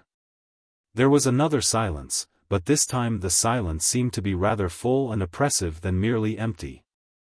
It seemed to settle down on them like the twilight that was gradually turning from dusk to dark. Father Brown went on speaking in a level voice, sitting stolidly with his elbows on the table. "I've been looking up the Musgrave family," he said. "They are vigorous and long-lived stock, and even in the ordinary way I should think you would wait a good time for your money." "We're quite prepared for that," answered the solicitor, "but anyhow it can't last indefinitely. The old man is nearly 80, though he still walks about, and the people at the inn here laugh and say they don't believe he will ever die." Father Brown jumped up with one of his rare but rapid movements, but remained with his hands on the table, leaning forward and looking his friend in the face. "That's it," he cried in a low but excited voice. "That's the only problem. That's the only real difficulty. How will he die? How on earth is he to die?" "What on earth do you mean?" asked Granby. "I mean," came the voice of the priest out of the darkening room, "that I know the crime that James Musgrave committed." His tones had such a chill in them that Granby could hardly repress a shiver. He murmured a further question. "It was really the worst crime in the world," said Father Brown. "At least, many communities and civilizations have accounted it so. It was always from the earliest times marked out in tribe and village for tremendous punishment. But anyhow, I know now what young Musgrave really did and why he did it." "And what did he do?" asked the lawyer. "He killed his father," answered the priest. The lawyer in his turn rose from his seat and gazed across the table with wrinkled brows. "But his father is at the castle," he cried in sharp tones. "His father is in the moat," said the priest, "and I was a fool not to have known it from the first when something bothered me about that suit of armor. Don't you remember the look of that room? How very carefully it was arranged and decorated. There were 2 crossed battle-axes hung on one side of the fireplace, 2 crossed battle-axes on the other. There was a round Scottish shield on one wall, a round Scottish shield on the other. And there was a stand of armor guarding one side of the hearth, and an empty space on the other. Nothing will make me believe that a man who arranged all the rest of that room with that exaggerated symmetry left that one feature of it lopsided. There was almost certainly another man in armor. And what has become of him?" He paused a moment, and then went on in a more matter-of-fact tone. "When you come to think of it, it's a very good plan for a murder, and meets the permanent problem of the disposal of the body. The body could stand inside that complete tilting armor for hours, or even days, while servants came and went. Until the murderer could simply drag it out in the dead of night and lower it into the moat, without even crossing the bridge. And then what a good chance he ran. As soon as the body was at all decayed in the stagnant water there would sooner or later be nothing but a skeleton in 14th-century armor. A thing very likely to be found in the moat of an old border castle. It was unlikely that anybody would look for anything there, but if they did, that would soon be all they would find. And I got some confirmation of that. That was when you said I was looking for a rare plant. It was a plant in a good many senses, if you'll excuse the jest. I saw the marks of 2 feet sunk so deep into the solid bank I was sure that the man was either very heavy or was carrying something very heavy. Also, by the way, there's another moral from that little incident when I made my celebrated graceful and cat-like leap. My brain is rather reeling, said Granby, but I begin to have some notion of what all this nightmare is about. What about you and your cat-like leap? At the post office today, said Father Brown, I casually confirmed the statement the baronet made to me yesterday, that he had been there just after closing time on the day previous, that is, not only on the very day we arrived, but at the very time we arrived. Don't you see what that means? It means that he was actually out when we called, and came back while we were waiting, and that was why we had to wait so long. And when I saw that, I suddenly saw a picture that told the whole story.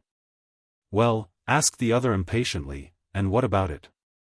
An old man of 80 can walk, said Father Brown. An old man can even walk a good deal, pottering about in country lanes. But an old man can't jump. He would be an even less graceful jumper than I was. Yet, if the baronet came back while we were waiting, he must have come in as we came in, by jumping the moat, for the bridge wasn't lowered till later. I rather guess he had hampered it himself to delay inconvenient visitors, to judge by the rapidity with which it was repaired. But that doesn't matter. When I saw that fancy picture of the black figure with the grey hair taking a flying leap across the moat, I knew instantly that it was a young man dressed up as an old man. And there you have the whole story. You mean, said Granby slowly, that this pleasing youth killed his father, hid the corpse first in the armor and then in the moat, disguised himself, and so on? They happen to be almost exactly alike, said the priest. You could see from the family portraits how strong the likeness ran. And then you talk of his disguising himself. But in a sense everybody's dress is a disguise. The old man disguised himself in a wig, and the young man in a foreign beard. When he shaved and put the wig on his cropped head he was exactly like his father, with a little makeup. Of course, you understand now why he was so very polite about getting you to come up next day here by car. It was because he himself was coming up that night by train. He got in front of you, committed his crime, assumed his disguise, and was ready for the legal negotiations. Ah, said Granby thoughtfully, the legal negotiations. You mean, of course, that the real old baronet would have negotiated very differently. He would have told you plainly that the captain would never get a penny, said Father Brown. The plot, queer as it sounds, was really the only way of preventing his telling you so. But I want you to appreciate the cunning of what the fellow did tell you. His plan answered several purposes at once. He was being blackmailed by these Russians for some villainy, I suspect for treason during the war. He escaped from them at a stroke, and probably sent them chasing off to Riga after him. But the most beautiful refinement of all was that theory he enunciated about recognizing his son as an heir, but not as a human being. Don't you see that while it secured the post-obit, it also provided some sort of answer to what would soon be the greatest difficulty of all? I see several difficulties, said Granby. Which one do you mean?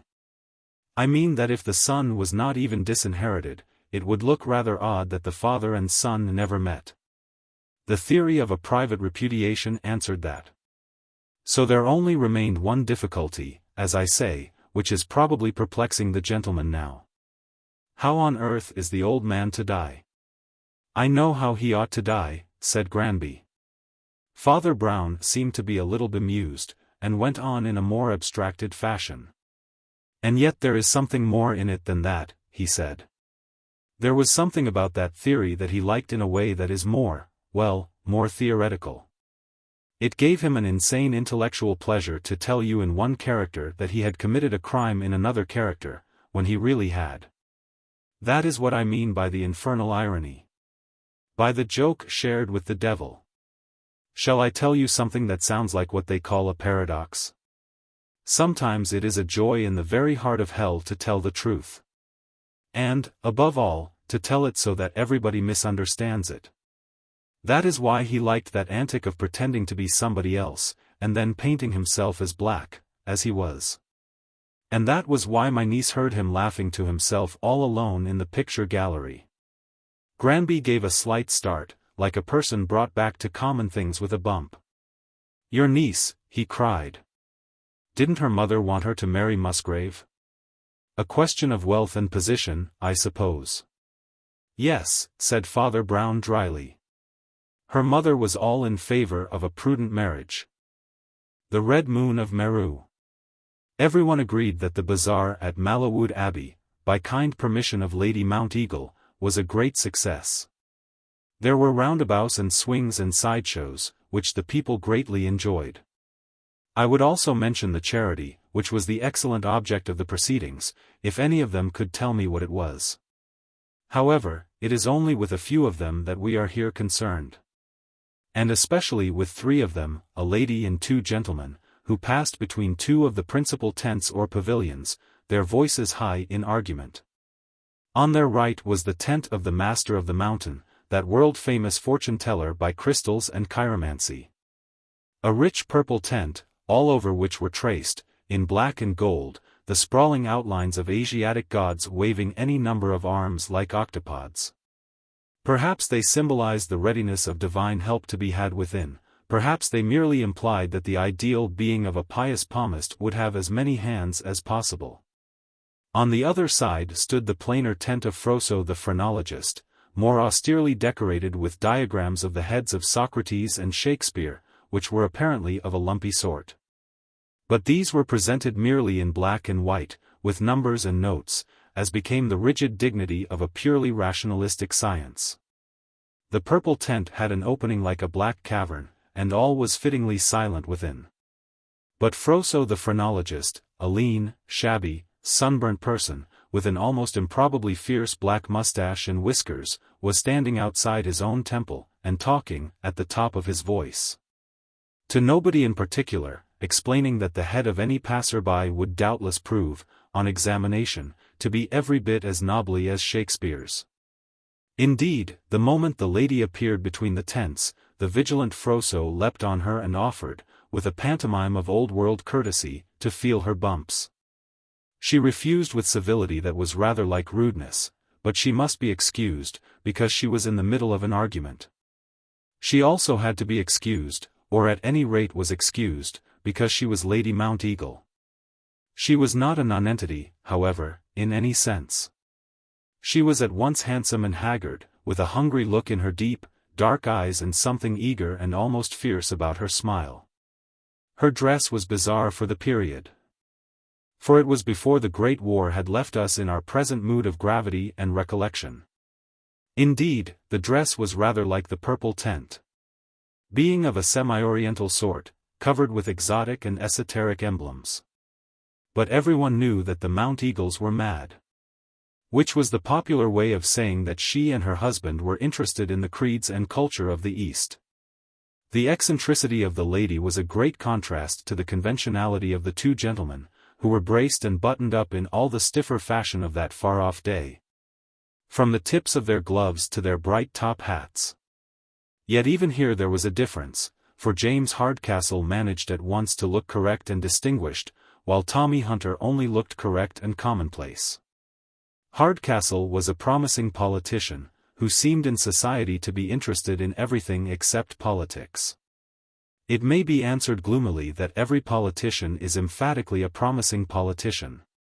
But to do him justice, he had often exhibited himself as a performing politician.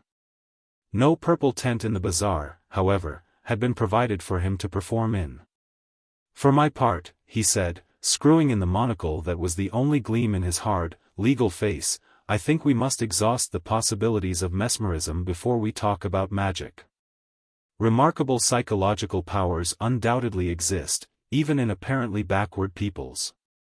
Marvelous things have been done by fakirs." "Did you say done by fakers?" asked the other young man, with doubtful innocence.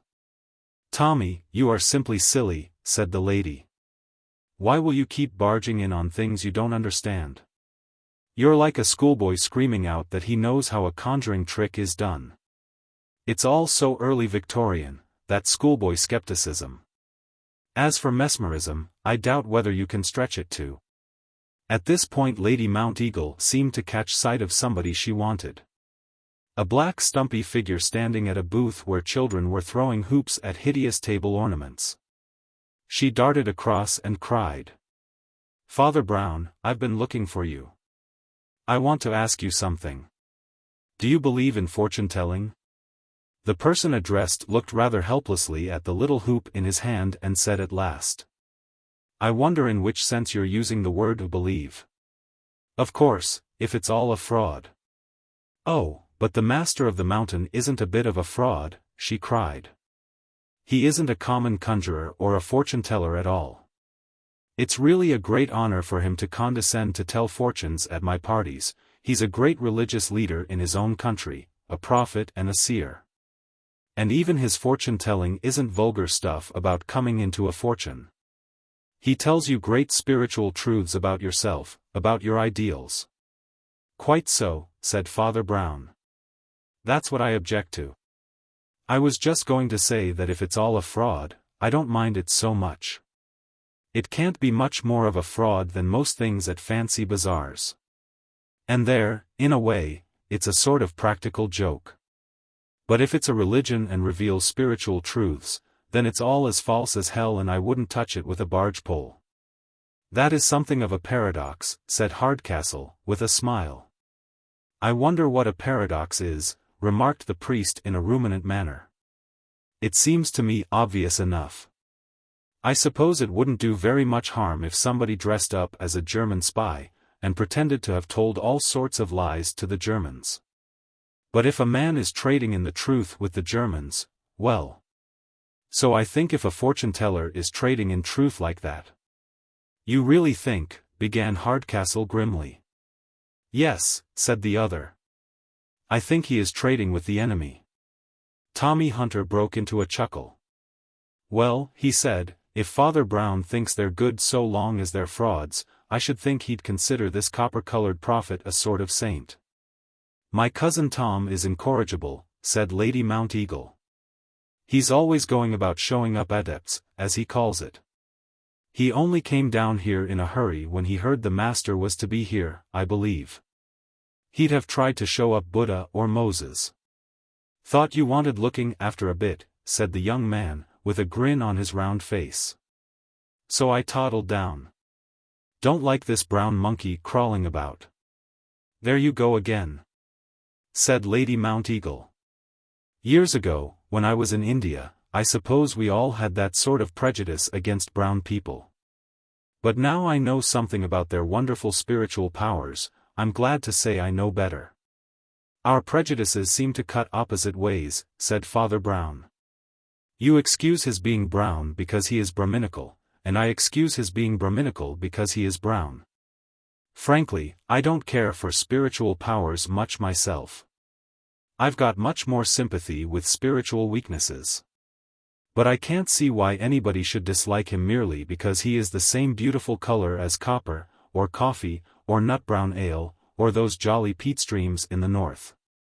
But then," he added, looking across at the lady and screwing up his eyes, "I suppose I'm prejudiced in favor of anything that's called brown." "There now!" cried Lady Mounteagle with a sort of triumph. "I knew you were only talking nonsense." "Well," grumbled the aggrieved youth with the round face. "When anybody talks sense you call it schoolboy skepticism. When's the crystal gazing going to begin?" "Any time you like, I believe," replied the lady. "It isn't crystal gazing, as a matter of fact, but palmistry. I suppose you would say it was all the same sort of nonsense." "I think there is a via media between sense and nonsense," said Hardcastle, smiling. "There are explanations that are natural and not at all nonsensical, and yet the results are very amazing. Are you coming in to be operated on? I confess I am full of curiosity."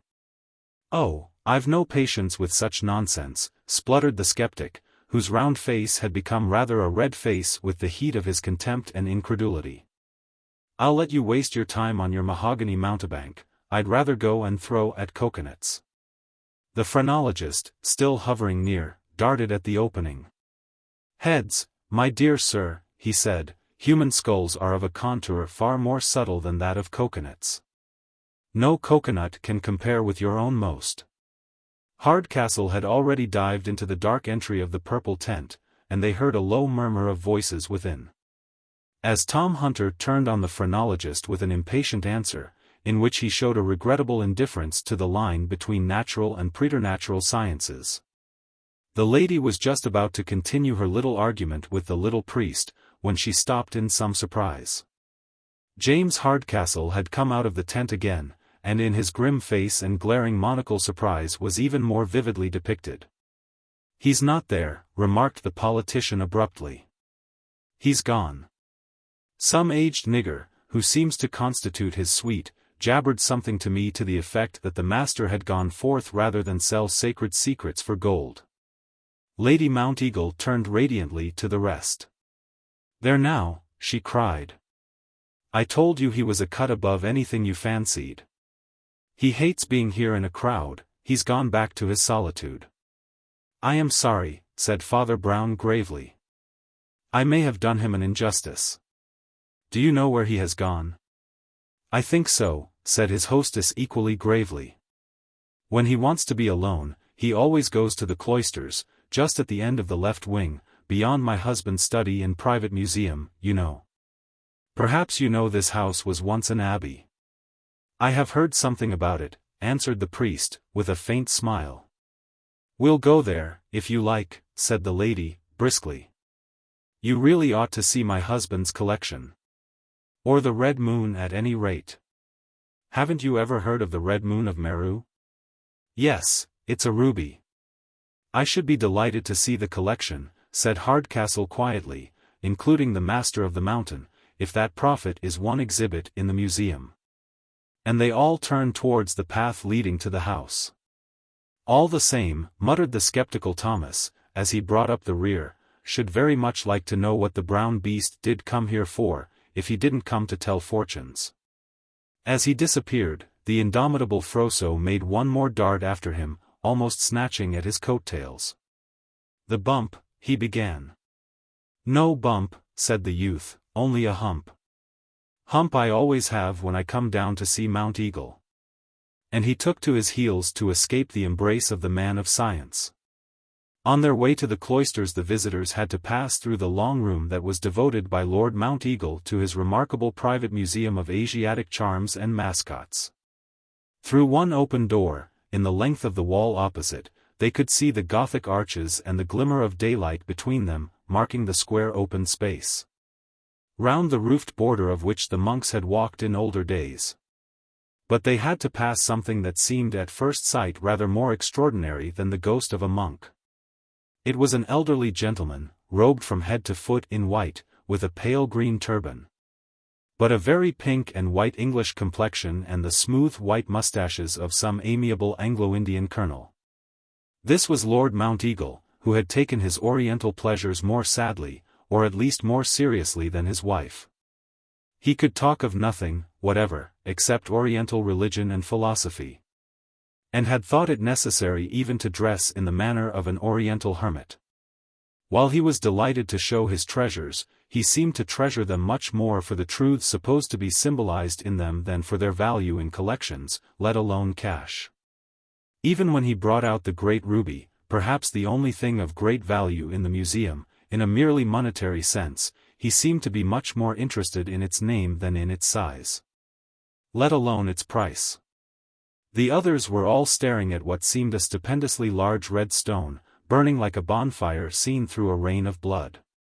But Lord Mounteagle rolled it loosely in his palm without looking at it, and staring at the ceiling, told them a long tale about the legendary character of Mount Meru, and how, in the Gnostic mythology, it had been the place of the wrestling of nameless primeval powers. Towards the end of the lecture on the demiurge of the Gnostics, not forgetting its connection with the parallel concept of Manichaeus, even the tactful Mr. Hardcastle thought it time to create a diversion. He asked to be allowed to look at the stone. And as evening was closing in, and the long room with its single door was steadily darkening, he stepped out in the cloister beyond, to examine the jewel by a better light. It was then that they first became conscious, slowly and almost creepily conscious, of the living presence of the Master of the Mountain. The cloister was on the usual plan, as regards its original structure. But the line of Gothic pillars and pointed arches that formed the inner square was linked together all along by a low wall, about waist-high, turning the Gothic doors into Gothic windows and giving each a sort of flat windowsill of stone. This alteration was probably of ancient date, but there were other alterations of a quainter sort, which witnessed to the rather unusual individual ideas of Lord and Lady Mounteagle.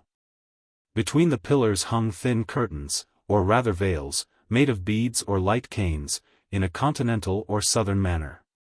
And on these again could be traced the lines and colors of Asiatic dragons or idols, that contrasted with the grey Gothic framework in which they were suspended. But this, while it further troubled the dying light of the place, was the least of the incongruities of which the company, with very varying feelings, became aware. In the open space surrounded by the cloisters there ran, like a circle in a square, a circular path paved with pale stones and edged with some sort of green enamel like an imitation lawn. Inside that, in the very center, rose the basin of a dark green fountain, or raised pond, in which water lilies floated and goldfish flashed to and fro. And high above these, its outline dark against the dying light, was a great green image. Its back was turned to them and its face so completely invisible in the hunched posture that the statue might almost have been headless. But in that mere dark outline, in the dim twilight, some of them could see instantly that it was the shape of no Christian thing. A few yards away, on the circular path, and looking towards the great green god, stood the man called the Master of the Mountain. His pointed and finely finished features seemed molded by some skillful craftsman as a mask of copper.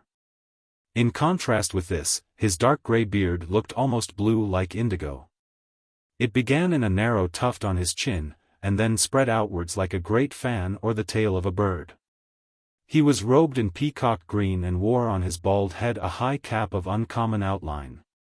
A headdress none of them had ever seen before, but it looked rather Egyptian than Indian. The man was standing with staring eyes. Wide open, fish-shaped eyes, so motionless that they looked like the eyes painted on a mummy case.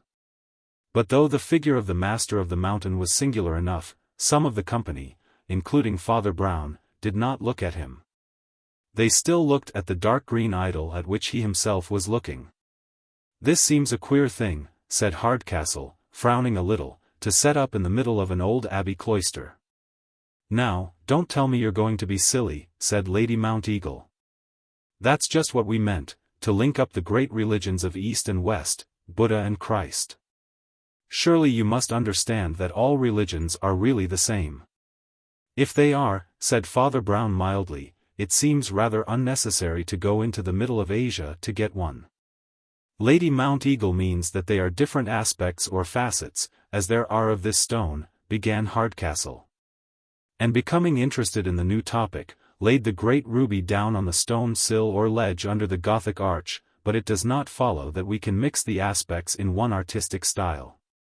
You may mix Christianity and Islam, but you can't mix Gothic and Saracenic, let alone real Indian. As he spoke, the Master of the Mountain seemed to come to life like a cataleptic, and moved gravely round another quarter segment of the circle, and took up his position outside their own row of arches, standing with his back to them and looking now towards the idol's back. It was obvious that he was moving by stages round the whole circle, like a hand round a clock, but pausing for prayer or contemplation. "What is his religion?" asked Hardcastle, with a faint touch of impatience. "He says," replied Lord Mounteagle, reverently, "that it is older than Brahmanism and purer than Buddhism." "Oh," said Hardcastle, and continued to stare through his single eyeglass, standing with both his hands in his pockets. "They say," observed the nobleman in his gentle but didactic voice, "that the deity called the God of Gods is carved in a colossal form in the cavern of Mount Meru." Even his lordship's lecturing serenity was broken abruptly by the voice that came over his shoulder. It came out of the darkness of the museum they had just left, when they stepped out into the cloister. At the sound of it the two younger men looked first incredulous, then furious, and then almost collapsed into laughter. "I hope I do not intrude," said the urbane and seductive voice of Professor Froso, that unconquerable wrestler of the truth. "But it occurred to me that some of you might spare a little time for that much despised science of bumps, which—" "Look here," cried the impetuous Tommy Hunter, "I haven't got any bumps. But you'll jolly well have some soon, you." Hardcastle mildly restrained him as he plunged back through the door. And for the moment all the group had turned again and were looking back into the inner room. It was at that moment that the thing happened. It was the impetuous Tommy, once more, who was the first to move, and this time to better effect. Before anyone else had seen anything, when Hardcastle had barely remembered with a jump that he had left the gem on the stone sill, Tommy was across the cloister with the leap of a cat and, leaning with his head and shoulders out of the aperture between two columns, had cried out in a voice that rang down all the arches, "I've got him!" In that instant of time, just after they turned, and just before they heard his triumphant cry, they had all seen it happen. Round the corner of one of the two columns, there had darted in and out again a brown or rather bronze-colored hand, the color of dead gold, such as they had seen elsewhere. The hand had struck as straight as a striking snake, as instantaneous as the flick of the long tongue of an anteater. But it had licked up the jewel. The stone slab of the windowsill shone bare in the pale and fading light. "I've got him," gasped Tommy Hunter, "but he's wriggling pretty hard. You fellows run round him in front, he can't have got rid of it, anyhow." The others obeyed, some racing down the corridor and some leaping over the low wall, with the result that a little crowd, consisting of Hardcastle, Lord Mounteagle, Father Brown, and even the undetachable Mr. Froso of the Bumps, had soon surrounded the captive master of the mountain, whom Hunter was hanging on to desperately by the collar with one hand, and shaking every now and then in a manner highly insensible to the dignity of prophets as a class. "Now we've got him, anyhow," said Hunter, letting go with a sigh. "We've only got to search him. The thing must be here." 3/4 of an hour later, Hunter and Hardcastle, their top hats, ties, gloves, slips and spats somewhat the worse for their recent activities, came face to face in the cloister and gazed at each other. "Well," asked Hardcastle with restraint, "have you any views on the mystery?" "Hang it all," replied Hunter, "you can't call it a mystery. Why, we all saw him take it ourselves." "Yes," replied the other, "but we didn't all see him lose it ourselves. And the mystery is, where has he lost it so that we can't find it?" "It must be somewhere," said Hunter. "Have you searched the fountain and all round that rotten old god there?" "I haven't dissected the little fishes," said Hardcastle, lifting his eyeglass and surveying the other. "Are you thinking of the ring of Polycrates?" Apparently the survey, through the eyeglass, of the round face before him, convinced him that it covered no such meditation on Greek legend. "It's not on him, I admit," repeated Hunter, suddenly, "unless he swallowed it." "Are we to dissect the prophet, too?" asked the other smiling. "But here comes our host." "This is a most distressing matter," said Lord Mounteagle, twisting his white mustache with a nervous and even tremulous hand. "Horrible thing to have a theft in one's house, let alone connecting it with a man like the master. But, I confess, I can't quite make head or tail of the way in which he is talking about it. I wish you'd come inside and see what you think." They went in together, Hunter falling behind and dropping into conversation with Father Brown, who was kicking his heels round the cloister. "You must be very strong," said the priest pleasantly. "You held him with one hand, and he seemed pretty vigorous, even when we had 8 hands to hold him, like one of those Indian gods." They took a turn or two round the cloister, talking. And then they also went into the inner room, where the master of the mountain was seated on a bench, in the capacity of a captive, but with more of the air of a king. It was true, as Lord Mounteagle said, that his air and tone were not very easy to understand. He spoke with a serene, and yet secretive sense of power. He seemed rather amused at their suggestions about trivial hiding places for the gem, and certainly he showed no resentment whatever. He seemed to be laughing, in a still unfathomable fashion, at their efforts to trace what they had all seen him take. "You are learning a little," he said, with insolent benevolence, "of the laws of time and space, about which your latest science is 1,000 years behind our oldest religion. You do not even know what is really meant by hiding a thing. Nay, my poor little friends, you do not even know what is meant by seeing a thing, or perhaps you would see this as plainly as I do." "Do you mean it is here?" demanded Hardcastle harshly. "Here is a word of many meanings, also," replied the mystic. "But I did not say it was here. I only said I could see it." There was an irritated silence, and he went on sleepily. "If you were to be utterly, unfathomably, silent, do you think you might hear a cry from the other end of the world? The cry of a worshipper alone in those mountains, where the original image sits, itself like a mountain. Some say that even Jews and Muslims might worship that image, because it was never made by man. Hark! Do you hear the cry with which he lifts his head and sees in that socket of stone, that has been hollow for ages, the one red and angry moon that is the eye of the mountain? Do you really mean," cried Lord Mounteagle, a little shaken, "that you could make it pass from here to Mount Meru? I used to believe you had great spiritual powers, but—" "Perhaps," said the master, "I have more than you will ever believe." Hardcastle rose impatiently and began to pace the room with his hands in his pockets.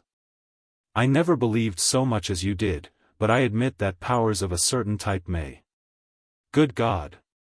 His high, hard voice had been cut off in midair, and he stopped staring. The eyeglass fell out of his eye.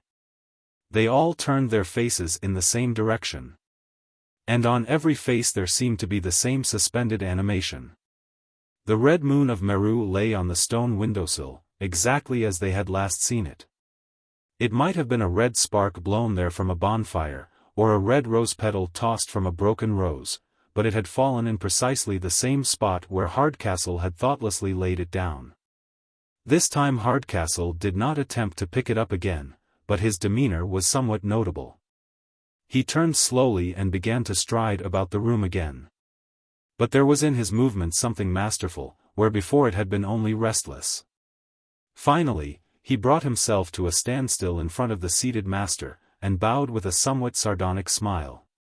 "Master," he said, "we all owe you an apology and, what is more important, you have taught us all a lesson. Believe me, it will serve as a lesson as well as a joke. I shall always remember the very remarkable powers you really possess, and how harmlessly you use them.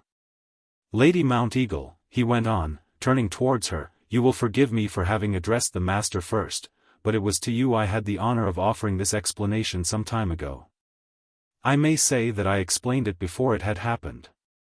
I told you that most of these things could be interpreted by some kind of hypnotism.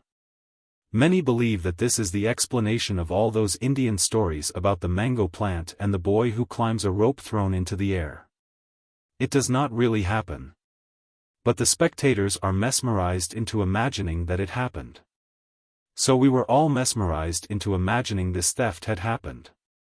That brown hand coming in at the window, and whisking away the gem, was a momentary delusion, a hand in a dream. Only, having seen the stone vanish, we never looked for it where it was before. We plunged into the pond and turned every leaf of the water lilies, we were almost giving emetics to the goldfish. But the ruby has been here all the time."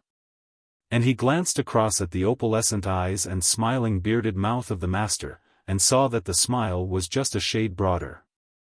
There was something in it that made the others jump to their feet with an air of sudden relaxation and general, gasping relief.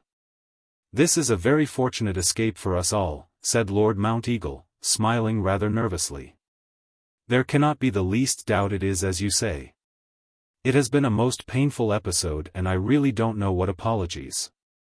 "I have no complaints," said the master of the mountain, still smiling. "You have never touched me at all." While the rest went off rejoicing, with Hardcastle for the hero of the hour, the little phrenologist with the whiskers sauntered back towards his preposterous tent. Looking over his shoulder, he was surprised to find Father Brown following him. "Can I feel your bumps?" asked the expert, in his mildly sarcastic tone. "I don't think you want to feel any more, do you?" said the priest good-humoredly. "You're a detective, aren't you?" "Yep," replied the other. "Lady Mounteagle asked me to keep an eye on the master, being no fool, for all her mysticism, and when he left his tent, I could only follow by behaving like a nuisance and a monomaniac. If anybody had come into my tent, I'd have had to look up bumps in an encyclopedia." "Bumps, what ho she, sea folklore," observed Father Brown, dreamily. "Well, you were quite in the part in pestering people, at a bazaar." "Rum case, wasn't it?" remarked the fallacious phrenologist. "Queer to think the thing was there all the time." "Very queer," said the priest. Something in his voice made the other man stop and stare. "Look here," he cried, "what's the matter with you? What are you looking like that for? Don't you believe that it was there all the time?" Father Brown blinked rather as if he had received a buffet. Then he said slowly and with hesitation, "No, the fact is, I can't quite bring myself to believe it." "You're not the sort of chap," said the other shrewdly, "who'd say that without reason. Why don't you think the ruby had been there all the time?" "Only because I put it back myself," said Father Brown.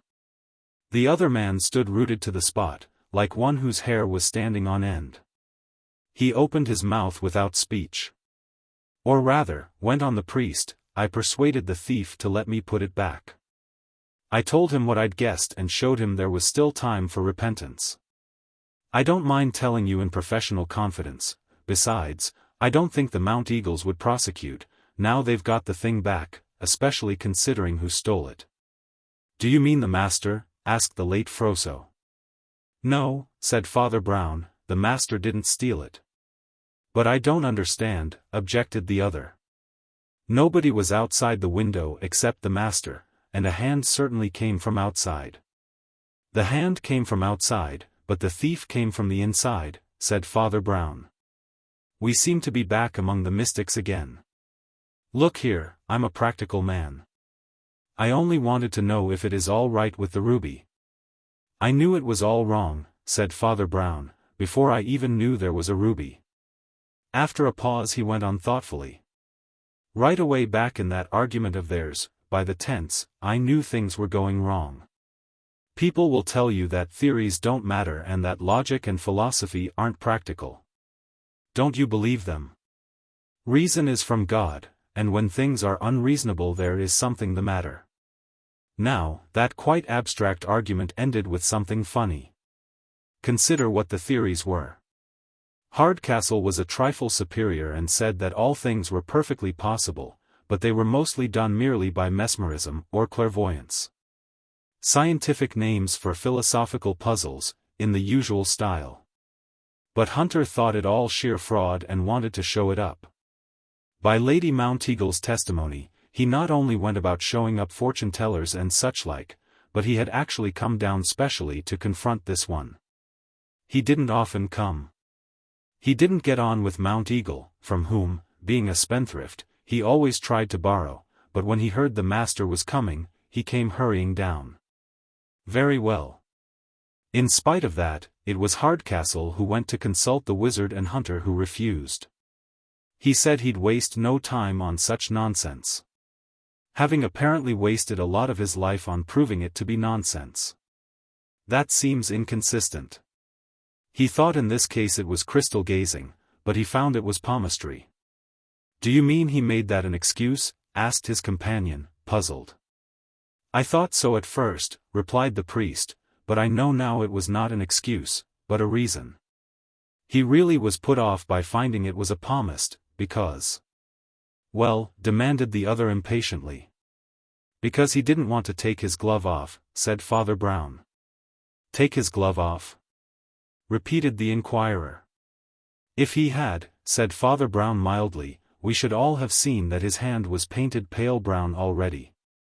Oh, yes, he did come down specially because the master was here. He came down very fully prepared.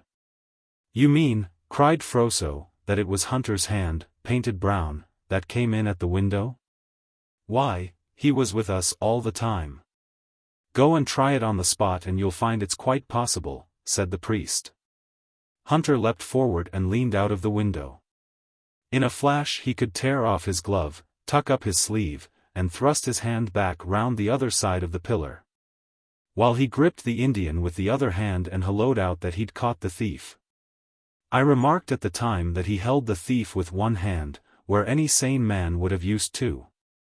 But the other hand was slipping the jewel into his trouser pocket. There was a long pause and then the ex-phrenologist said slowly, well, that's a staggerer. But the thing stumps me still. For one thing, it doesn't explain the queer behavior of the old magician himself. If he was entirely innocent, why the devil didn't he say so? Why wasn't he indignant at being accused and searched? Why did he only sit smiling and hinting in a sly way what wild and wonderful things he could do? Ah, cried Father Brown, with a sharp note in his voice, there you come up against it. Against everything these people don't and won't understand. All religions are the same, says Lady Mounteagle. Are they, by George? I tell you some of them are so different that the best man of one creed will be callous, where the worst man of another will be sensitive. I told you I didn't like spiritual power, because the accent is on the word power. I don't say the master would steal a ruby, very likely he wouldn't, very likely he wouldn't think it worth stealing. It wouldn't be specially his temptation to take jewels, but it would be his temptation to take credit for miracles that didn't belong to him any more than the jewels. It was to that sort of temptation, to that sort of stealing, that he yielded today. He liked us to think that he had marvelous mental powers that could make a material object fly through space. And even when he hadn't done it, he allowed us to think he had. The point about private property wouldn't occur primarily to him at all. The question wouldn't present itself in the form, shall I steal this pebble, but only in the form, could I make a pebble vanish and reappear on a distant mountain? The question of whose pebble would strike him as irrelevant. That is what I mean by religions being different. He is very proud of having what he calls spiritual powers. But what he calls spiritual doesn't mean what we call moral. It means rather mental, the power of the mind over matter, the magician controlling the elements. Now we are not like that, even when we are no better, even when we are worse. We, whose fathers at least were Christians, who have grown up under those medieval arches, even if we bedizen them with all the demons in Asia, we have the very opposite ambition and the very opposite shame. We should all be anxious that nobody should think we had done it.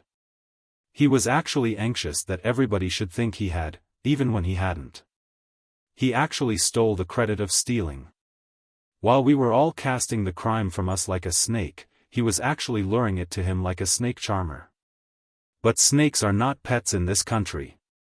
Here the traditions of Christendom tell at once under a test like this. Look at old Mounteagle himself, for instance. Ah, you may be as Eastern and esoteric as you like, and wear a turban and a long robe and live on messages from Mahatmas. But if a bit of stone is stolen in your house, and your friends are suspected, you will jolly soon find out that you're an ordinary English gentleman in a fuss. The man who really did it would never want us to think he did it, for he also was an English gentleman.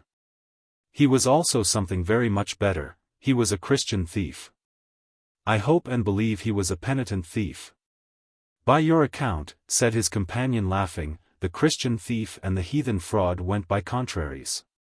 One was sorry he'd done it and the other was sorry he hadn't. We mustn't be too hard on either of them, said Father Brown.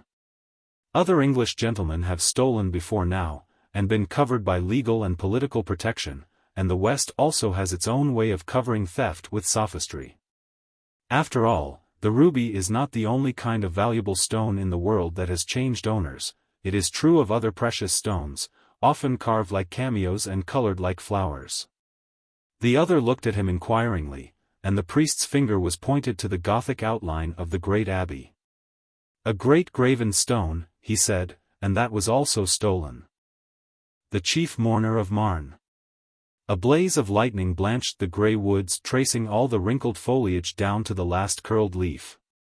As if every detail were drawn in silver point or graven in silver. The same strange trick of lightning by which it seems to record millions of minute things in an instant of time, picked out everything. From the elegant litter of the picnic spread under the spreading tree to the pale lengths of winding road, at the end of which a white car was waiting. In the distance a melancholy mansion with 4 towers like a castle, which in the grey evening had been but a dim and distant huddle of walls like a crumbling cloud, seemed to spring into the foreground, and stood up with all its embattled roofs and blank and staring windows. And in this, at least, the light had something in it of revelation. For to some of those grouped under the tree that castle was, indeed, a thing faded and almost forgotten, which was to prove its power to spring up again in the foreground of their lives. The light also clothed for an instant, in the same silver splendor, at least one human figure that stood up as motionless as one of the towers. It was that of a tall man standing on a rise of ground above the rest, who were mostly sitting on the grass or stooping to gather up the hamper and crockery. He wore a picturesque short cloak or cape clasped with a silver clasp and chain, which blazed like a star when the flash touched it. And something metallic in his motionless figure was emphasized by the fact that his closely curled hair was of the burnished yellow that can be really called gold, and had the look of being younger than his face, which was handsome in a hard aquiline fashion, but looked, under the strong light, a little wrinkled and withered. Possibly it had suffered from wearing a mask of makeup, for Hugo Romain was the greatest actor of his day. For that instant of illumination the golden curls and ivory mask and silver ornament made his figure gleam like that of a man in armor. The next instant his figure was a dark and even black silhouette against the sickly grey of the rainy evening sky. But there was something about its stillness, like that of a statue, that distinguished it from the group at his feet. All the other figures around him had made the ordinary involuntary movement at the unexpected shock of light, for though the skies were rainy it was the first flash of the storm.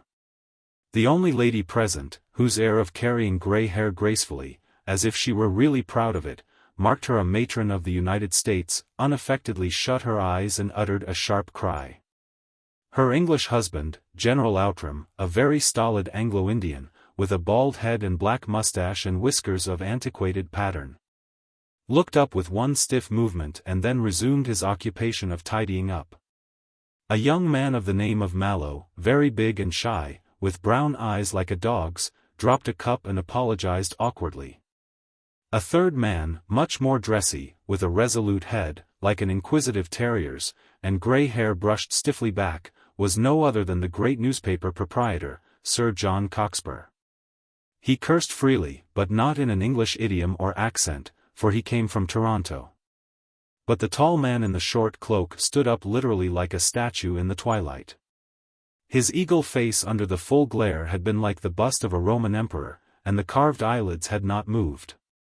A moment after, the dark dome cracked across with thunder, and the statue seemed to come to life. He turned his head over his shoulder and said casually, "About a minute and a half between the flash and the bang, but I think the storm's coming nearer. A tree is not supposed to be a good umbrella for the lightning, but we shall want it soon for the rain. I think it will be a deluge." The young man glanced at the lady a little anxiously and said, "Can't we get shelter anywhere? There seems to be a house over there." "There is a house over there," remarked the general, rather grimly, "but not quite what you'd call a hospitable hotel." "It's curious," said his wife sadly, "that we should be caught in a storm with no house near but that one, of all others." Something in her tone seemed to check the younger man, who was both sensitive and comprehending, but nothing of that sort daunted the man from Toronto. "What's the matter with it?" he asked. "Looks rather like a ruin." "That place," said the general dryly, "belongs to the Marquis of Marne." "Gee," said Sir John Cockspur. "I've heard all about that bird, anyhow, and a queer bird, too. Ran him as a front-page mystery in the Comet last year. The nobleman nobody knows." "Yes, I've heard of him, too," said young Mallow in a low voice. There seem to be all sorts of weird stories about why he hides himself like that. I've heard that he wears a mask because he's a leper. But somebody else told me quite seriously that there's a curse on the family, a child born with some frightful deformity that's kept in a dark room. The Marquis of Marne has 3 heads, remarked Romain quite gravely. Once in every 300 years a 3-headed nobleman adorns the family tree. No human being dares approach the accursed house except a silent procession of hatters, sent to provide an abnormal number of hats. But, and his voice took one of those deep and terrible turns, that could cause such a thrill in the theater, my friends, those hats are of no human shape. The American lady looked at him with a frown and a slight air of distrust, as if that trick of voice had moved her in spite of herself. "I don't like your ghoulish jokes," she said. "And I'd rather you didn't joke about this, anyhow." "I hear and obey," replied the actor, "but am I, like the Light Brigade, forbidden even to reason why?" "The reason," she replied, "is that he isn't the nobleman nobody knows. I know him myself, or, at least, I knew him very well when he was an attaché at Washington 30 years ago, when we were all young. And he didn't wear a mask, at least, he didn't wear it with me. He wasn't a leper, though he may be almost as lonely. And he had only 1 head and only 1 heart, and that was broken." "Unfortunate love affair, of course," said Cockspur. "I should like that for the comet." "I suppose it's a compliment to us," she replied thoughtfully, "that you always assume a man's heart is broken by a woman. But there are other kinds of love and bereavement. Have you never read In Memoriam? Have you never heard of David and Jonathan? What broke poor Marne up was the death of his brother. At least, he was really a first cousin, but had been brought up with him like a brother, and was much nearer than most brothers. James Maire, as the Marquis was called when I knew him, was the elder of the 2, but he always played the part of worshipper, with Maurice Maire as a god. And, by his account, Maurice Maire was certainly a wonder. James was no fool, and very good at his own political job, but it seems that Maurice could do that and everything else. That he was a brilliant artist and amateur actor and musician, and all the rest of it. James was very good-looking himself, long and strong and strenuous, with a high-bridged nose. Though I suppose the young people would think he looked very quaint with his beard divided into 2 bushy whiskers in the fashion of those Victorian times. But Maurice was clean-shaven, and, by the portraits shown to me, certainly quite beautiful, though he looked a little more like a tenor than a gentleman ought to look. James was always asking me again and again whether his friend was not a marvel, whether any woman wouldn't fall in love with him, and so on, until it became rather a bore. Except that it turned so suddenly into a tragedy. His whole life seemed to be in that idolatry, and one day the idol tumbled down, and was broken like any china doll. A chill caught at the seaside, and it was all over. "And after that," asked the young man, "did he shut himself up like this?" "He went abroad at first," she answered, "away to Asia and the Cannibal Islands and Lord knows where. These deadly strokes take different people in different ways. It took him in the way of an utter sundering or severance from everything, even from tradition and as far as possible from memory. He could not bear a reference to the old tie, a portrait or an anecdote or even an association. He couldn't bear the business of a great public funeral. He longed to get away. He stayed away for 10 years. I heard some rumor that he had begun to revive a little at the end of the exile, but when he came back to his own home he relapsed completely. He settled down into religious melancholia, and that's practically madness. The priests got hold of him, they say," grumbled the old general. "I know he gave thousands to found a monastery, and lives himself rather like a monk, or, at any rate, a hermit. Can't understand what good they think that will do." "God-darned superstition," snorted Cockspur, "that sort of thing ought to be shown up. Here's a man that might have been useful to the empire and the world, and these vampires get hold of him and suck him dry. I bet with their unnatural notions they haven't even let him marry." "No, he has never married," said the lady. "He was engaged when I knew him, as a matter of fact, but I don't think it ever came first with him, and I think it went with the rest when everything else went. Like Hamlet and Ophelia, he lost hold of love because he lost hold of life. But I knew the girl, indeed, I know her still. Between ourselves, it was Viola Grayson, daughter of the old admiral. She's never married either. It's infamous. It's infernal, cried Sir John, bounding up. It's not only a tragedy, but a crime. I've got a duty to the public, and I mean to see all this nonsensical nightmare, in the 20th century. He was almost choked with his own protest, and then, after a silence, the old soldier said, "Well, I don't profess to know much about those things, but I think these religious people need to study a text which says, 'Let the dead bury their dead.' Only, unfortunately, that's just what it looks like," said his wife with a sigh. "It's just like some creepy story of a dead man burying another dead man, over and over again forever." "The storm has passed over us," said Romain, with a rather inscrutable smile. "You will not have to visit the inhospitable house after all." She suddenly shuddered. "Oh, I'll never do that again," she exclaimed. Mallow was staring at her. "Again? Have you tried it before?" he cried. "Well, I did once," she said, with a lightness not without a touch of pride. "But we needn't go back on all that. It's not raining now, but I think we'd better be moving back to the car." As they moved off in procession, Mallow and the general brought up the rear. And the latter said abruptly, lowering his voice, "I don't want that little cad Cockspur to hear, but as you've asked you'd better know. It's the one thing I can't forgive Marne. But I suppose these monks have drilled him that way. My wife, who had been the best friend he ever had in America, actually came to that house when he was walking in the garden. He was looking at the ground like a monk, and hidden in a black hood that was really as ridiculous as any mask. She had sent her card in, and stood there in his very path. And he walked past her without a word or a glance, as if she had been a stone. He wasn't human, he was like some horrible automaton. She may well call him a dead man." "It's all very strange," said the young man rather vaguely. "It isn't like what I should have expected. Young Mr. Mallow, when he left that rather dismal picnic, took himself thoughtfully in search of a friend. He did not know any monks, but he knew one priest, whom he was very much concerned to confront with the curious revelations he had heard that afternoon. He felt he would very much like to know the truth about the cruel superstition that hung over the house of Marne, like the black thundercloud he had seen hovering over it.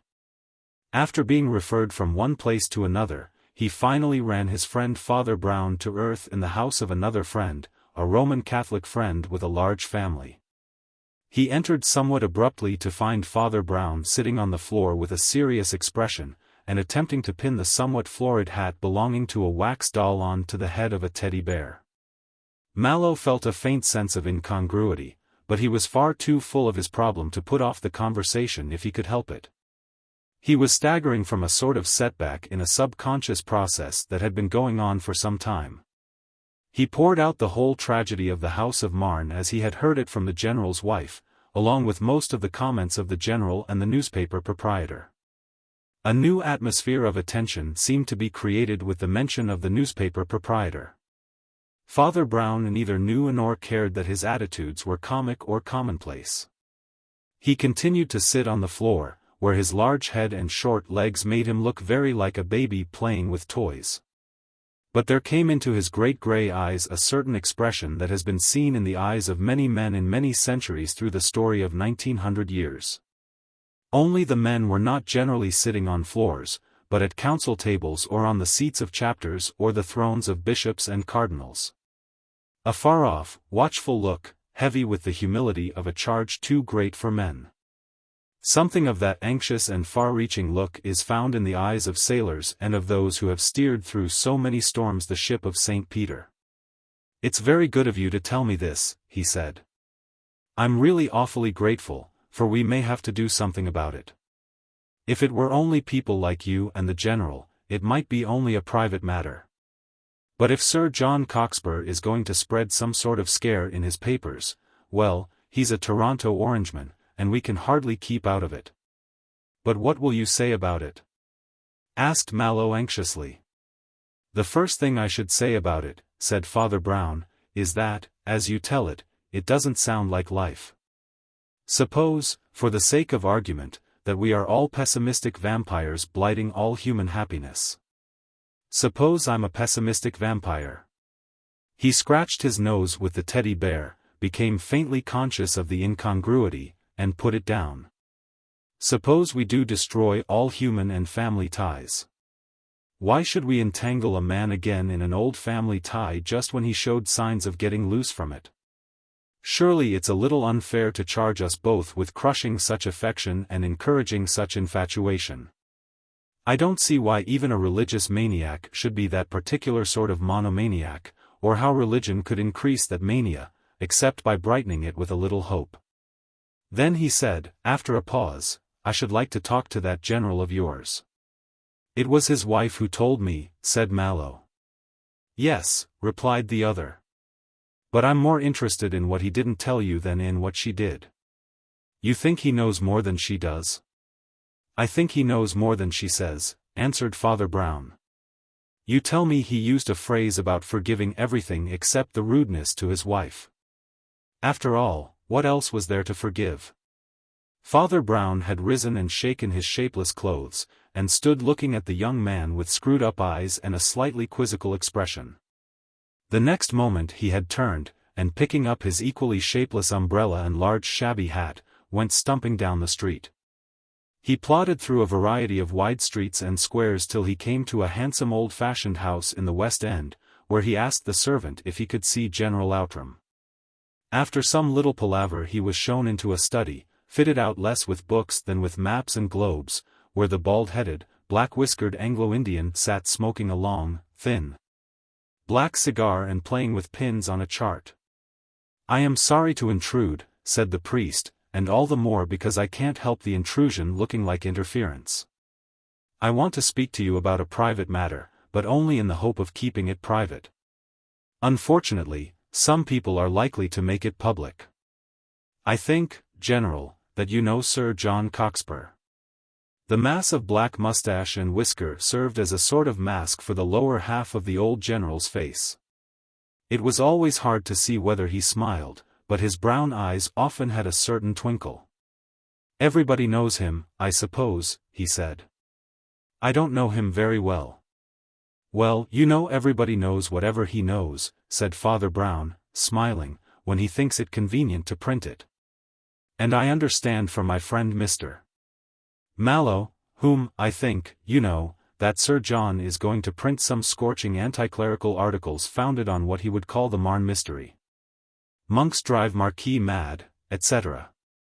If he is, replied the general, I don't see why you should come to me about it. I ought to tell you I'm a strong Protestant. I'm very fond of strong Protestants, said Father Brown. I came to you because I was sure you would tell the truth. I hope it is not uncharitable to feel less sure of Sir John Cockspur. The brown eyes twinkled again, but the general said nothing. General, said Father Brown, suppose Cockspur or his sort were going to make the world ring with tales against your country and your flag. Suppose he said your regiment ran away in battle, or your staff were in the pay of the enemy. Would you let anything stand between you and the facts that would refute him? Wouldn't you get on the track of the truth at all costs to anybody? Well, I have a regiment, and I belong to an army. It is being discredited by what I am certain is a fictitious story. But I don't know the true story. Can you blame me for trying to find it out? The soldier was silent, and the priest continued. I have heard the story Mallow was told yesterday, about Marne retiring with a broken heart through the death of his more-than-brother. I am sure there was more in it than that. I came to ask you if you know any more. No, said the general shortly, I cannot tell you any more. General, said Father Brown with a broad grin, you would have called me a Jesuit if I had used that equivocation. The soldier laughed gruffly, and then growled with much greater hostility. Well, I won't tell you, then, he said. What do you say to that? I only say, said the priest mildly, that in that case I shall have to tell you. The brown eyes stared at him. But there was no twinkle in them now. He went on. You compel me to state, less sympathetically perhaps than you could, why it is obvious that there is more behind. I am quite sure the Marquis has better cause for his brooding and secretiveness than merely having lost an old friend. I doubt whether priests have anything to do with it. I don't even know if he's a convert or merely a man comforting his conscience with charities, but I'm sure he's something more than a chief mourner. Since you insist, I will tell you one or two of the things that made me think so. First, it was stated that James Maire was engaged to be married, but somehow became unattached again after the death of Maurice Maire.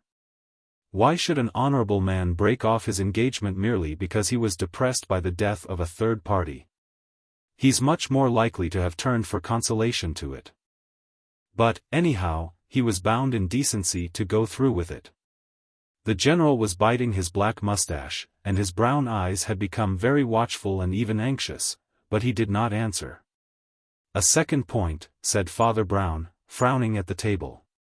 James Maire was always asking his lady friend whether his cousin Maurice was not very fascinating, and whether women would not admire him. I don't know if it occurred to the lady that there might be another meaning to that inquiry.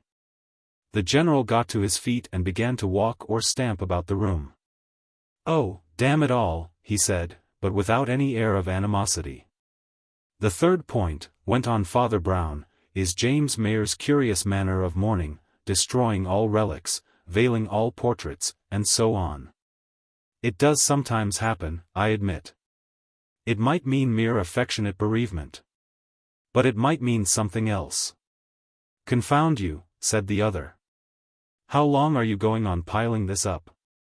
The fourth and fifth points are pretty conclusive, said the priest calmly, especially if you take them together. The first is that Maurice Maire seems to have had no funeral in particular, considering he was a cadet of a great family. He must have been buried hurriedly, perhaps secretly. And the last point is, that James Maire instantly disappeared to foreign parts, fled, in fact, to the ends of the earth. And so, he went on, still in the same soft voice, when you would blacken my religion to brighten the story of the pure and perfect affection of two brothers, it seems. Stop! Cried Outram in a tone like a pistol shot. I must tell you more, or you will fancy worse. Let me tell you one thing to start with. It was a fair fight. Ah, said Father Brown, and seemed to exhale a huge breath. It was a duel, said the other. It was probably the last duel fought in England, and it is long ago now. That's better, said Father Brown. Thank God, that's a great deal better. Better than the ugly things you thought of, I suppose, said the general gruffly. Well, it's all very well for you to sneer at the pure and perfect affection, but it was true for all that. James Maire really was devoted to his cousin, who'd grown up with him like a younger brother. Elder brothers and sisters do sometimes devote themselves to a child like that, especially when he's a sort of infant phenomenon. But James Maire was the sort of simple character in whom even hate is in a sense unselfish. I mean that even when his tenderness turns to rage it is still objective, directed outwards to its object. He isn't conscious of himself. Now poor Maurice Maire was just the opposite. He was far more friendly and popular, but his success had made him live in a house of mirrors. He was first in every sort of sport and art and accomplishment, he nearly always won and took his winning amiably. But if ever, by any chance, he lost, there was just a glimpse of something not so amiable, he was a little jealous. I needn't tell you the whole miserable story of how he was a little jealous of his cousin's engagement, how he couldn't keep his restless vanity from interfering. It's enough to say that one of the few things in which James Maire was admittedly ahead of him was marksmanship with a pistol, and with that the tragedy ended. You mean the tragedy began, replied the priest. The tragedy of the survivor. I thought he did not need any monkish vampires to make him miserable. To my mind he's more miserable than he need be, said the general. After all, as I say, it was a ghastly tragedy, but it was a fair fight. And Jim had great provocation. "How do you know all this?" asked the priest. "I know it because I saw it," answered Outram stolidly. "I was James Mayor's second, and I saw Maurice Maire shot dead on the sands before my very eyes." "I wish you would tell me more about it," said Father Brown reflectively. "Who was Maurice Maire's second?" "He had a more distinguished backing," replied the general grimly. "Hugo Romaine was his second, the great actor, you know. Maurice was mad on acting and had taken up Romaine, who was then a rising but still a struggling man, and financed the fellow and his ventures in return for taking lessons from the professional in his own hobby of amateur acting. But Romaine was then, I suppose, practically dependent on his rich friend, though he's richer now than any aristocrat. So his serving as second proves very little about what he thought of the quarrel. They fought in the English fashion, with only 1 second apiece. I wanted at least to have a surgeon, but Maurice boisterously refused it, saying the fewer people who knew the better, and at the worst we could immediately get help. "There's a doctor in the village not half a mile away," he said. "I know him and he's got the fastest horse in the country. He could be brought here in no time. But there's no need to bring him here till we know." Well, we all knew that Maurice ran most risk, as the pistol was not his weapon, so when he refused aid nobody liked to ask for it. The duel was fought on a flat stretch of sand on the east coast of Scotland. And both the sight and sound of it were masked from the hamlets inland by a long rampart of sandhills patched with rank grass. Probably part of the links, though in those days no Englishman had heard of golf. There was one deep, crooked cranny in the sandhills through which we came out on the sands. I can see them now. First a wide strip of dead yellow, and beyond, a narrower strip of dark red, a dark red that seemed already like the long shadow of a deed of blood. The thing itself seemed to happen with horrible speed, as if a whirlwind had struck the sand. With the very crack of sound Maurice Maire seemed to spin like a teetotum and pitch upon his face like a ninepin. And queerly enough, while I'd been worrying about him up to that moment, the instant he was dead all my pity was for the man who killed him, as it is to this day and hour. I knew that with that, the whole huge terrible pendulum of my friend's lifelong love would swing back.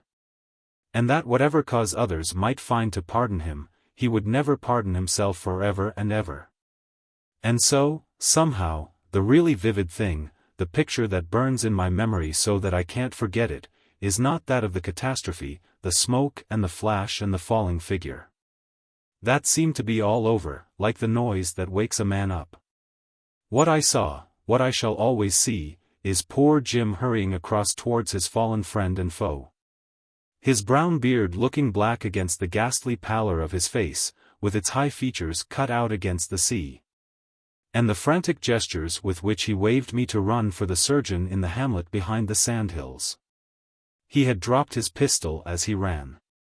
He had a glove in one hand and the loose and fluttering fingers of it seemed to elongate and emphasize his wild pantomime of pointing or hailing for help. That is the picture that really remains with me. And there is nothing else in that picture, except the striped background of sands and sea and the dark dead body lying still as a stone and the dark figure of the dead man's second standing grim and motionless against the horizon. "Did Romaine stand motionless?" asked the priest. "I should have thought he would have run even quicker towards the corpse." "Perhaps he did when I had left," replied the general. "I took in that undying picture in an instant and the next instant I had dived among the sandhills, and was far out of sight of the others." Well, poor Maurice had made a good choice in the matter of doctors, though the doctor came too late, he came quicker than I should have thought possible. This village surgeon was a very remarkable man, red-haired, irascible, but extraordinarily strong in promptitude and presence of mind. I saw him but for a flash as he leapt on his horse and went thundering away to the scene of death, leaving me far behind. But in that flash I had so strong a sense of his personality that I wished to God he had really been called in before the duel began, for I believe on my soul he would have prevented it somehow. As it was, he cleaned up the mess with marvelous swiftness, long before I could trail back to the seashore on my 2 feet. His impetuous practicality had managed everything. The corpse was temporarily buried in the sandhills, and the unhappy homicide had been persuaded to do the only thing he could do, to flee for his life. He slipped along the coast till he came to a port and managed to get out of the country. You know the rest. Poor Jim remained abroad for many years. Later, when the whole thing had been hushed up or forgotten, he returned to his dismal castle and automatically inherited the title. I have never seen him from that day to this, and yet I know what is written in red letters in the inmost darkness of his brain. I understand, said Father Brown, that some of you have made efforts to see him. My wife never relaxed her efforts, said the general. She refuses to admit that such a crime ought to cut a man off forever, and I confess I am inclined to agree with her. 80 years before it would have been thought quite normal. And really it was manslaughter rather than murder. My wife is a great friend of the unfortunate lady who was the occasion of the quarrel. And she has an idea that if Jim would consent to see Viola Grayson once again, and receive her assurance that old quarrels are buried, it might restore his sanity. My wife is calling a sort of council of old friends tomorrow, I believe. She is very energetic. Father Brown was playing with the pins that lay beside the general's map. He seemed to listen rather absent-mindedly. He had the sort of mind that sees things in pictures. And the picture which had colored even the prosaic mind of the practical soldier took on tints yet more significant and sinister in the more mystical mind of the priest. He saw the dark red desolation of sand, the very hue of a Seldoma, and the dead man lying in a dark heap, and the slayer, stooping as he ran, gesticulating with a glove in demented remorse. And always his imagination came back to the third thing that he could not yet fit into any human picture, the second of the slain man standing motionless and mysterious, like a dark statue on the edge of the sea. It might seem to some a detail, but for him it was that stiff figure that stood up like a standing note of interrogation. Why had not Romaine moved instantly? It was the natural thing for a second to do, in common humanity, let alone friendship. Even if there were some double-dealing or darker motive not yet understood, one would think it would be done for the sake of appearances. Anyhow, when the thing was all over, it would be natural for the second to stir long before the other second had vanished beyond the sandhills. Does this man Romaine move very slowly? He asked. It's queer you should ask that, answered Outram, with a sharp glance. No, as a matter of fact he moves very quickly when he moves at all. But, curiously enough, I was just thinking that only this afternoon I saw him stand exactly like that, during the thunderstorm. He stood in that silver-clasped cape of his, and with one hand on his hip, exactly and in every line as he stood on those bloody sands long ago. The lightning blinded us all, but he did not blink. When it was dark again he was standing there still. I suppose he isn't standing there now, inquired Father Brown. I mean, I suppose he moved sometime? No, he moved quite sharply when the thunder came, replied the other. He seemed to have been waiting for it, for he told us the exact time of the interval. Is anything the matter? I've pricked myself with one of your pins, said Father Brown. I hope I haven't damaged it. But his eyes had snapped and his mouth abruptly shut. Are you ill? Inquired the general, staring at him. No, answered the priest, I'm only not quite so stoical as your friend Romaine. I can't help blinking when I see light. He turned to gather up his hat and umbrella, but when he had got to the door he seemed to remember something and turned back. Coming up close to Outram, he gazed up into his face with a rather helpless expression, as of a dying fish, and made a motion as if to hold him by the waistcoat. General, he almost whispered, for God's sake don't let your wife and that other woman insist on seeing Marne again. Let sleeping dogs lie, or you'll unleash all the hounds of hell. The general was left alone with a look of bewilderment in his brown eyes, as he sat down again to play with his pins. Even greater, however, was the bewilderment which attended the successive stages of the benevolent conspiracy of the general's wife, who had assembled her little group of sympathizers to storm the castle of the misanthrope. The first surprise she encountered was the unexplained absence of one of the actors in the ancient tragedy. When they assembled by agreement at a quiet hotel quite near the castle, there was no sign of Hugo Romain. Until a belated telegram from a lawyer told them that the great actor had suddenly left the country. The second surprise, when they began the bombardment by sending up word to the castle with an urgent request for an interview, was the figure which came forth from those gloomy gates to receive the deputation in the name of the noble owner. It was no such figure as they would have conceived suitable to those sombre avenues or those almost feudal formalities. It was not some stately steward or majordomo, nor even a dignified butler or tall and ornamental footman. The only figure that came out of the cavernous castle doorway was the short and shabby figure of Father Brown. "Look here," he said, in his simple, bothered fashion. "I told you you'd much better leave him alone. He knows what he's doing and it'll only make everybody unhappy." Lady Outram, who was accompanied by a tall and quietly dressed lady, still very handsome, presumably the original Miss Grayson, looked at the little priest with cold contempt. "Really, sir," she said, "this is a very private occasion, and I don't understand what you have to do with it." "Trust a priest to have to do with a private occasion," snarled Sir John Cockspur. "Don't you know they live behind the scenes like rats behind a wainscot burrowing their way into everybody's private rooms? See how he's already in possession of poor Marne." Sir John was slightly sulky, as his aristocratic friends had persuaded him to give up the great scoop of publicity in return for the privilege of being really inside a society secret. It never occurred to him to ask himself whether he was at all like a rat in a wainscot. "Oh, that's all right," said Father Brown, with the impatience of anxiety. "I've talked it over with the Marquis, and the only priest he's ever had anything to do with, his clerical tastes have been much exaggerated. I tell you he knows what he's about. And I do implore you all to leave him alone." "You mean to leave him to this living death of moping and going mad in a ruin?" cried Lady Outram, in a voice that shook a little. "And all because he had the bad luck to shoot a man in a duel more than a quarter of a century ago. Is that what you call Christian charity?"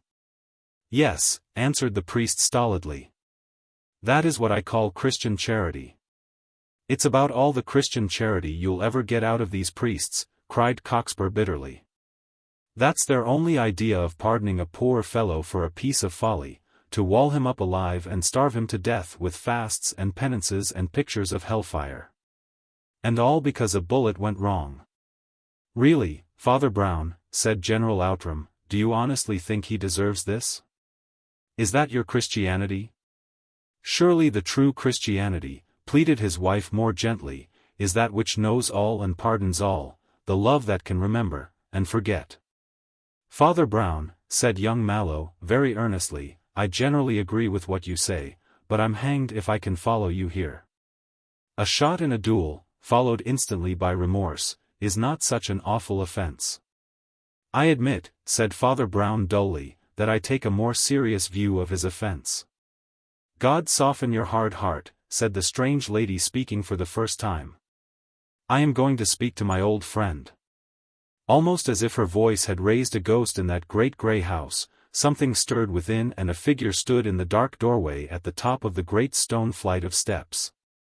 It was clad in dead black, but there was something wild about the blanched hair and something in the pale features that was like the wreck of a marble statue. Viola Grayson began calmly to move up the great flight of steps, and Outram muttered in his thick black mustache, "He won't cut her dead as he did my wife, I fancy." Father Brown, who seemed in a collapse of resignation, looked up at him for a moment. "Poor Marne has enough on his conscience," he said. "Let us acquit him of what we can. At least he never cut your wife." "What do you mean by that?" "He never knew her," said Father Brown. As they spoke, the tall lady proudly mounted the last step and came face to face with the Marquis of Marne. His lips moved, but something happened before he could speak. A scream rang across the open space and went wailing away in echoes along those hollow walls. By the abruptness and agony with which it broke from the woman's lips it might have been a mere inarticulate cry. But it was an articulated word, and they all heard it with a horrible distinctness. "Maurice!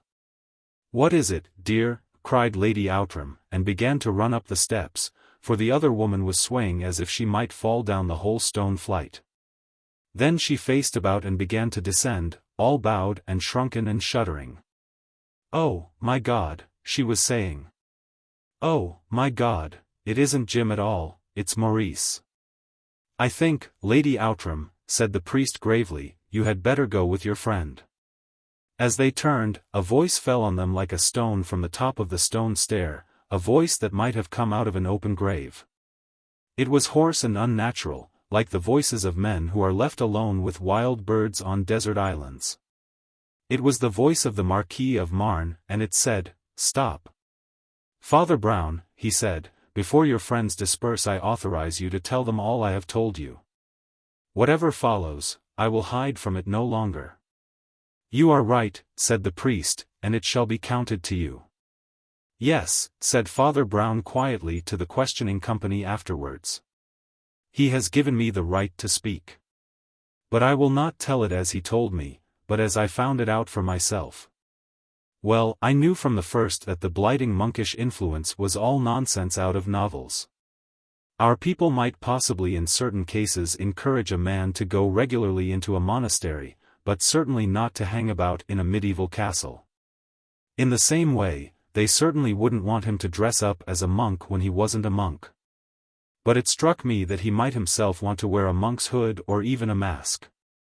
I had heard of him as a mourner, and then as a murderer, but already I had hazy suspicions that his reason for hiding might not only be concerned with what he was, but with who he was.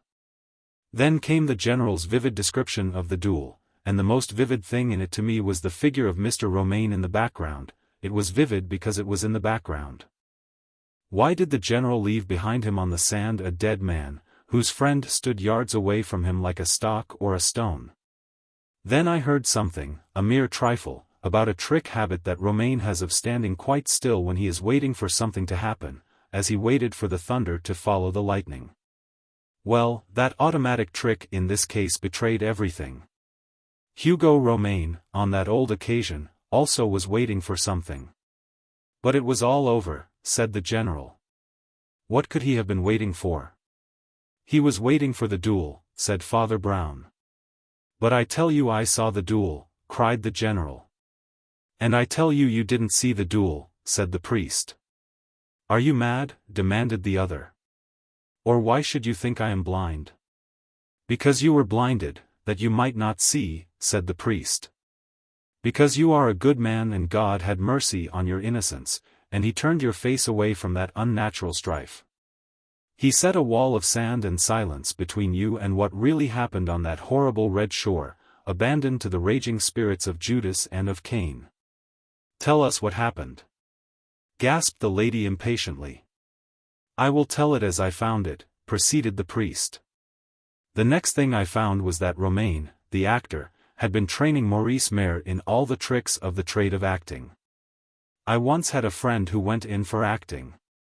He gave me a very amusing account of how his first week's training consisted entirely of falling down, of learning how to fall flat without a stagger, as if he were stone dead.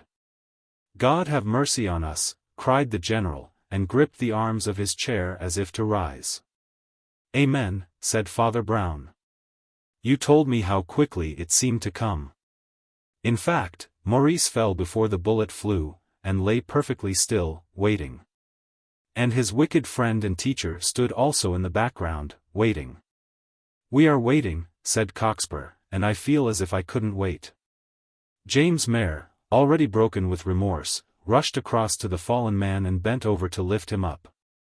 He had thrown away his pistol like an unclean thing, but Maurice's pistol still lay under his hand and it was undischarged. Then as the elder man bent over the younger lifted himself on his left arm and shot the elder through the body. He knew he was not so good a shot, but there was no question of missing the heart at that distance. The rest of the company had risen and stood staring down at the narrator with pale faces. Are you sure of this? Asked Sir John at last, in a thick voice. I am sure of it, said Father Brown, and now I leave Maurice Meru, the present Marquis of Marne, to your Christian charity. You have told me something today about Christian charity. You seem to me to give it almost too large a place.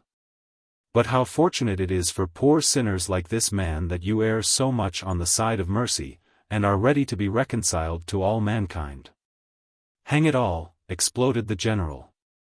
If you think I'm going to be reconciled to a filthy viper like that, I tell you I wouldn't say a word to save him from hell.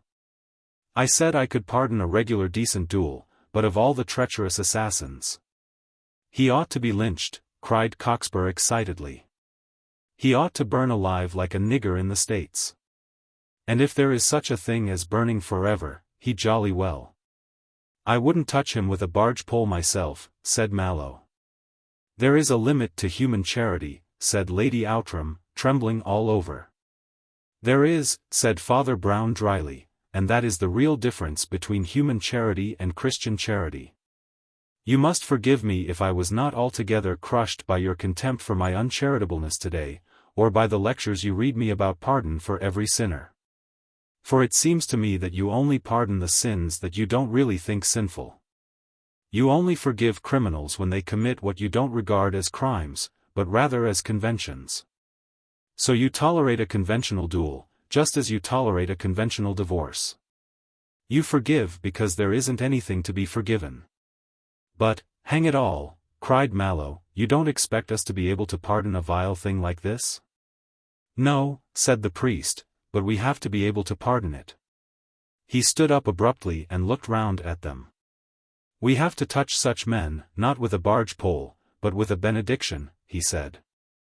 We have to say the word that will save them from hell. We alone are left to deliver them from despair when your human charity deserts them. Go on your own primrose path pardoning all your favorite vices and being generous to your fashionable crimes. And leave us in the darkness, vampires of the night, to console those who really need consolation, who do things really indefensible, things that neither the world or they themselves can defend. And none but a priest will pardon. Leave us with the men who commit the mean and revolting and real crimes, mean as St. Peter when the cock crew, and yet the dawn came. The dawn, repeated Mallow doubtfully. You mean hope, for him? Yes, replied the other. Let me ask you one question. You are great ladies and men of honor and secure of yourselves. You would never, you can tell yourselves, stoop to such squalid treason as that. But tell me this. If any of you had so stooped, which of you, years afterwards, when you were old and rich and safe, would have been driven by conscience or confessor to tell such a story of yourself? You say you could not commit so base a crime. Could you confess so base a crime? The others gathered their possessions together and drifted by twos and threes out of the room in silence. And Father Brown, also in silence, went back to the melancholy castle of Marne. The Secret of Flambeau. The sort of murders in which I played the part of the murderer, said Father Brown, putting down the wineglass. The row of red pictures of crime had passed before him in that moment. It is true, he resumed, after a momentary pause, that somebody else had played the part of the murderer before me and done me out of the actual experience. I was a sort of understudy. Always in a state of being ready to act the assassin. I always made it my business, at least, to know the part thoroughly. What I mean is that, when I tried to imagine the state of mind in which such a thing would be done, I always realized that I might have done it myself under certain mental conditions. But not under others. And not generally under the obvious ones. And then, of course, I knew who really had done it, and he was not generally the obvious person. For instance, it seemed obvious to say that the revolutionary poet had killed the old judge who saw red about red revolutionaries. But that isn't really a reason for the revolutionary poet killing him. It isn't, if you think what it would really be like to be a revolutionary poet. Now I set myself conscientiously down to be a revolutionary poet. I mean that particular sort of pessimistic anarchical lover of revolt, not as reform, but rather as destruction. I tried to clear my mind of such elements of sanity and constructive common sense as I have had the luck to learn or inherit. I shut down and darkened all the skylights through which comes the good daylight out of heaven. I imagined a mind lit only by a red light from below. A fire rending rocks and cleaving abysses upwards. And even when the vision was at its wildest and worst, I could not see why such a visionary should cut short his own career by colliding with a common policeman. For killing one out of a million conventional old fools, as he would have called them. He wouldn't do it, however much he wrote songs of violence. He wouldn't do it, because he wrote songs of violence. A man who can express himself in song need not express himself in suicide. A poem was an event to him, and he would want to have more of them. Then I thought of another sort of heathen, the sort that is not destroying the world but entirely depending on the world. I thought that, save for the grace of God, I might have been a man for whom the world was a blaze of electric lights, with nothing but utter darkness beyond and around it. The worldly man, who really lives only for this world and believes in no other. Whose worldly success and pleasure are all he can ever snatch out of nothingness, that is the man who will really do anything, when he is in danger of losing the whole world and saving nothing. It is not the revolutionary man but the respectable man who would commit any crime, to save his respectability. Think what exposure would mean to a man like that fashionable barrister. An exposure of the one crime still really hated by his fashionable world, treason against patriotism. If I had been in his position, and had nothing better than his philosophy, heaven alone knows what I might have done. That is just where this little religious exercise is so wholesome. Some people would think it was rather morbid, said Grandison Chase dubiously. Some people, said Father Brown gravely, undoubtedly do think that charity and humility are morbid. Our friend the poet probably would. But I'm not arguing those questions, I'm only trying to answer your question about how I generally go to work. Some of your countrymen have apparently done me the honor to ask how I managed to frustrate a few miscarriages of justice. Well, you can go back and tell them that I do it by morbidity. But I most certainly don't want them to think I do it by magic.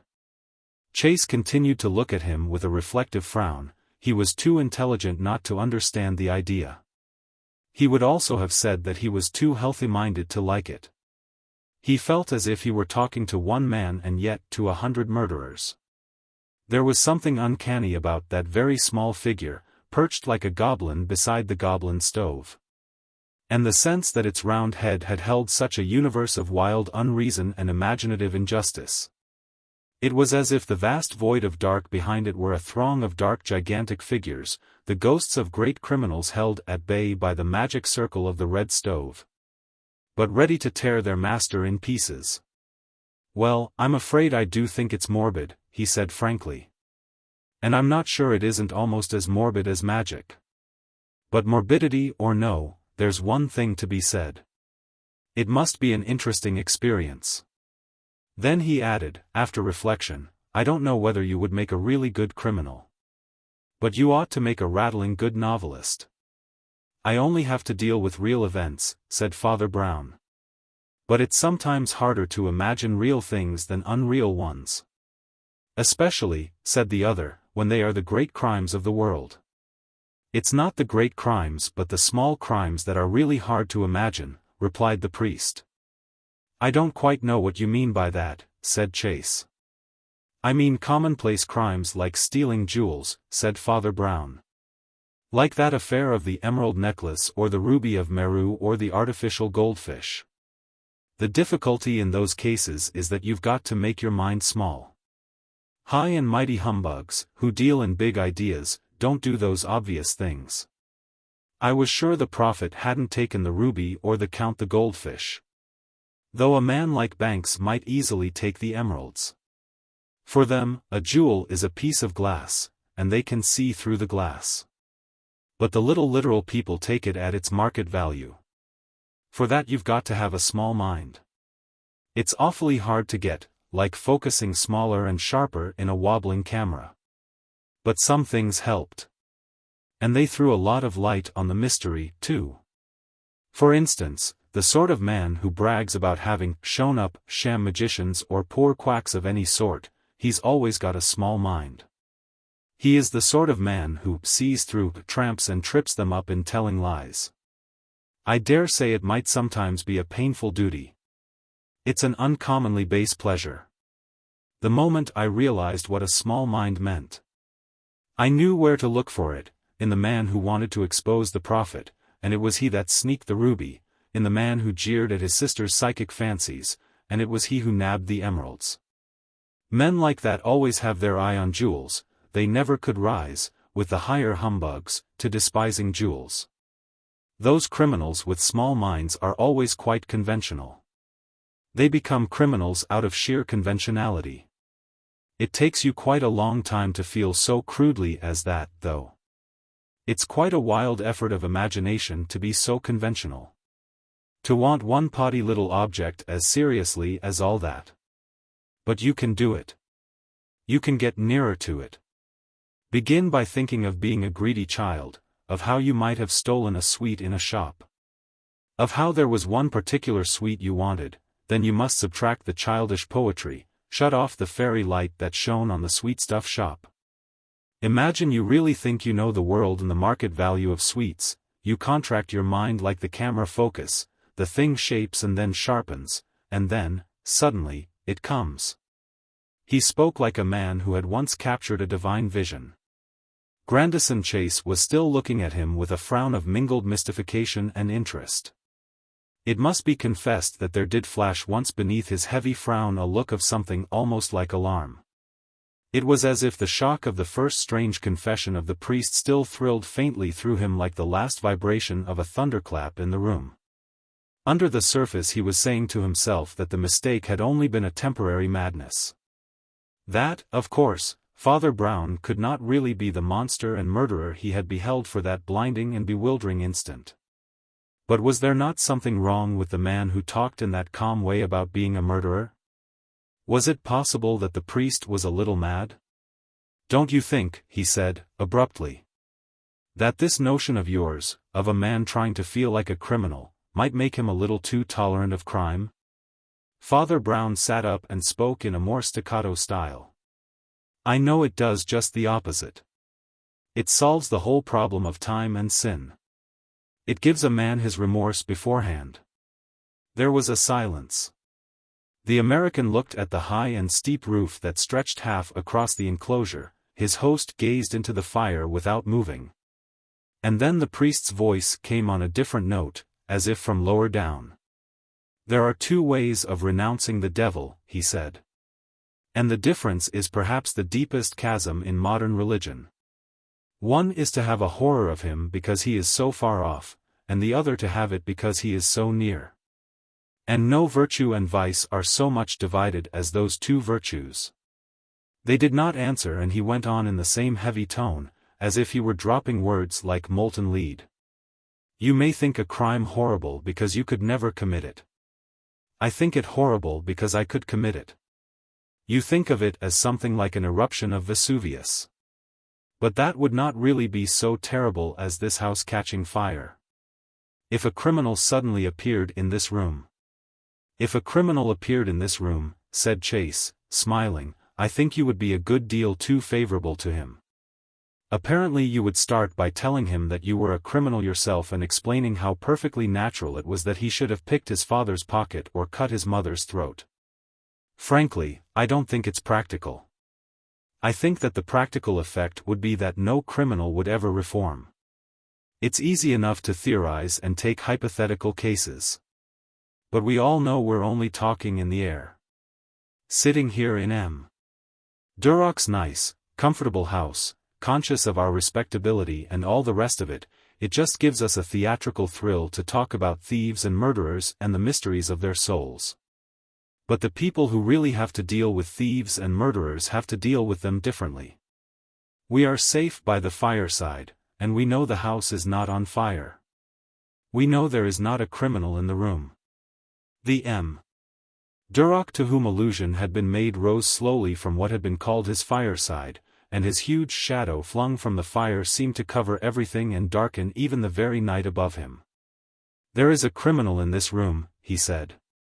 I am one. I am Flambeau, and the police of two hemispheres are still hunting for me. The American remained gazing at him with eyes of a stony brightness. He seemed unable to speak or move. "There is nothing mystical or metaphorical or vicarious about my confession," said Flambeau. "I stole for 20 years with these 2 hands, I fled from the police on these 2 feet. I hope you will admit that my activities were practical. I hope you will admit that my judges and pursuers really had to deal with crime. Do you think I do not know all about their way of reprehending it? Have I not heard the sermons of the righteous and seen the cold stare of the respectable? Have I not been lectured in the lofty and distant style, asked how it was possible for anyone to fall so low, told that no decent person could ever have dreamed of such depravity? Do you think all that ever did anything but make me laugh? Only my friend told me that he knew exactly why I stole, and I have never stolen since." Father Brown made a gesture as of deprecation. And Grandison Chase at last let out a long breath like a whistle. "I have told you the exact truth," said Flambeau, "and it is open to you to hand me over to the police." There was an instant of profound stillness, in which could be faintly heard the belated laughter of Flambeau's children in the high, dark house above them, and the crunching and snorting of the great grey pigs in the twilight. And then it was cloven by a high voice, vibrant and with a touch of offense, almost surprising for those who do not understand the sensitive American spirit and how near, in spite of commonplace contrasts, it can sometimes come to the chivalry of Spain. "Monsieur Duroc," he said rather stiffly, "we have been friends, I hope, for some considerable period. And I should be pretty much pained to suppose you thought me capable of playing you such a trick while I was enjoying your hospitality and the society of your family. Merely because you chose to tell me a little of your own autobiography of your own free will. And when you spoke merely in defense of your friend, no, sir, I can't imagine any gentleman double-crossing another under such circumstances. It would be a damned sight better to be a dirty informer and sell men's blood for money. But in a case like this, could you conceive any man being such a Judas?" "I could try," said Father Brown.